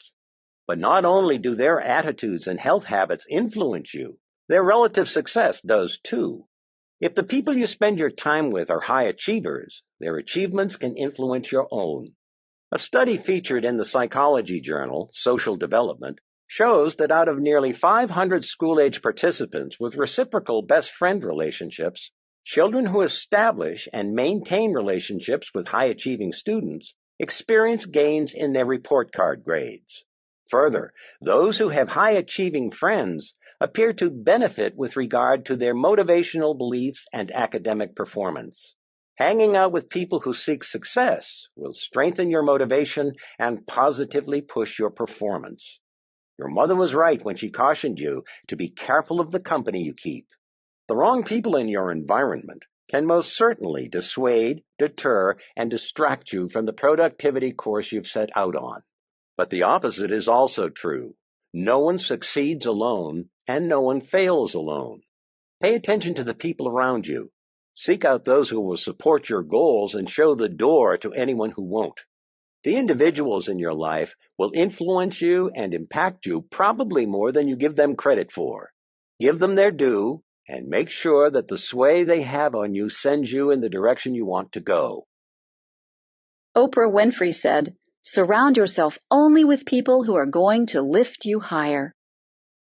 If people are the first priority in creating a supportive environment, place isn't far behind. When your physical environment isn't in step with your goals, it can also keep you from ever getting started on them in the first place. I know this sounds oversimplified, but to succeed at doing your one thing, you have to be able to get to it, and your physical environment plays a vital role in whether you do or not. The wrong surroundings may never let you get there. If your environment is so full of distractions and diversions that before you can help yourself, you've gotten caught doing something you shouldn't, you won't get where you need to go. Think of it as having to walk down an aisle of candy every day when you're trying to lose weight. Some may be able to handle this easily, but most of us are going to sample some sweets along the way. What is around you will either aim you toward your time block or pull you away. This starts from the time you wake up and continues until you get to your time block bunker. What you see and hear from the time your alarm rings to when your time block begins ultimately determines if you get there, when you get there, and whether you're ready to be productive when you do. So do a trial run. Walk through the path you'll take each day and eradicate all the sight and sound thieves that you find. For me, at home, it's simple things like email, the morning paper, the morning TV news shows, the neighbors out walking their dogs. All wonderful things, but not wonderful when I have an appointment with myself to accomplish my one thing. So I check off email quickly. I never see the paper. I keep the TV cabinet closed, and I choose my driving route carefully. At work, I avoid the community coffee pot and the information boards. They can come later in the day. What I've learned is that when you clear the path to success, that's when you consistently get there. Don't let your environment lead you astray. Your physical surroundings matter, and the people around you matter. Having an environment that doesn't support your goals is all too common, and unfortunately, an all too common thief of productivity. As actor and comedian Lily Tomlin once said, "The road to success is always under construction, so don't allow yourself to be detoured from getting to your one thing. Pave your way with the right people and place." Big ideas. Start saying no. Always remember that when you say yes to something, you're saying no to everything else. It's the essence of keeping a commitment. Start turning down other requests outright or saying no for now to distractions so that nothing detracts you from getting to your top priority. Learning to say no can and will liberate you. It's how you'll find the time for your one thing. Accept chaos. Recognize that pursuing your one thing moves other things to the back burner. Loose ends can feel like snares, creating tangles in your path. This kind of chaos is unavoidable. Make peace with it. Learn to deal with it. The success you have accomplishing your one thing will continually prove you made the right decision. Manage your energy. Don't sacrifice your health by trying to take on too much. Your body is an amazing machine, but it doesn't come with a warranty, you can't trade it in, and repairs can be costly. It's important to manage your energy so you can do what you must do, achieve what you want to achieve, and live the life you want to live. Take ownership of your environment. Make sure that the people around you and your physical surroundings support your goals. The right people in your life and the right physical environment on your daily path will support your efforts to get to your one thing. When both are in alignment with your one thing, they will supply the optimism and physical lift you need to make your one thing happen. Screenwriter Leo Roston pulled everything together for us when he said, "I cannot believe that the purpose of life is to be happy. I think the purpose of life is to be useful, to be responsible, to be compassionate. It is above all to matter, to count, to stand for something, to have made some difference that you lived at all. Live with purpose, live by priority, and live for productivity. Follow these three for the same reason you make the three commitments, and avoid the four thieves, because you want to leave your mark. You want your life to matter."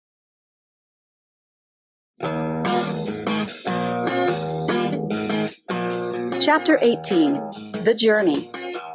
A Chinese proverb says, "To get through the hardest journey, we need take only one step at a time, but we must keep on stepping." One step at a time may be trite, but it's still true. No matter the objective, no matter the destination, the journey to anything you want always starts with a single step. That step is called the one thing. I want you to do something. I want you to close your eyes and imagine your life as big as it can possibly be, as big as you have ever dared to dream, and then some. Can you see it? Now open your eyes and listen to me. Whatever you can see, you have the capacity to move toward. And when what you go for is as vast as you can possibly envision, you'll be living the biggest life you can possibly live. Living large is that simple. Let me share a way you can do this. Write down your current income, then multiply it by a number. 2, 4, 10, 20, it doesn't matter. Just pick one, multiply your income by it, and write down the new number. Looking at it and ignoring whether you're frightened or excited, ask yourself, will my current actions get me to this number in the next 5 years? If they will, then keep doubling the number until they won't. If you then make your actions match your answer, you'll be living large. Now, I use personal earnings only as an example. This thinking can apply to your spiritual life, your physical conditioning, your personal relationships, your career achievement, your business success, or anything else that matters to you. When you lift the limits of your thinking, you expand the limits of your life. It's only when you can imagine a bigger life that you can ever hope to have one. The challenge is that living the largest life possible requires you not only to think big, but also take the necessary actions to get there. Extraordinary results require you to go small. Getting your focus as small as possible simplifies your thinking and crystallizes what you must do. No matter how big you can think, when you know where you're going and work backwards to what you need to do to get there, you'll always discover it begins with going small. Years ago, I wanted an apple tree on our property. Turns out you can't buy a fully mature one. The only option I had was to buy a small one and grow it. So I did. And 5 years later, we had apples. But because I thought as big as I could, guess what? I didn't just plant one. Today we have an orchard. Your life is like this. You don't get a fully mature one. You get a small one and the opportunity to grow it if you want to. Think small, and your life's likely to stay small. Think big, and your life has a chance to grow big. The choice is yours. When you choose a big life, by default, you'll have to go small to get there. You must survey your choices, narrow your options, line up your priorities, and do what matters most. You must go small. You must find your one thing. There's no surefire thing, but there's always something, one thing, that out of everything matters more than anything. I'm not saying there will only be one thing, or even the same thing forever. I'm saying that at any moment in time there can only be one thing. And when that one thing is in line with your purpose and sits atop your priorities, it will be the most productive thing you can do to launch you toward the best you can be. Actions build on action. Habits build on habit. Success builds on success. The right domino knocks down another and another and another.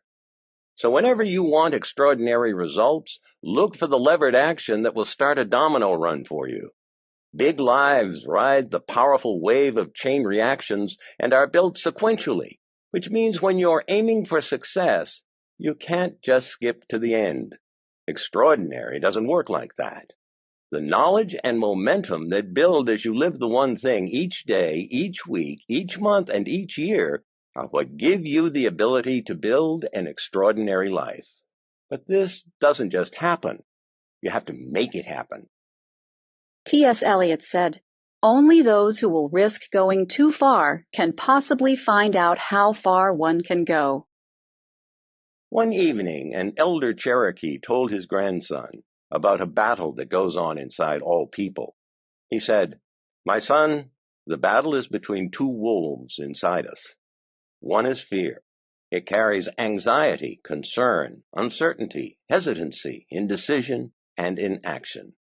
The other is faith. It brings calm, conviction, confidence, enthusiasm, decisiveness, excitement, and action."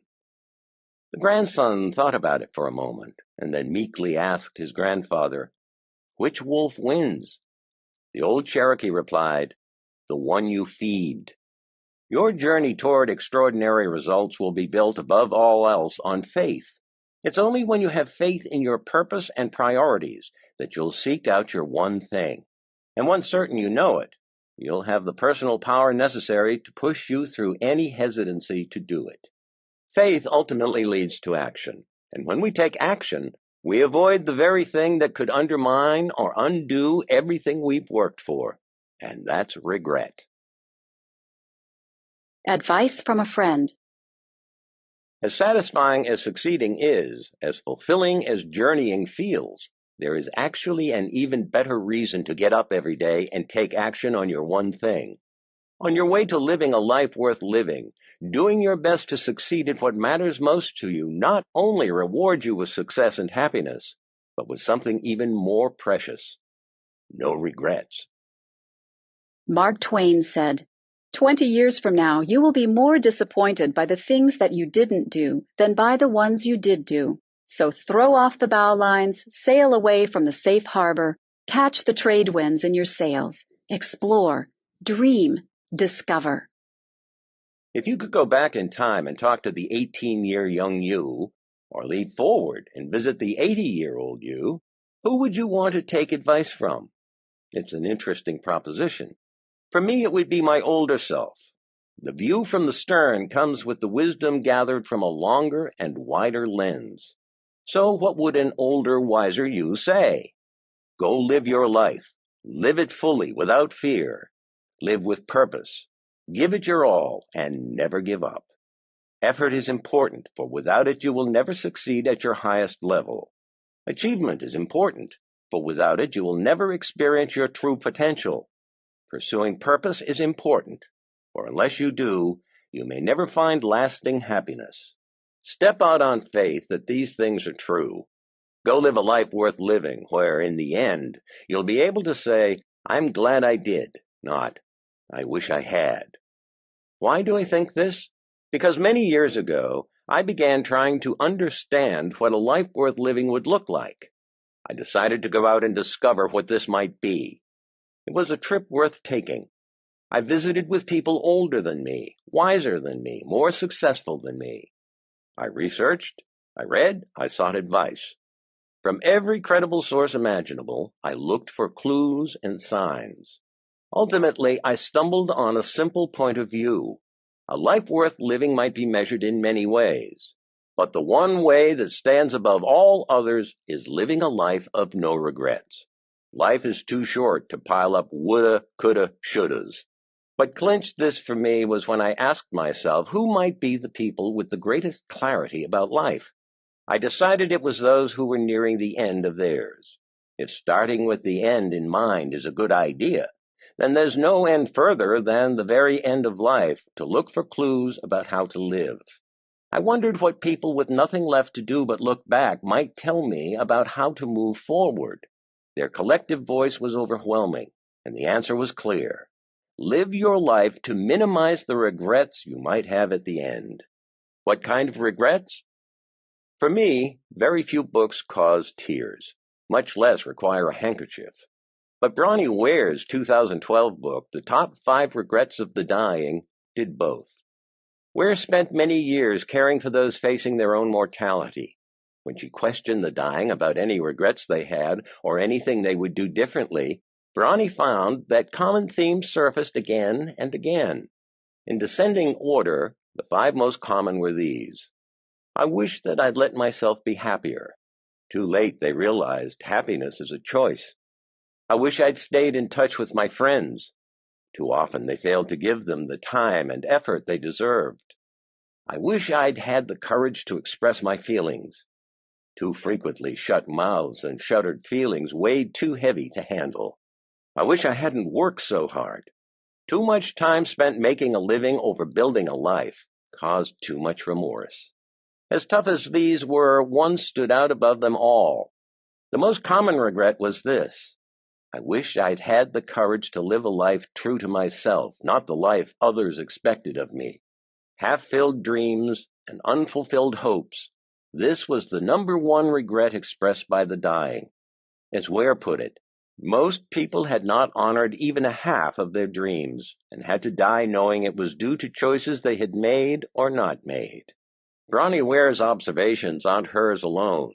At the conclusion of their exhaustive research, Gilovich and Medvec in 1994 wrote, when people look back on their lives, it is the things they have not done that generate the greatest regret. People's actions may be troublesome initially, It is their inactions that plague them most with long-term feelings of regret. Honoring our hopes and pursuing productive lives through faith in our purpose and priorities is the message from our elders. From the wisest position they'll ever have comes their clearest message: no regrets. So make sure every day you do what matters most. When you know what matters most, everything makes sense. When you don't know what matters most, anything makes sense. The best lives aren't led this way. Success is an inside job. So how do you live a life of no regrets? The same way your journey to extraordinary results begins, with purpose, priority, and productivity, with the knowledge that regret must be avoided and can be, with your one thing at the top of your mind and the top of your schedule, with a single first step we can all take. I believe the best way to share this is in a story. One evening, a young boy hopped up in his father's lap and whispered, "Dad, we don't spend enough time together." The father, who dearly loved his son, knew in his heart this was true and replied, "You're right, and I'm so sorry, but I promise I'll make it up to you. Since tomorrow is Saturday, why don't we spend the entire day together? Just you and me." It was a plan. And the boy went to bed that night with a smile on his face, envisioning the day, excited about the adventurous possibilities with his pops. The next morning, the father rose earlier than usual. He wanted to make sure he could still enjoy his ritual cup of coffee with the morning paper before his son awoke, wound up and ready to go. Lost in thought, reading the business section, he was caught by surprise when suddenly his son pulled the newspaper down and enthusiastically shouted, "Dad, I'm up! Let's play!" The father, although thrilled to see his son and eager to start the day together, found himself guiltily craving just a little more time to finish his morning routine. Quickly racking his brain, he hit upon a promising idea. He grabbed his son, gave him a huge hug, and announced that their first game would be to put a puzzle together. And when that was done, he said, "We'll head outside to play for the rest of the day." Earlier in his reading, he had seen a full-page ad with a picture of the world. He quickly found it, tore it into little pieces, and spread them out on the table. He found some tape for his son and said, "I want to see how fast you can put this puzzle together." The boy enthusiastically dove right in, while his father, confident that he had now bought some extra time, buried himself back in his paper. Within minutes, the boy once again yanked down his father's newspaper and proudly announced, "Dad, I'm done." The father was astonished.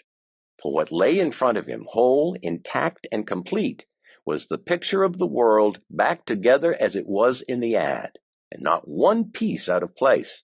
In a voice mixed with parental pride and wonder, the father asked, "How on earth did you do that so fast?" The young boy beamed. "It was easy, Dad. I couldn't do it at first, and I started to give up. It was so hard. But then I dropped a piece on the floor, and because it's a glass-top table, when I looked up, I saw that there was a picture of a man on the other side. That gave me an idea. When I put the man together, the world just fell into place." I first heard this innocent narrative when I was a teenager, and I've never been able to shake it. It became a tale I continually retell in my head, and ultimately a central theme in my life. What struck me isn't the apparent issue with life balance the father had, though I certainly got that. What grabbed me and stuck with me was the inspired solution of the son. He cracked a deeper code, a simple and more straightforward approach to life, a starting point for any challenge we face personally and professionally. The one thing we must all understand if we are to achieve extraordinary results at our highest level possible, undoubtedly, unquestionably, success is an inside job. Put yourself together and your world falls into place. When you bring purpose to your life, know your priorities, and achieve high productivity on the priority that matters most every day, your life makes sense and the extraordinary becomes possible. All success in life starts within you. You know what to do. You know how to do it. Your next step is simple. You are the first domino.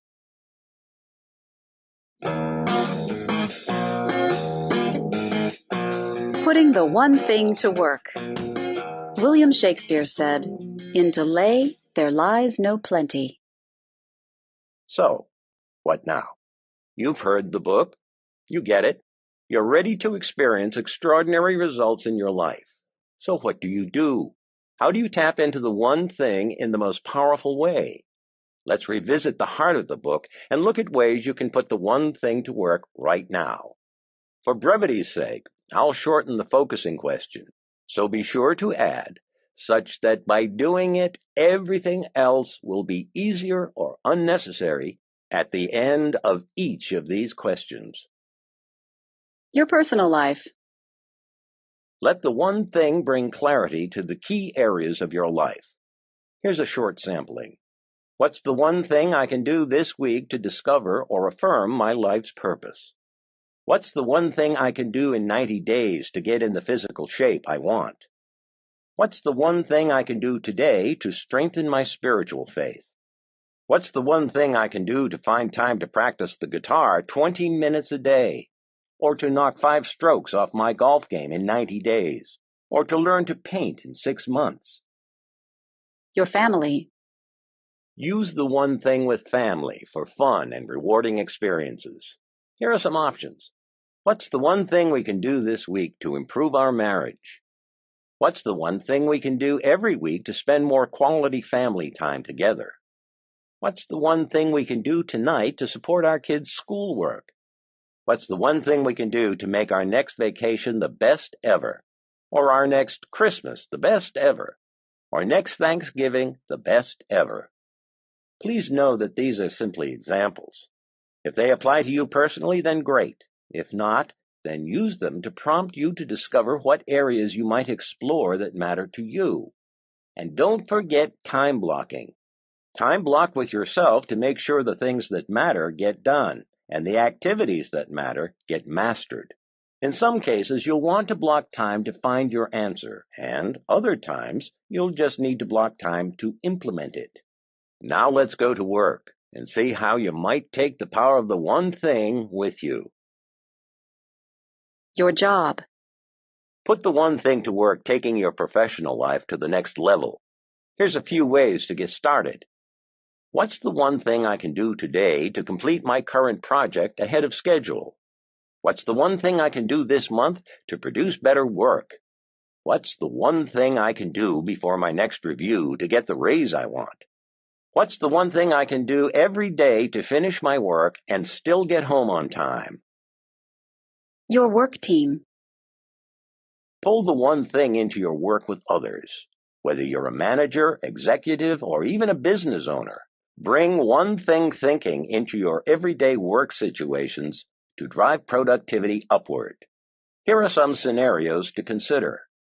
In any meeting, ask, what's the one thing we can accomplish in this meeting and end early?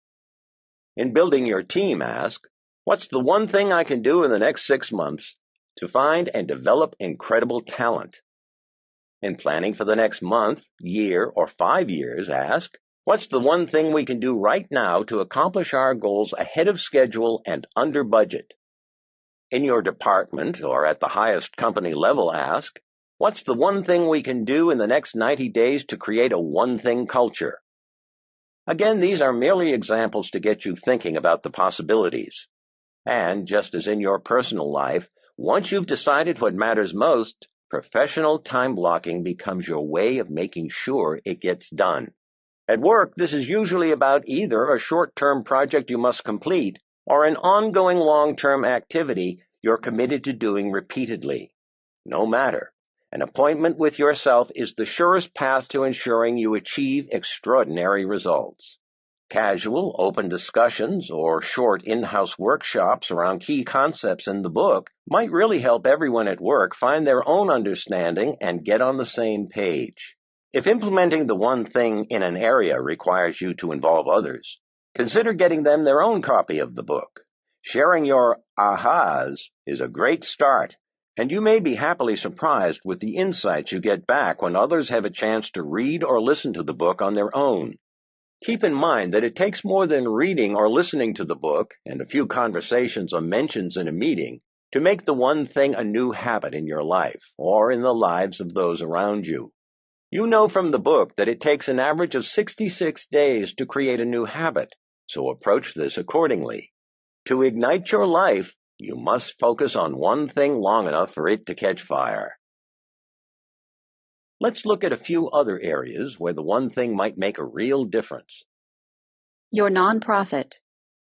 What's the one thing we can do to fund our annual financial needs, or serve twice as many people, or double our number of volunteers? Your school. What's the one thing we can do to decrease our dropout rate to 0, or raise our test scores by 20%, or increase our graduation rate to 100%, or double our parent participation? Your place of worship. What's the one thing we can do to improve our worship experience, double our mission outreach success, max out our attendance, or achieve our finance goals? Your community. What's the one thing we can do to improve our sense of community, help the homebound, double our volunteerism, or double voter turnout? After my wife Mary read this book, I asked her to do something. She turned to me and said, "Gary, that's not my one thing right now." We laughed, high-fived, and I got to do it myself.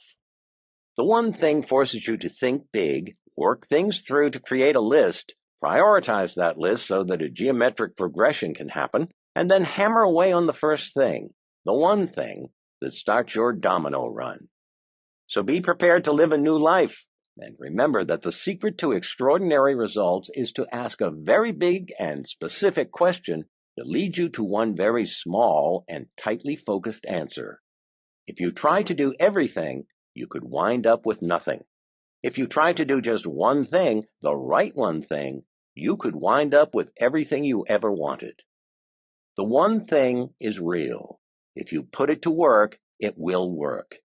So don't delay. Ask yourself the question, what's the one thing I can do right now to start using the one thing in my life, such that by doing it, everything else will be easier or unnecessary? And make doing the answer your first one thing.